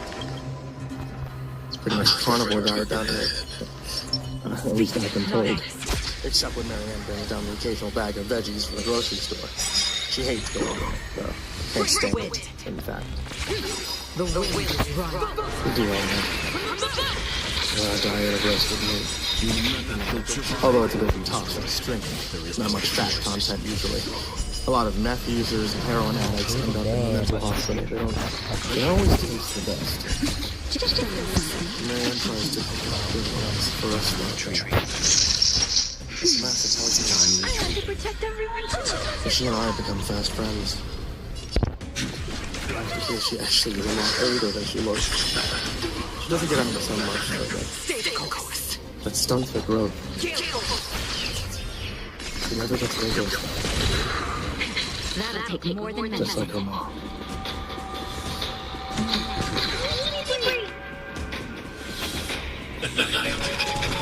Hey there kids, it's me, Mr. Creepypasta, and I just wanted to say thank you so much for watching tonight's video. Or watching tonight, or listening to tonight's podcast, because it's also a podcast on Spotify, or on Apple, or on Google, or anywhere else you can podcast. On a hot summer day, there's nothing better than a glass of iced tea. And thus for, you can check out my wife's tea shop, etsy.com/shop/ivorymonocletea. You can get numerous different types of tea, including a Mr. Creepypasta tea, the Dark and Stormy Night, which, if you ask, you can get the Mr. Creepypasta dabbing sticker on the front of it. And lastly, as always, I want to remind you guys, if you ever want to support the show, you can do so at patreon.com/MrCreepypasta. And I really appreciate it when you guys can support the show. I'll tell you later, guys. You're all awesome. A very special thank you to Jordan Alexander Sanchez, Haha Saha, Ken Lenda Higuchi, Mazakin, Shampinski, the Red Oak Shield Gunners, G. Weevil 3, Diana Krause, Stephen Van Huss, Chance Burnett, Tristan Pelton, Nico Cow, the Ginger Bros, Last Blade Song, Caleb Dougal, Sky Harbor, The Homeless Bird 93, Bobby Karen, Liam Newman, Aaron Stormcrow, Barbara Maceo, Thomas Burgett, S-Man, Kiri the Sloth, Bad Honey, Someone You Love, Said the King 56, Shadow Morningstar, Mad Marstomp, Mr. Thud, Patrick Schoolmeister, Z. Kierley, Wolfie Nums, Rafael Rodriguez, WR Axis, Prozac and Pancakes, Mike Bullock, Acid System, Lauren, Brian Ars, and Rumble Fox. And also a huge thank you to everybody who's down there in the description down below. You guys, as always, are the real MVPs, and I appreciate you more than I can possibly say. So thank you guys. Thank you all for listening. Sweet dreams.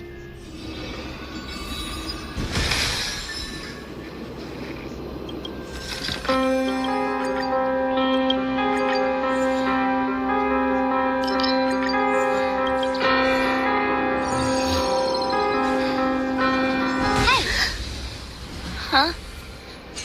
Wow, Chris. Is the birthday party so boring that even the birthday boy falls asleep? Leave me alone, Iris. I'm trying to stay awake, but it's not easy. It's just been hard to sleep.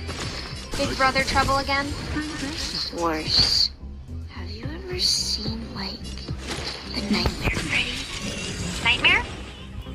I mean, I've had a bad dream or two about them. They're creepy, Chris. on stage.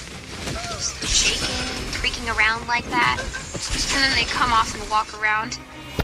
No, not Fredbear. Freddy. Brown Bear. And Foxy and Polly and Chica. Like from the cartoon show? Like Fredbear and Friends? Yeah, I've seen them every night. They creep around my house, Iris. Fredbear's keeping me safe. Keeps you safe. The stuffed animal? Yeah, they're all my friends. You know? You are so weird.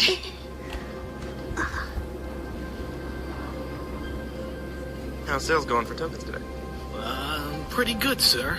Pretty good. It's Fred. Everyone here just calls me Fred. Right. Sorry. It's fine. You've only been here, what, a few months?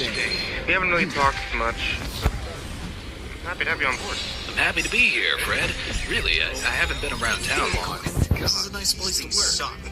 Stupid brother's wasting a perfectly good Saturday with this crap. Hey, don't mess with that. Those are expensive. And dangerous. They're in automated mode right now. Can you please go back to the tables and enjoy the show from there? Whatever, man. This place sucks. Shit. But hey, you handled that well. Keep up here. And we'll see about you becoming one of the managers. Of course. Thank you, sir. Thank you, Fred. It's no problem, Peter. You do good by me. Good by you, man. Did you see that shit? Yeah, man. What a loser. This fuse isn't working here still. This place blows. I thought the coolest thing are the masks at the ticket counter. You want to buy? Foxy. Let's begin. Foxy, obviously. I tore the head off the one that Chris. Aw, did he cry? Yeah, did he cry? That little piss baby always cries, man. It's annoying as hell. I tried to scare the shit out of him, and he's still coming here for his birthday. I was hoping to save us from this embarrassment. Well, you know, we could give him a real reason to be stupid. Ow! He keeps that stupid bear with him at all times. It's like his cry teddy. Cry teddy? He never grows up. See? We just gotta grow up. You know, when the diesels... As easy as that. Fuck yeah. Leave it to me. Think you'd want one of those plush traps? Yeah, maybe. I don't have one of those yet. That's the Bonnie? Yeah, they're like 1,200 tickets. We could pull together if you want to. That might be fun. Hey, loser. Happy birthday. Terrence, stop. Yeah, Terrence, stop. He's gonna cry.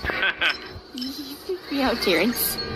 I'll tell Mom. If you want to keep that stupid bear, you won't tell Mom shit. You guys are such bullies. Seriously? Back off. It's Chris's birthday. Can it, you little bitch? I can't believe you need a girl to defend you, Chris. Wow, your brother's kind of a baby, isn't he? It's hilarious. Why don't we help him get a closer look? He'll love it.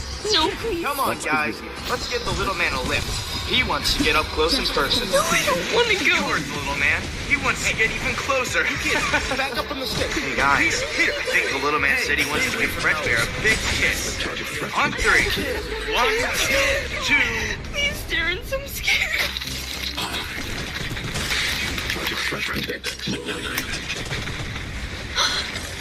Chris? Oh, shit. Chris? Shit, man. Stop fucking around, man. Chris. Can't be here. Shit, man. I'm sorry, You do. You can't... I didn't mean to. I'm sorry. I'm so sorry. I'm so fucking ruined. Everything's lost. Everything's lost. That's better. It's timely treatment. It's not. What are you, stupid? A kid is... Don't just look at it like that, Peter. Call the police. I can make this work. There is no other choice. Stop it. Call the police. Stop yelling so loud. Everyone is in a panic, okay? No one is really sure about what happened. Just a I can make this disappear. You won't have to close, Fred. Got you.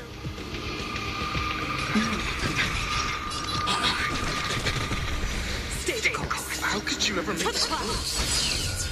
The wind is rising. I don't know yet, but trust me, we're in this together, right? Nothing of survive or be destroyed. There is no choice. Right. Spirit never dies. You're broken, but I can put you back together.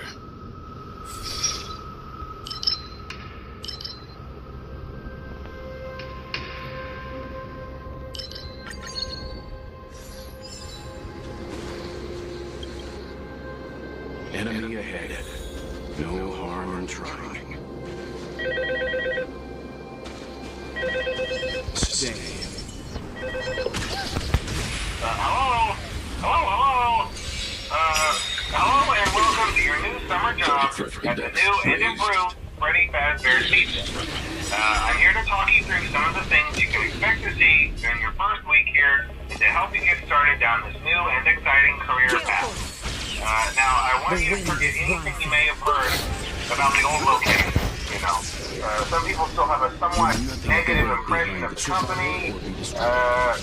That old restaurant was kind of left to rot for quite a while, but I want to reassure you, Fazbear Entertainment is committed to family fun and above all, safety. Treatment.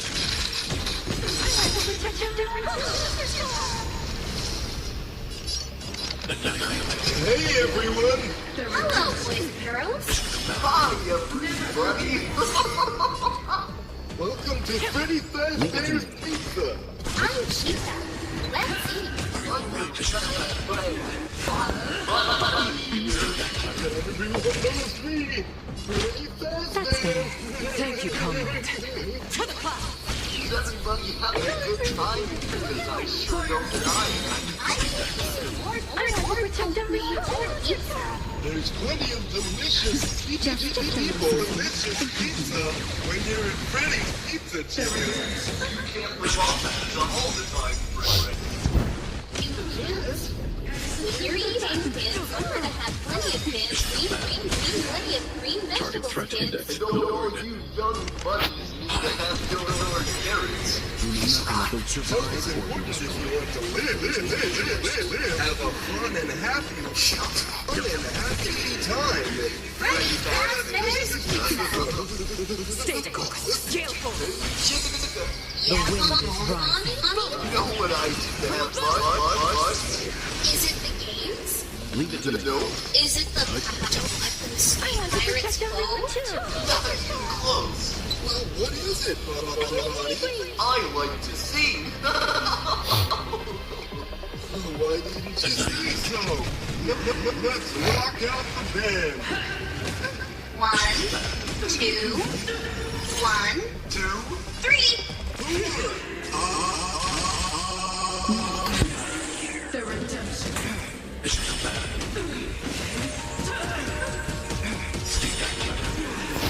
Let's begin. You know nothing of the what survive or be destroyed. There is no other choice. Spirit never dies. To the cloud. Hey, all you pirate fans, and on down to the Pirate Cove, because the show's about to start. It's our good old pal, Foxy. I know he's around here somewhere. You can call him out. Foxy! Did I do 2 already? Or no? Yeah, kids. Foxy! Last time, kids, nice and loud. So we can get him out here. Foxy! Yar, me mateys, it's me, Foxy, and welcome to the Pirate's Cove. Freddy best be getting back to the stage, or I'll be forced to make a walk the plank. Have fun, kid, and let's kill them. Keep ourselves safe when exploring Pirate Cove.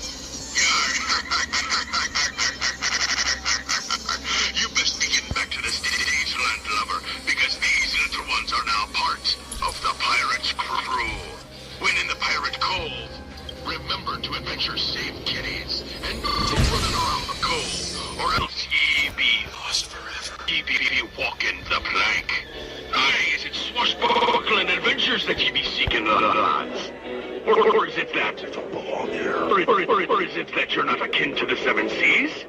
All pirates, give me an arg. Please help me.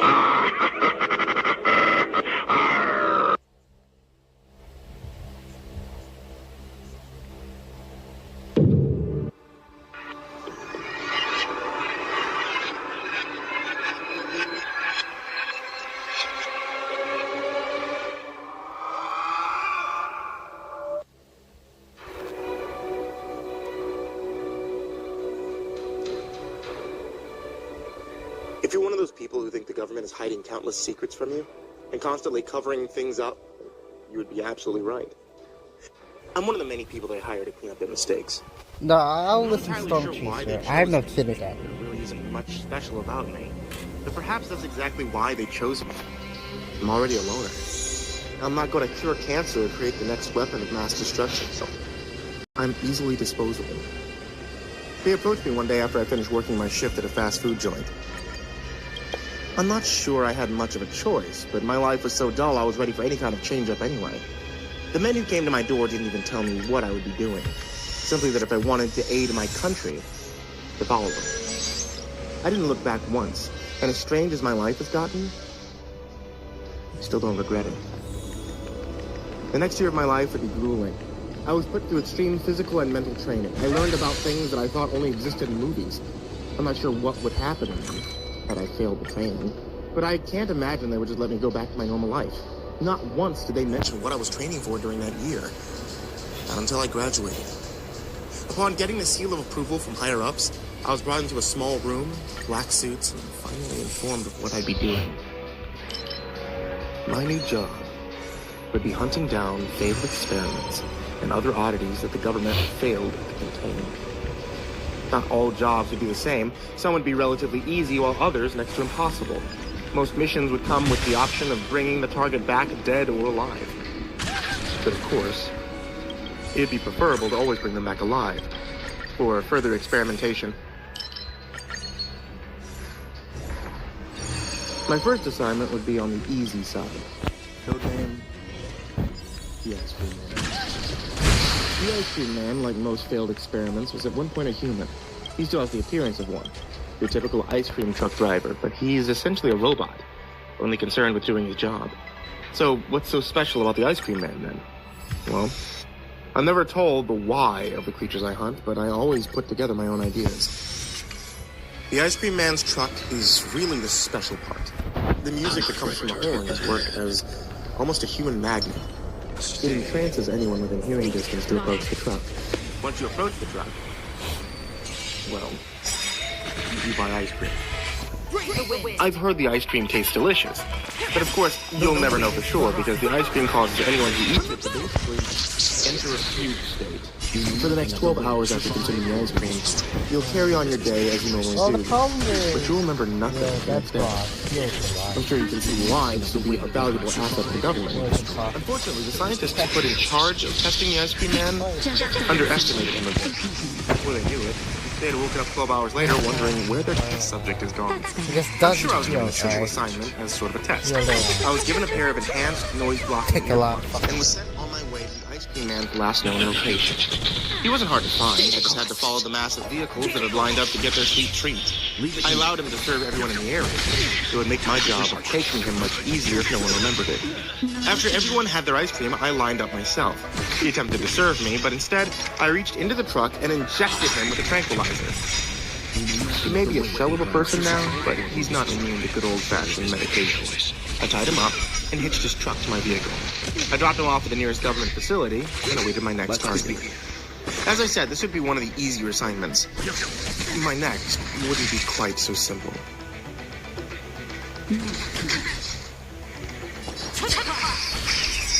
Codename, the Rippler.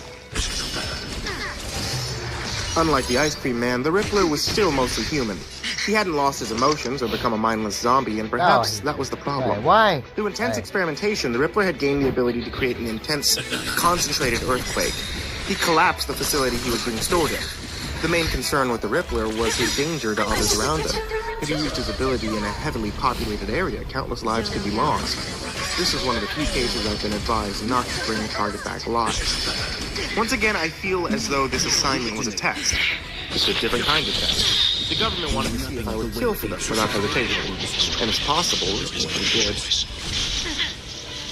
then there would truly be no escape for me. This is fine, though. I had no intention of leaving. The Rippler was a bit more difficult to find, mostly because he wasn't trying to attract the attention of everyone around him. But if the government wants you, they'll find you. He had relocated to a small town, changing his name, his face, everything in an attempt to escape.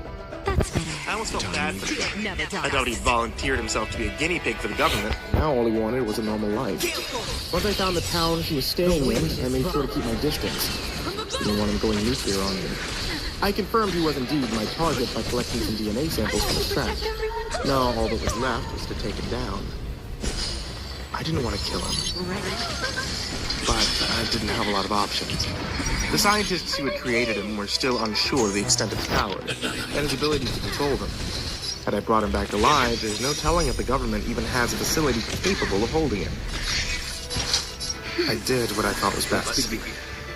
After he returned home one night, I put a bullet between the Rippler's eyes. It wasn't a good feeling, but I continued to convince myself it was necessary. I dropped his body off and was thanked for my services. It wouldn't get easier. My next target, codenamed Ghoul. This one was truly a monster. I'm not sure what the government was trying to create in Ghoul, but I don't think they got what they wanted. Ghoul has enhanced strength and speed, but with one slight problem. He eats humans. Who knows? Maybe that's exactly what the government wanted. As you can imagine, Ghoul found a way to escape. After a while, you'd think these government scientists would get better at containing their experiments. That doesn't seem to be the case. The mission might not have been so bad, but I was given strict orders that Ghoul was to be brought back alive. All my lethal weapons were stripped and replaced with tranquilizers strong enough to bring down a rhino. I put in a request to have a partner for this assignment, but of course I was swiftly declined. Ghoul had taken up residence in a forest. This might not have been so bad if the fact that this forest had an extremely populated hiking trail. There had always been frequent disappearances in the forest, a lot of them chalked up to suicides. But since Ghoul had escaped, that number had amplified significantly. The government did me a solid and got the trail shut down for the weekend, so it would just be me and Ghoul. I wouldn't have to worry about anyone else getting in the way. I've always wanted to go on a hiking date, but this wasn't quite what I had pictured. I set out into the forest looking for signs of his nest. I had made sure not to shower all week in preparation. If he came to me, it makes my job of dragging him back to my vehicle a lot easier. And I'm sure he would get hungry eventually.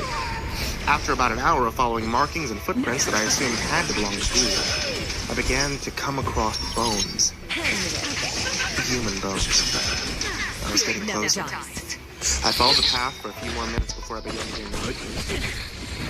But my day finally arrived.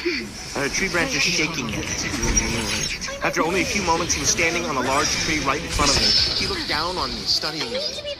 He really wasn't that big, maybe 5'6", an average frame, but looked steady as he. His skin was sickly yellow, and his hair had begun to recede, as if he was an old man, and he was clearly much younger. His eyes were pure white, no longer containing anything else. After a brief stare down, he jumped. It was a good 50 feet between us, so I thought that I would have a few seconds to ready myself, but I was wrong. As if he was a video game character, he soared from the tree and landed directly on top of me. I had just enough time to pull out a tranquilizer and shove it into his side. That wasn't enough. Despite the strength of the tranquilizer, he seemed relatively unaffected. He shrugged it off and proceeded to take a chunk of flesh out of my shoulder. I lay helplessly as he began to chew on my flesh. I knew it would be long before he went back for seconds. I struggled to pull out another tranquilizer and I managed to put another one right before he began to lunge in for another bite. I jammed the second tranquilizer directly into his neck. I felt his teeth begin to lock onto my own neck. But before he bit down, he passed out. I let out the biggest sigh of relief in my life. He pushed him off me. I placed the special restraints I'd been given for him on, making sure the muzzle I was given for him was extra tight.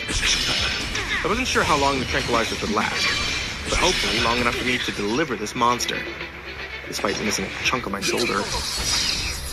I had escaped alive. This was just one monster the science had created. I could imagine what my future would have in store for me. After delivering Ghoul, I informed the higher-ups that I would need at least a month off. And knowing what they had put me through, I'm glad we're all out safely. if anything, they were impressed that I'd come back in mostly one piece. Those are a few of my targets. I have many more tales to tell, but that will have to wait.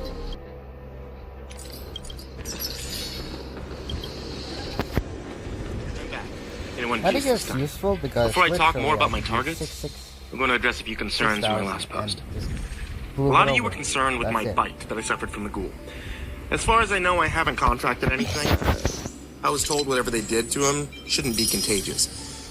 But I made them run tests regardless, all of which came up negative. They gave me a few special pills, but I was told that these were to help speed up the recovery of my shoulder. It wouldn't surprise me if they were hiding something from me. I just hope that if I do start craving human flesh, I would start having enough mental fortitude to pull the trigger one last time. Another thing I wanted to address is who I work for. I only ever referred to my boss as the government, and this is simply because I have no clue what branch it is. It's possible that this isn't the government at all, but I doubt that. It's far too ingrained to not be. It could be the CIA, but I'm not certain. The only questions I ask are the ones that will hopefully keep me alive longer. Now let's talk about a few more of my assignments. After my month-long break or recovery from Ghoul, I was given an easier assignment to ease my way back into things. Don't put anything in your Code mouth, name? people. I'm hungry. Romeo. Shut up. Romeo was made to be a charmer, and that he was. He was a true Adonis in every sense of the word. Romeo makes the statue of David look ugly in comparison. From what I can tell, he was designed to charm women, foreign diplomats probably, but instead he charms anyone and everyone, which is how he was able to charm his way out of the holding cell. Romeo isn't really a danger to anyone, though, except perhaps himself, should he find himself at the hand of an angry spouse. But I'm sure that he could get himself out of that, too. Finding Romeo was easy, but the hard part would be extracting him. He was always surrounded by a crowd, almost like a cult. If there was a high-class party, Romeo would be there. He'd never return to his room with less than 10 people following him. I would need a good plan to separate him from his entourage. I decided to attend one of his parties, just so I could get a better scope on the situation. It was crucial that I find any openings he might have. What I didn't expect, though, was for Romeo to approach me. Good evening, monsieur. I do not believe that we have met. I am Romeo, and you? Monsieur? Was that French? I think I almost threw up in my mouth a little bit.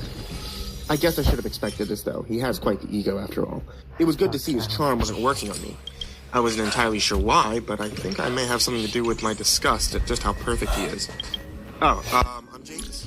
Kinda new here. Nice to meet you, Romeo. I managed to respond. James, what a fabulous name. But alone at a party, unacceptable. Come with me.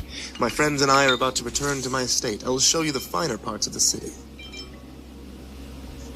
Is that a sexual reference? Regardless, this was going to be much better than I expected. I was making direct contact with my target. If I went to his home, perhaps I could just wait until everyone else fell asleep and sneak away with Romeo before anyone knew better. I don't know, we just met. I wouldn't want to impose on you like that, I said, trying to play hard to get. No, I insist, you must. Samantha, go with my friend James here and guide him to my home. I'll be there shortly. There is someone I must see first. Romeo replied while motioning to one of the women from his group. Samantha did indeed guide me to Romeo's home.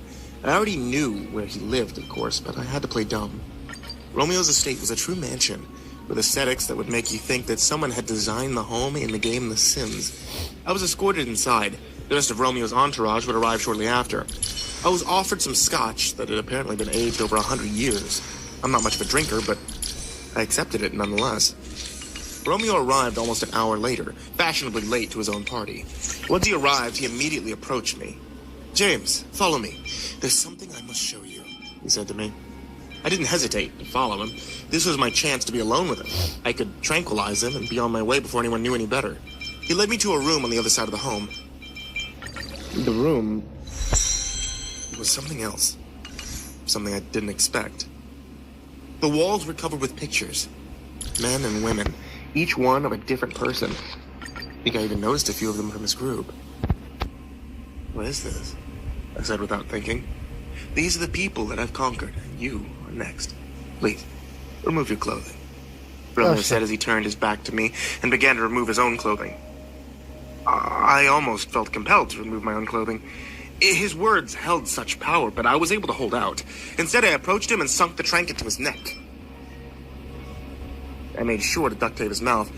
I had heard enough of his words for one night. Romeo was much bigger than me, so it was quite an effort dragging him out of his window and back to my vehicle. But I managed to do it before anyone got suspicious. I assume his friends simply thought that he was taking his time and conquering me. I dropped off Romeo and I made sure to shower extra well that night. My experience with Romeo almost made me miss my date with Ghoul. Almost. My next assignment would be a rather fun one. Codename Kong. What happens when you splice human DNA with gorilla DNA? Well, apparently you get Kong. Personally, I would have preferred to name him Caesar, in reference to Planet of the Apes, but I suppose he's not a gorilla. And I don't get to pick the names anyway. Kong is essentially a smaller version of Bigfoot. And before you ask if Bigfoot exists, I have to say I don't know. I haven't been tasked with hunting him yet. Kong would be a kill task. There's no guarantee the tranks would work. And if they did, for how long? Not to mention he'd killed 2 scientists during his escape, so they weren't too worried about him coming back alive. They just wanted to dissect what was left of him. I was given specific parameters as to avoid the head, if at all possible. They mostly wanted to examine the brain, and that wouldn't be possible if I splattered it all over the ground. Another problem I faced was my experience with long-range weapons. It had been a part of my training, of course, and I had gotten through the basics. But that's about it. I had been told most of my missions would be up close and personal anyway, so it wasn't that important. Well, it started to seem important now.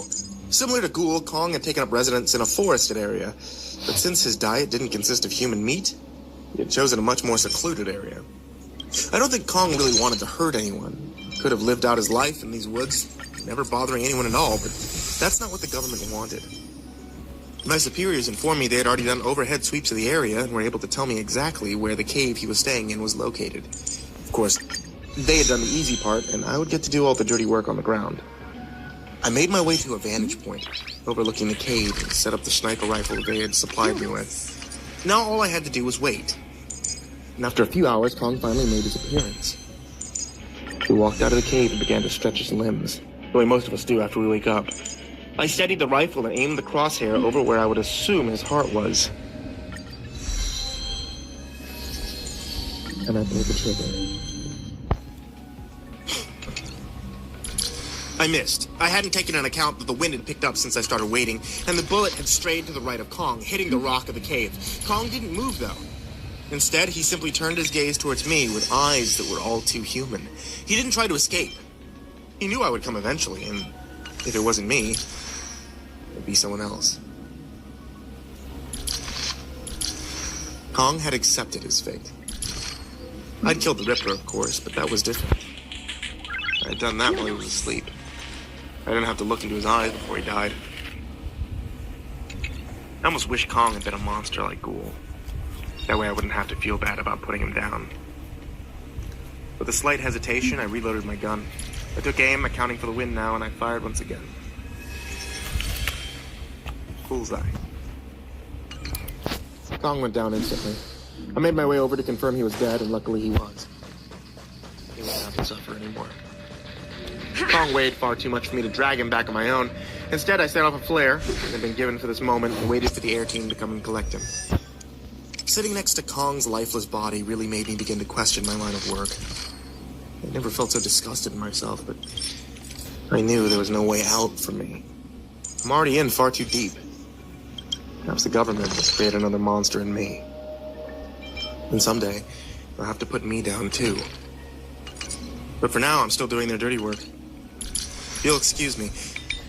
Writing about Kong has really brought my mood down. I'll be back. I'll be sure to include one of my more exciting assignments next time, but I think I need to lie down for a bit. Until next time.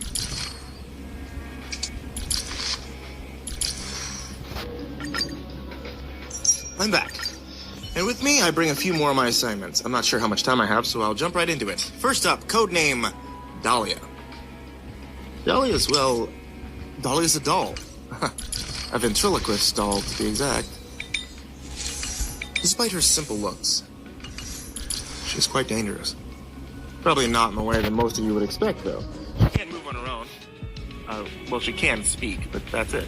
So she won't be running around her home in the middle of the night stabbing people. No, instead Dahlia has an incredibly strong power of influence. One look in her eyes, and she'll have complete control of you. It's a bit ironic, really, a ventriloquist doll making humans her puppets. In my briefing, I was told that Dahlia is essentially the definition of sadistic. She enjoys making her victims inflict as much pain as possible before eventually disposing of them. I'm not sure if demons are real, but if they are, I'm sure that's what's trapped in that doll. Dahlia is believed to be staying with a family of 4. She'd been taken there by a scientist who had fallen under her control. She'd only been gone about a week, but there's no telling what she could have gotten up to in that time. The scientist who'd taken her had returned to her workplace a day later and attempted to murder her co-workers, but was quickly taken care of. I made my way to the family's home, hoping to be surprised by what I saw. Let's just say I got my wish, but not in the way I'd hoped. I knocked on the front door. After a few minutes of no response, I turned the handle to find the door was unlocked. I wish I hadn't. The moment I stepped into the home, I was hit with a putrid smell. One that I know means death. The walls were coated in blood. Some of it was dried, some was fresh, and still slowly dripping down. I found the family together in the living room. The mother and 2 children were sitting in a small triangle. They were already dead and rotting. Their stomachs had been cut open with their entrails hanging out. They had been posed in a way to make it look as if they were eating their own organs. In the center of that triangle was the father hanging from the ceiling. He had scratches and cuts all across him, but that was nothing compared to what had happened to his family. Just before I was about to spill my lunch all over the floor, I had heard a voice from the opposite corner of the room. You're just in time. What do you think of my art? It's a little sloppy, but I'm sure it'll get better in time. Dahlia? Question. Aw, have you come to get me already? I was having such a fun time. I'm done here anyway. I guess you can take me back for now. I'll be out again soon. I made my way over to the voice, making sure to keep my head down. I had no intention of ending up like that family. When I got close, I closed my eyes. I managed to pick her up and flip her over. Make my way back to my vehicle. Let me sit up front. I like to have conversations during my car rides. Plus, you can't get much action from women in this line of work, so it'll be fun for both of us. Okay, I'm done here.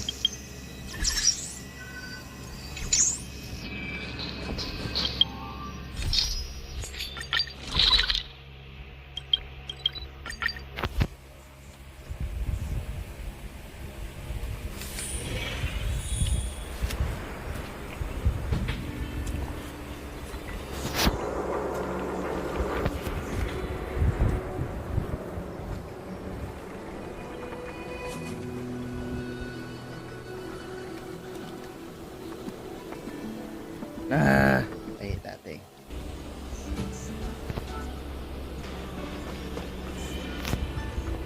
This is the Ethereum Wars player terminal.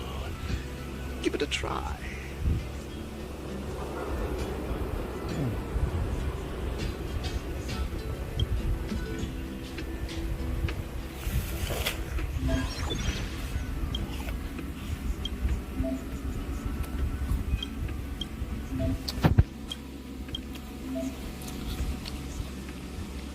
What?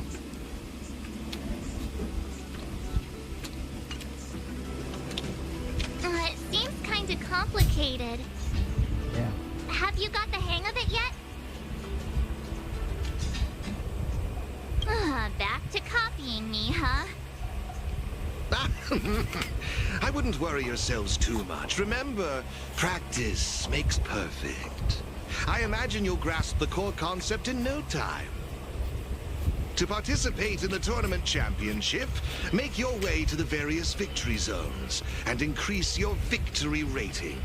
Complete the trials in each victory zone to earn all of the mastery marks. Please excuse me if you may. I have a few other facilities to inspect to ensure the festival runs smoothly. If you have any problems, the staff at the service hall will be more than happy to assist you. I wish you all a memorable festival. Farewell for now, dear friends. Okay, looks like we've learned all the essentials. Let the fun begin. Let's head towards the first victory zone. Corridor of Fading Echoes.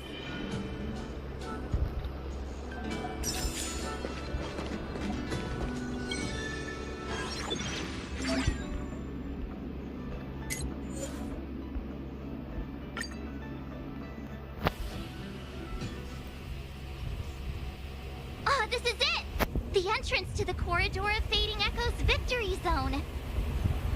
I just looked up some tips on the Interastral Network. These victory zones are leased by the IPC and the Gaming Association from various planets. The IPC's reach is impressive. Ready to head out? Can't wait to find out what's inside these victory zones. Hey, look! It's Mr. Giovanni!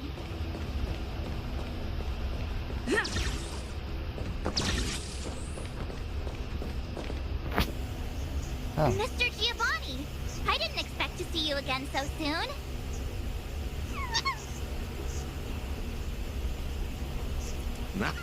You two move fast. Welcome to the Corridor of Fading Echoes Victory Zone.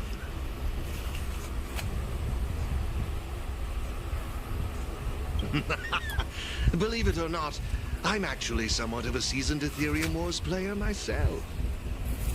Am I correct in saying that this is your first time entering a victory zone? In case you want to hear the rules again, players can enhance their victory rating by engaging in various activities within the victory zone, such as collecting roaming data and participating in sparring matches with other players. Collecting roaming data is a vital aspect because it's the only way for players to encounter new ether spirits, aside from purchasing or trading them. Since you're both here, let me give you a lesson on gathering roaming data. Oh, really?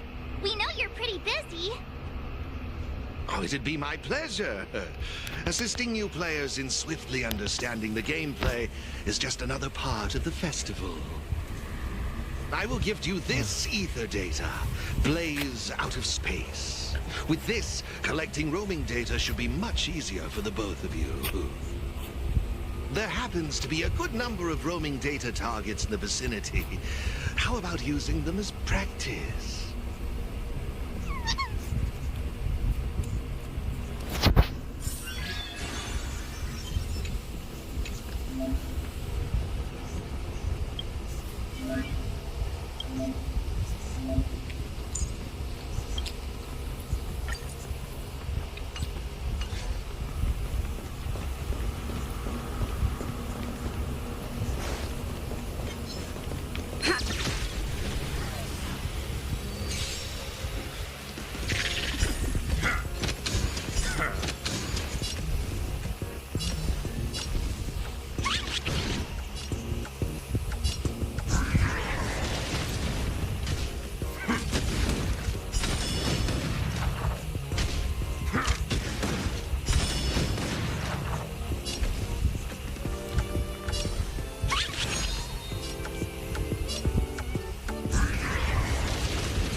impressive. I see you're both living up to your renowned trailblazer reputations.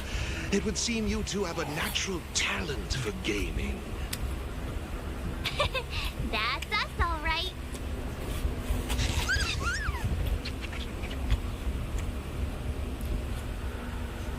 Yikes, sweet talk alert. But it's true. Thank you, Mr. Giovanni. Let me see. What next? Ah, that's it. Now I remember. I prepared a few ether expansion chips for you both. You can use your ether coin to read the data on these chips. They allow your ether spirits to equip various abilities. Why not give them a go right now?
Everyone's here.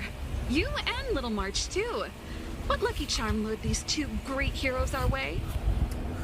Serval, Pela! Has it really been that long? It's great to see you, too. Behold, two championship contenders. It would seem the stage is set for some intense competition. Huh? Serval's the championship contender for this victory zone? I guess it's time we got our act together.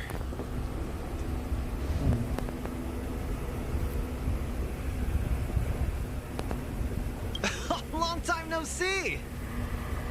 Good to see you, outsider. Serval? Pale... I mean, intelligence officer? Huh. So is this game already popular in Belobog? Yeah, but I guess no one in Belobog had much of a clue about video games before the IPC showed up. I gotta say, Ethereum Wars is really fun. I've been grinding for several days straight. Barely even had time to eat. I wish you'd put the same effort into other things. So, Miss Serval, Miss Pela, how are you feeling? Have you gotten accustomed to the title of championship contender yet? totally used to it. Payla and I have already struck fear into the hearts of more than a few newbies. Should we really be bragging about something like this? It's good that you've gotten used to it. Entrusting the victory zone to the two of you was the right decision. Since you're all here, how about we let Miss Serval and Miss Payla, our championship contenders, explain the rules to everyone? No problem. The rules are actually quite simple. To start with, I've made some minor tweaks to the snowshine lamps, making it possible for heat to be transferred between them. Just pop a thermic core into a lamp, and all the nearby lamps will light up simultaneously. Cool, right? The puzzle for you to solve is to use the limited number of thermic cores at your disposal to illuminate all of the designated snowshine lamps scattered around the victory zone. Experience is always the best teacher.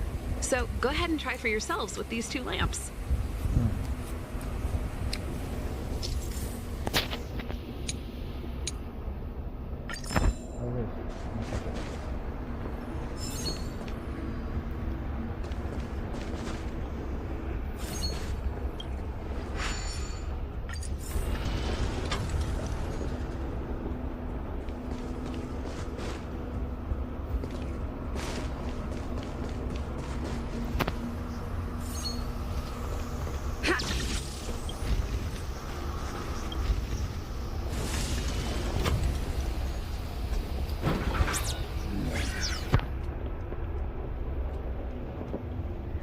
You see?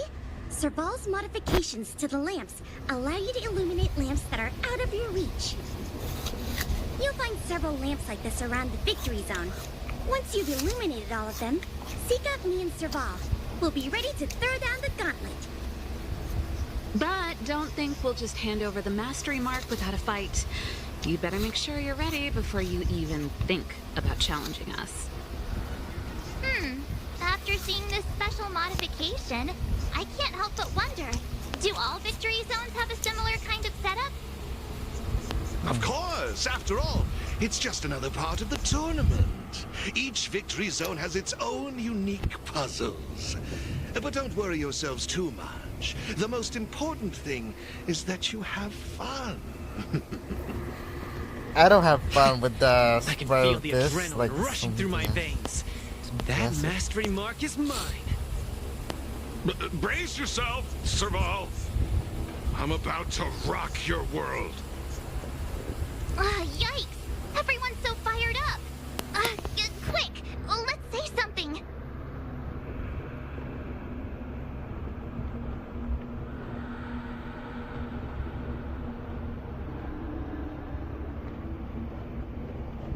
Woohoo! Yeah! Let's...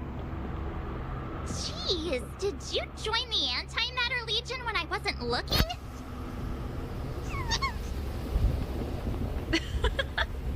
The enthusiasm is cute, but don't think just because you're still figuring out the game that Payla and I will take it easy on you. There are 3 thermic cores. You'll need them to solve the puzzles in the victory zone. Let's see what you've got. Now that's exactly the festive atmosphere I'm looking for. Investing in this event was most certainly the right decision. Please excuse me. I must inspect the next victory zone. Best of luck to you both. Thank you, Mr. Giovanni. Let's get moving. Time to show Payla and Serval what we're made of.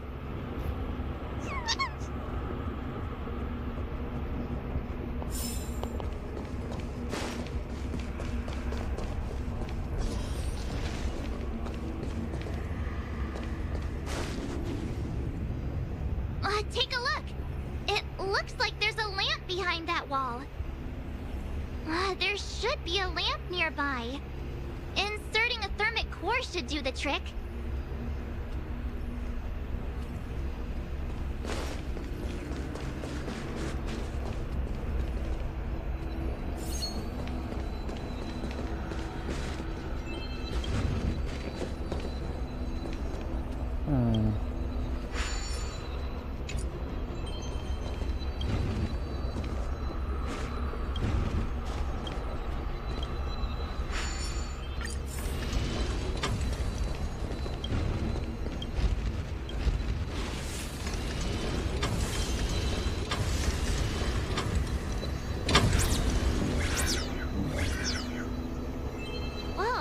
actually works. All right, this one's done. Let's go find the next lamp.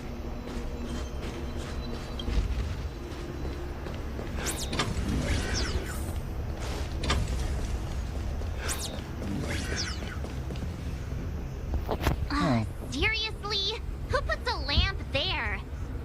There's no way we can directly load the thermic core into this one. Why don't we try using the lamp's heat transferring properties?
Like a Pokemon.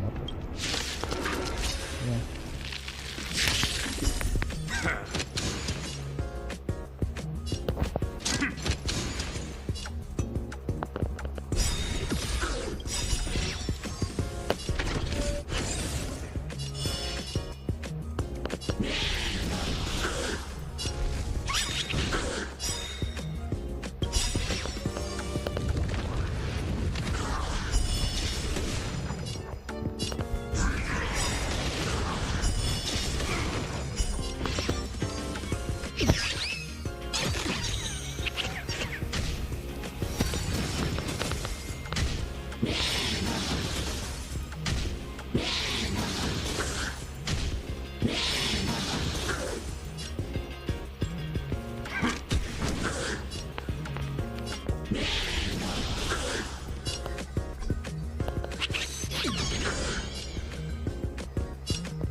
too obvious?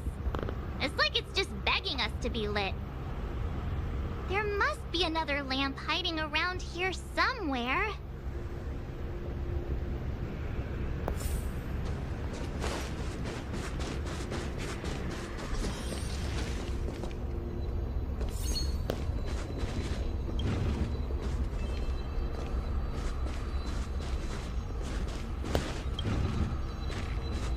Wajan dapat posisi yang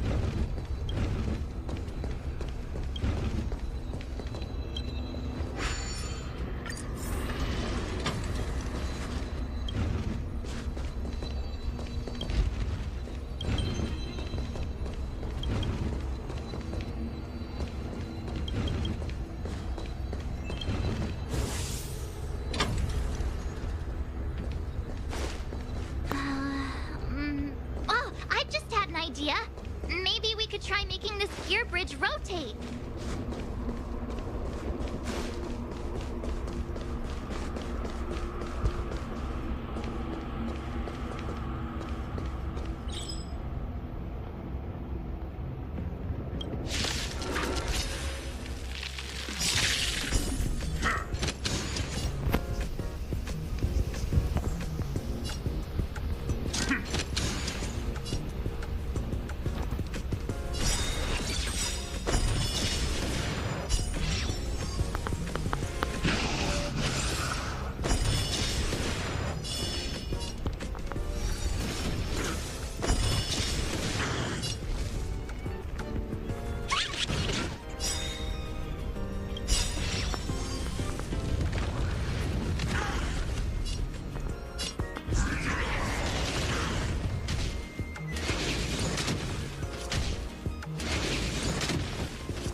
I've just received a message from Serval and Pela. It seems they're ready for us. It's time to show those contenders who the real bosses are.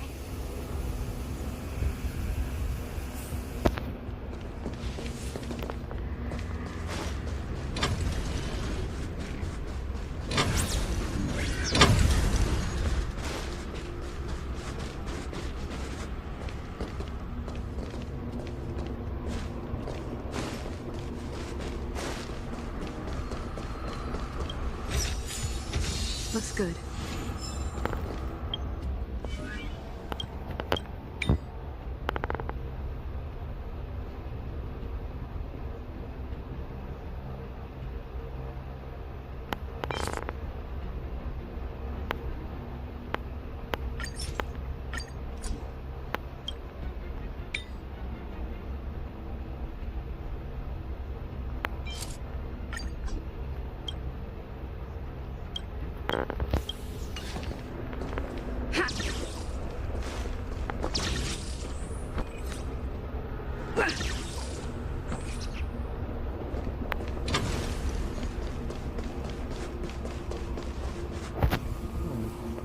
Oh, it's the Trailblazers.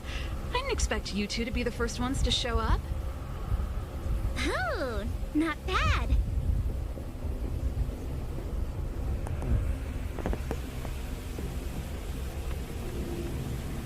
With me here, it was a walk in the park.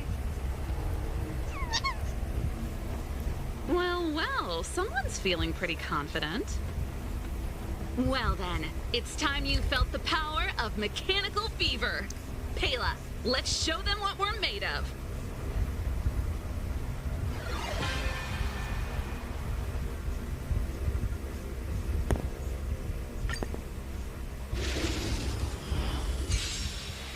The essence of turn-based games lies in the numbers. So you better get ready to witness the precision of my calculations. Things are heating up.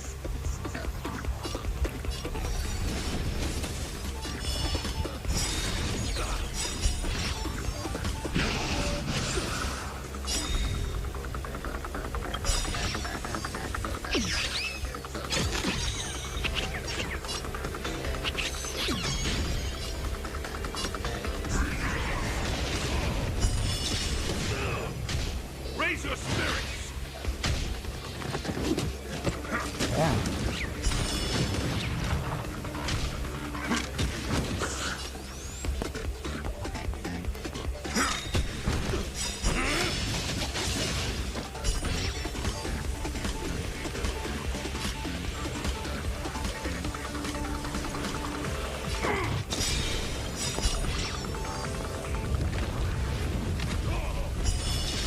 Okay, I wasn't expecting that. Time to channel some rockstar energy.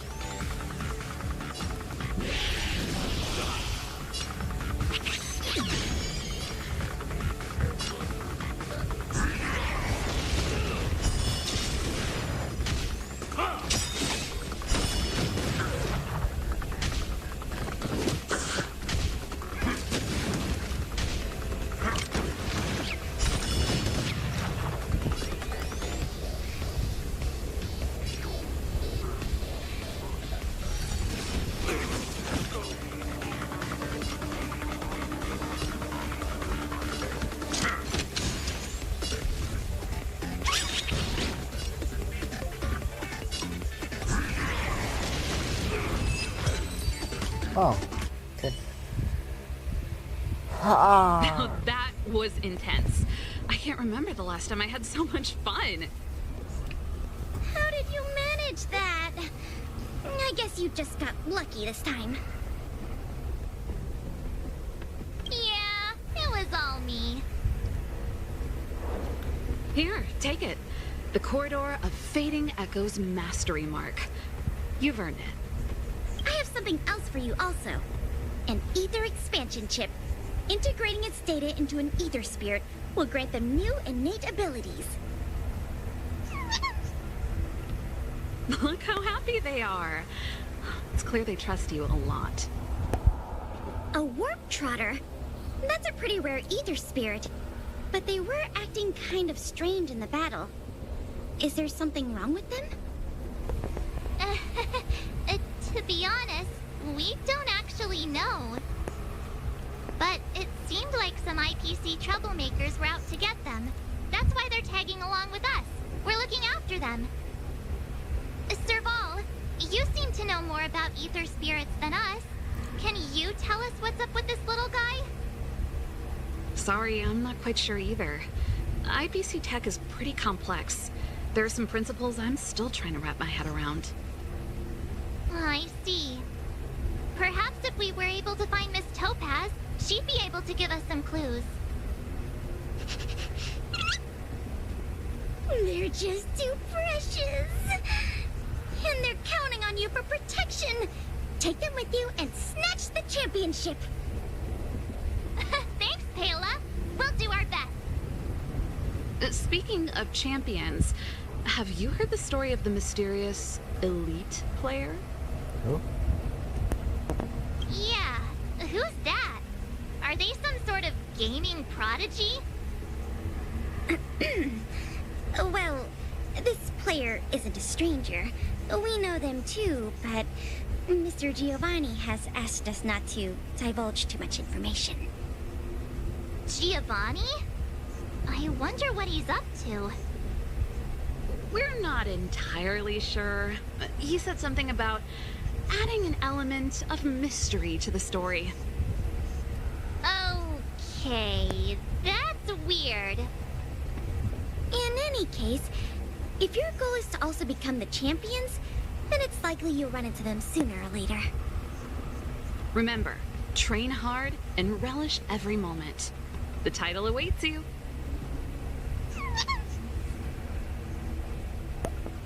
Now that battle was really intense. Those puzzles were such a blast too. I think I'm hooked. Great minds really do think alike.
We need a strategy.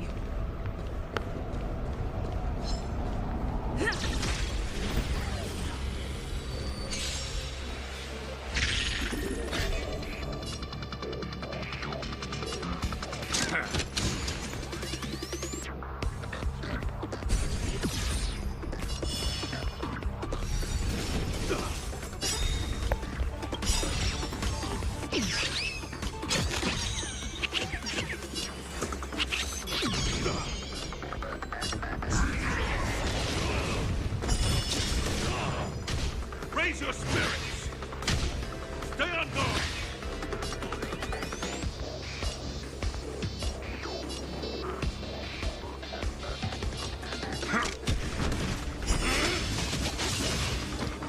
Just give it up!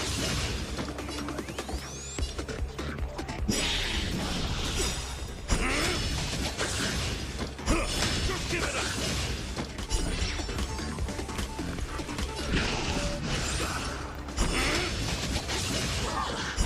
Just give it up!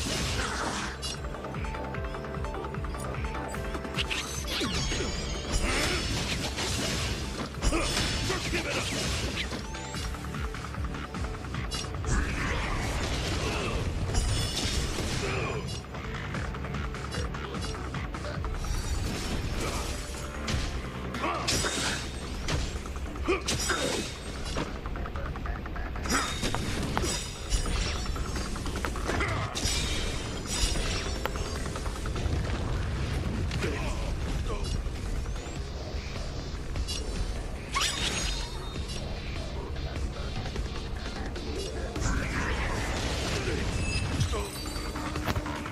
Select well.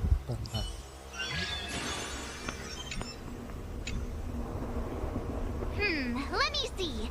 Our next stop should be the Cloudford Victory Zone. But it's already getting late. How about we head back to the Goethe Hotel for a bit, and then set out on the express tomorrow?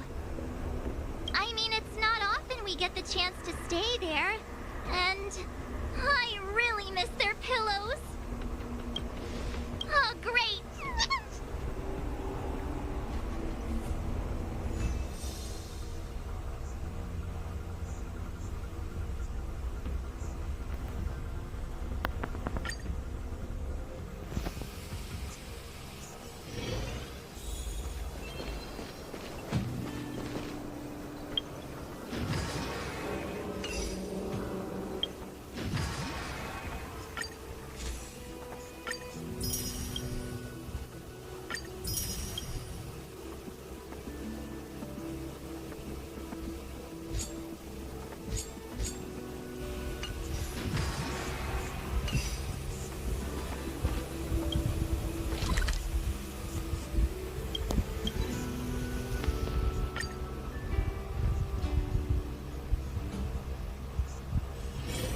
getting late. Where to now?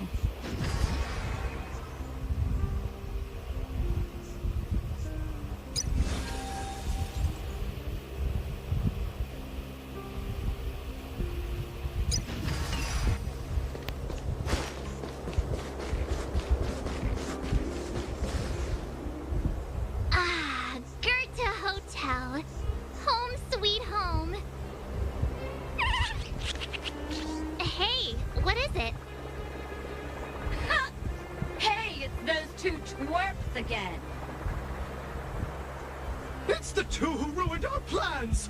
Hand over the trotter, now! You two again? We're minding our own business. You're the ones going around stealing people's ether spirits. They're like family now. Why would we just hand them over to someone like you? Yeah. If you think you've got what it takes, then bring it on. You brat dare underestimate us! Oh, you won't get away with it twice! I'll teach you two twerps a lesson you'll never forget!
Not again! Another failure! The shame! The shame! Hey, come back! We want to ask you something! What's with these people? They talk the talk, then run off with their tails between their legs. I don't know. What did the poor trotter do to end up in their bad books? Aw, don't worry. It's alright. They're gone now.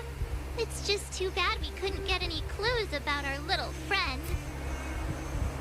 Seriously, I was in such a good mood, too, until they came along and spoiled it.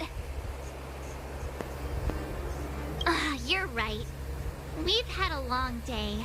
Let's just get some rest and forget about them.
Okay, I'm done here.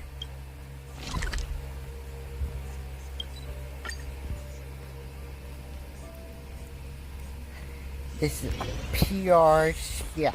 Will of preservation. Shit. Okay.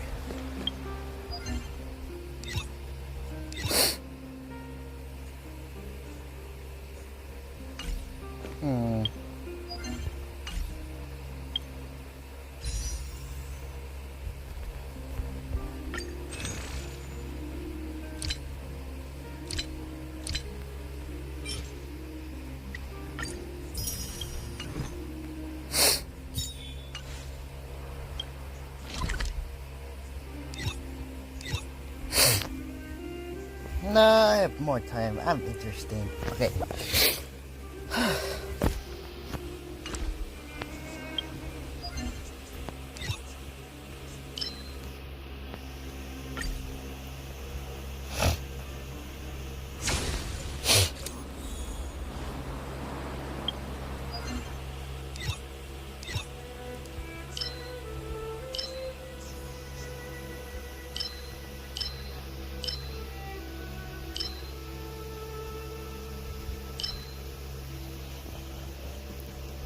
Yeah.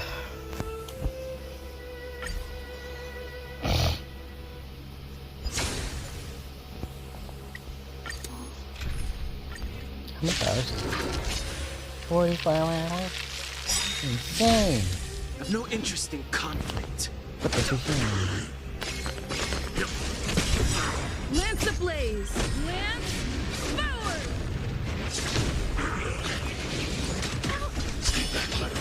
Lance at the ready. I'm not afraid of you. I want to protect everyone too. Hide.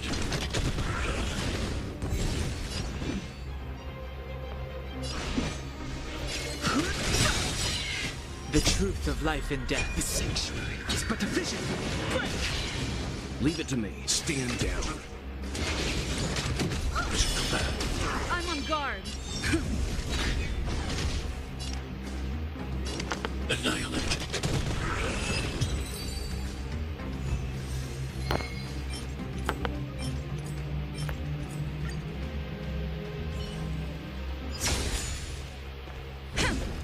Will of preservation. Fuck, I'm making it.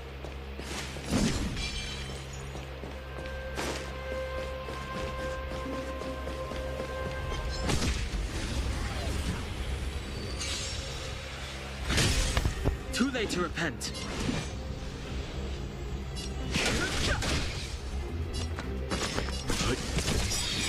Do nothing of the way. Survive or be destroyed. There is no other choice.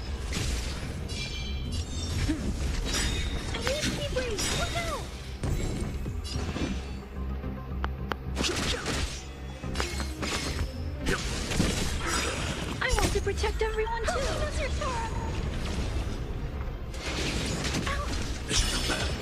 Lance at the ready. Lance ablaze. Lance forward.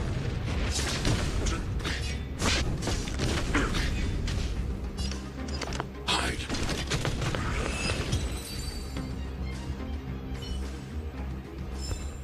Reach the end of the story in your own way. Oh, how many stuff do I have? I'm using the visual videos. Oh, okay, nice.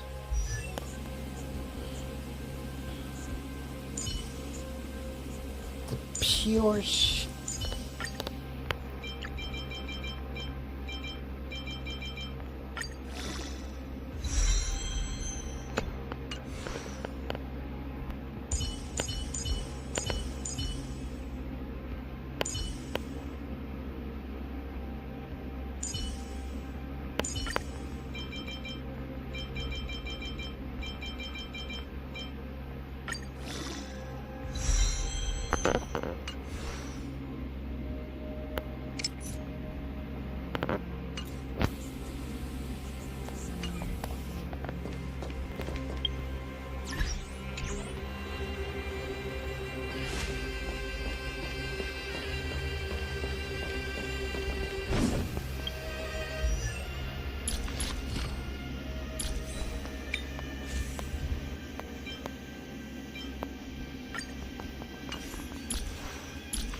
Yeah, I'm poor. I don't need shit.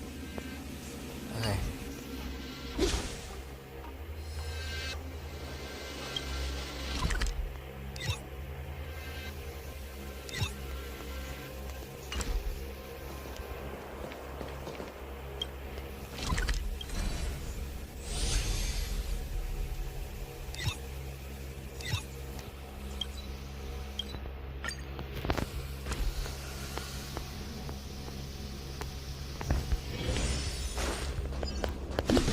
Keep at it.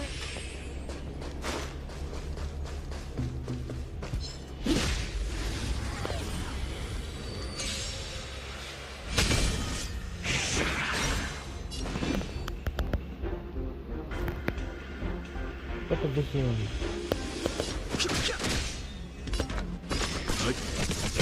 This is our chance. Eliminating threat.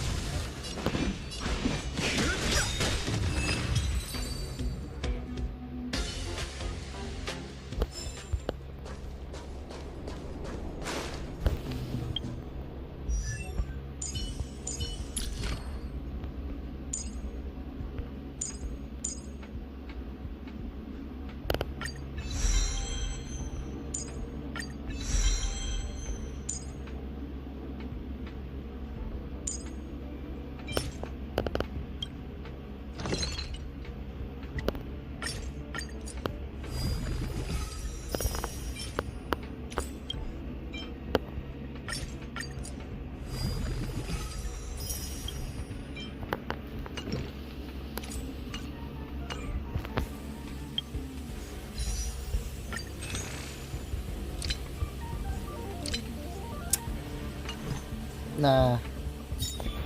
Refund. Refund.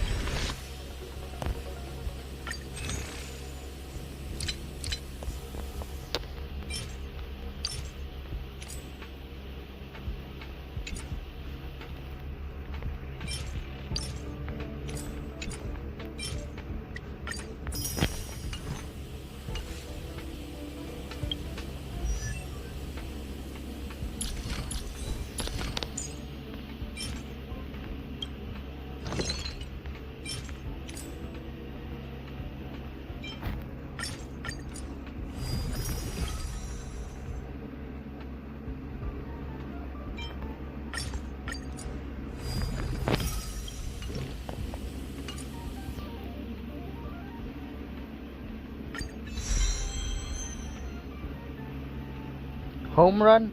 Is that okay? Never mind.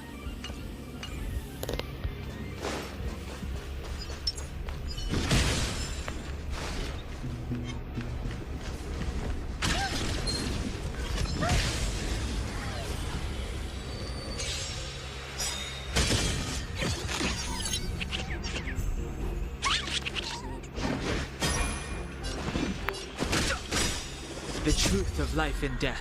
This sanctuary is but a vision. Let's go. Rules are made to be broken. Target threat index Damn. lowered.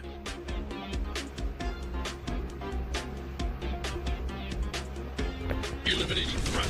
Okay.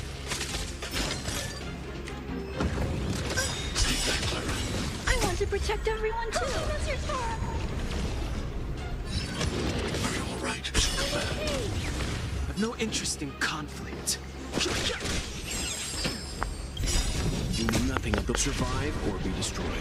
There is no other choice.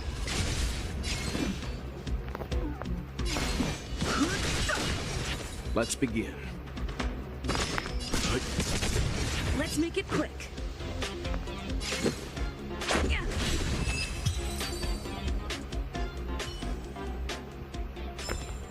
I hope I helped. Keep at it.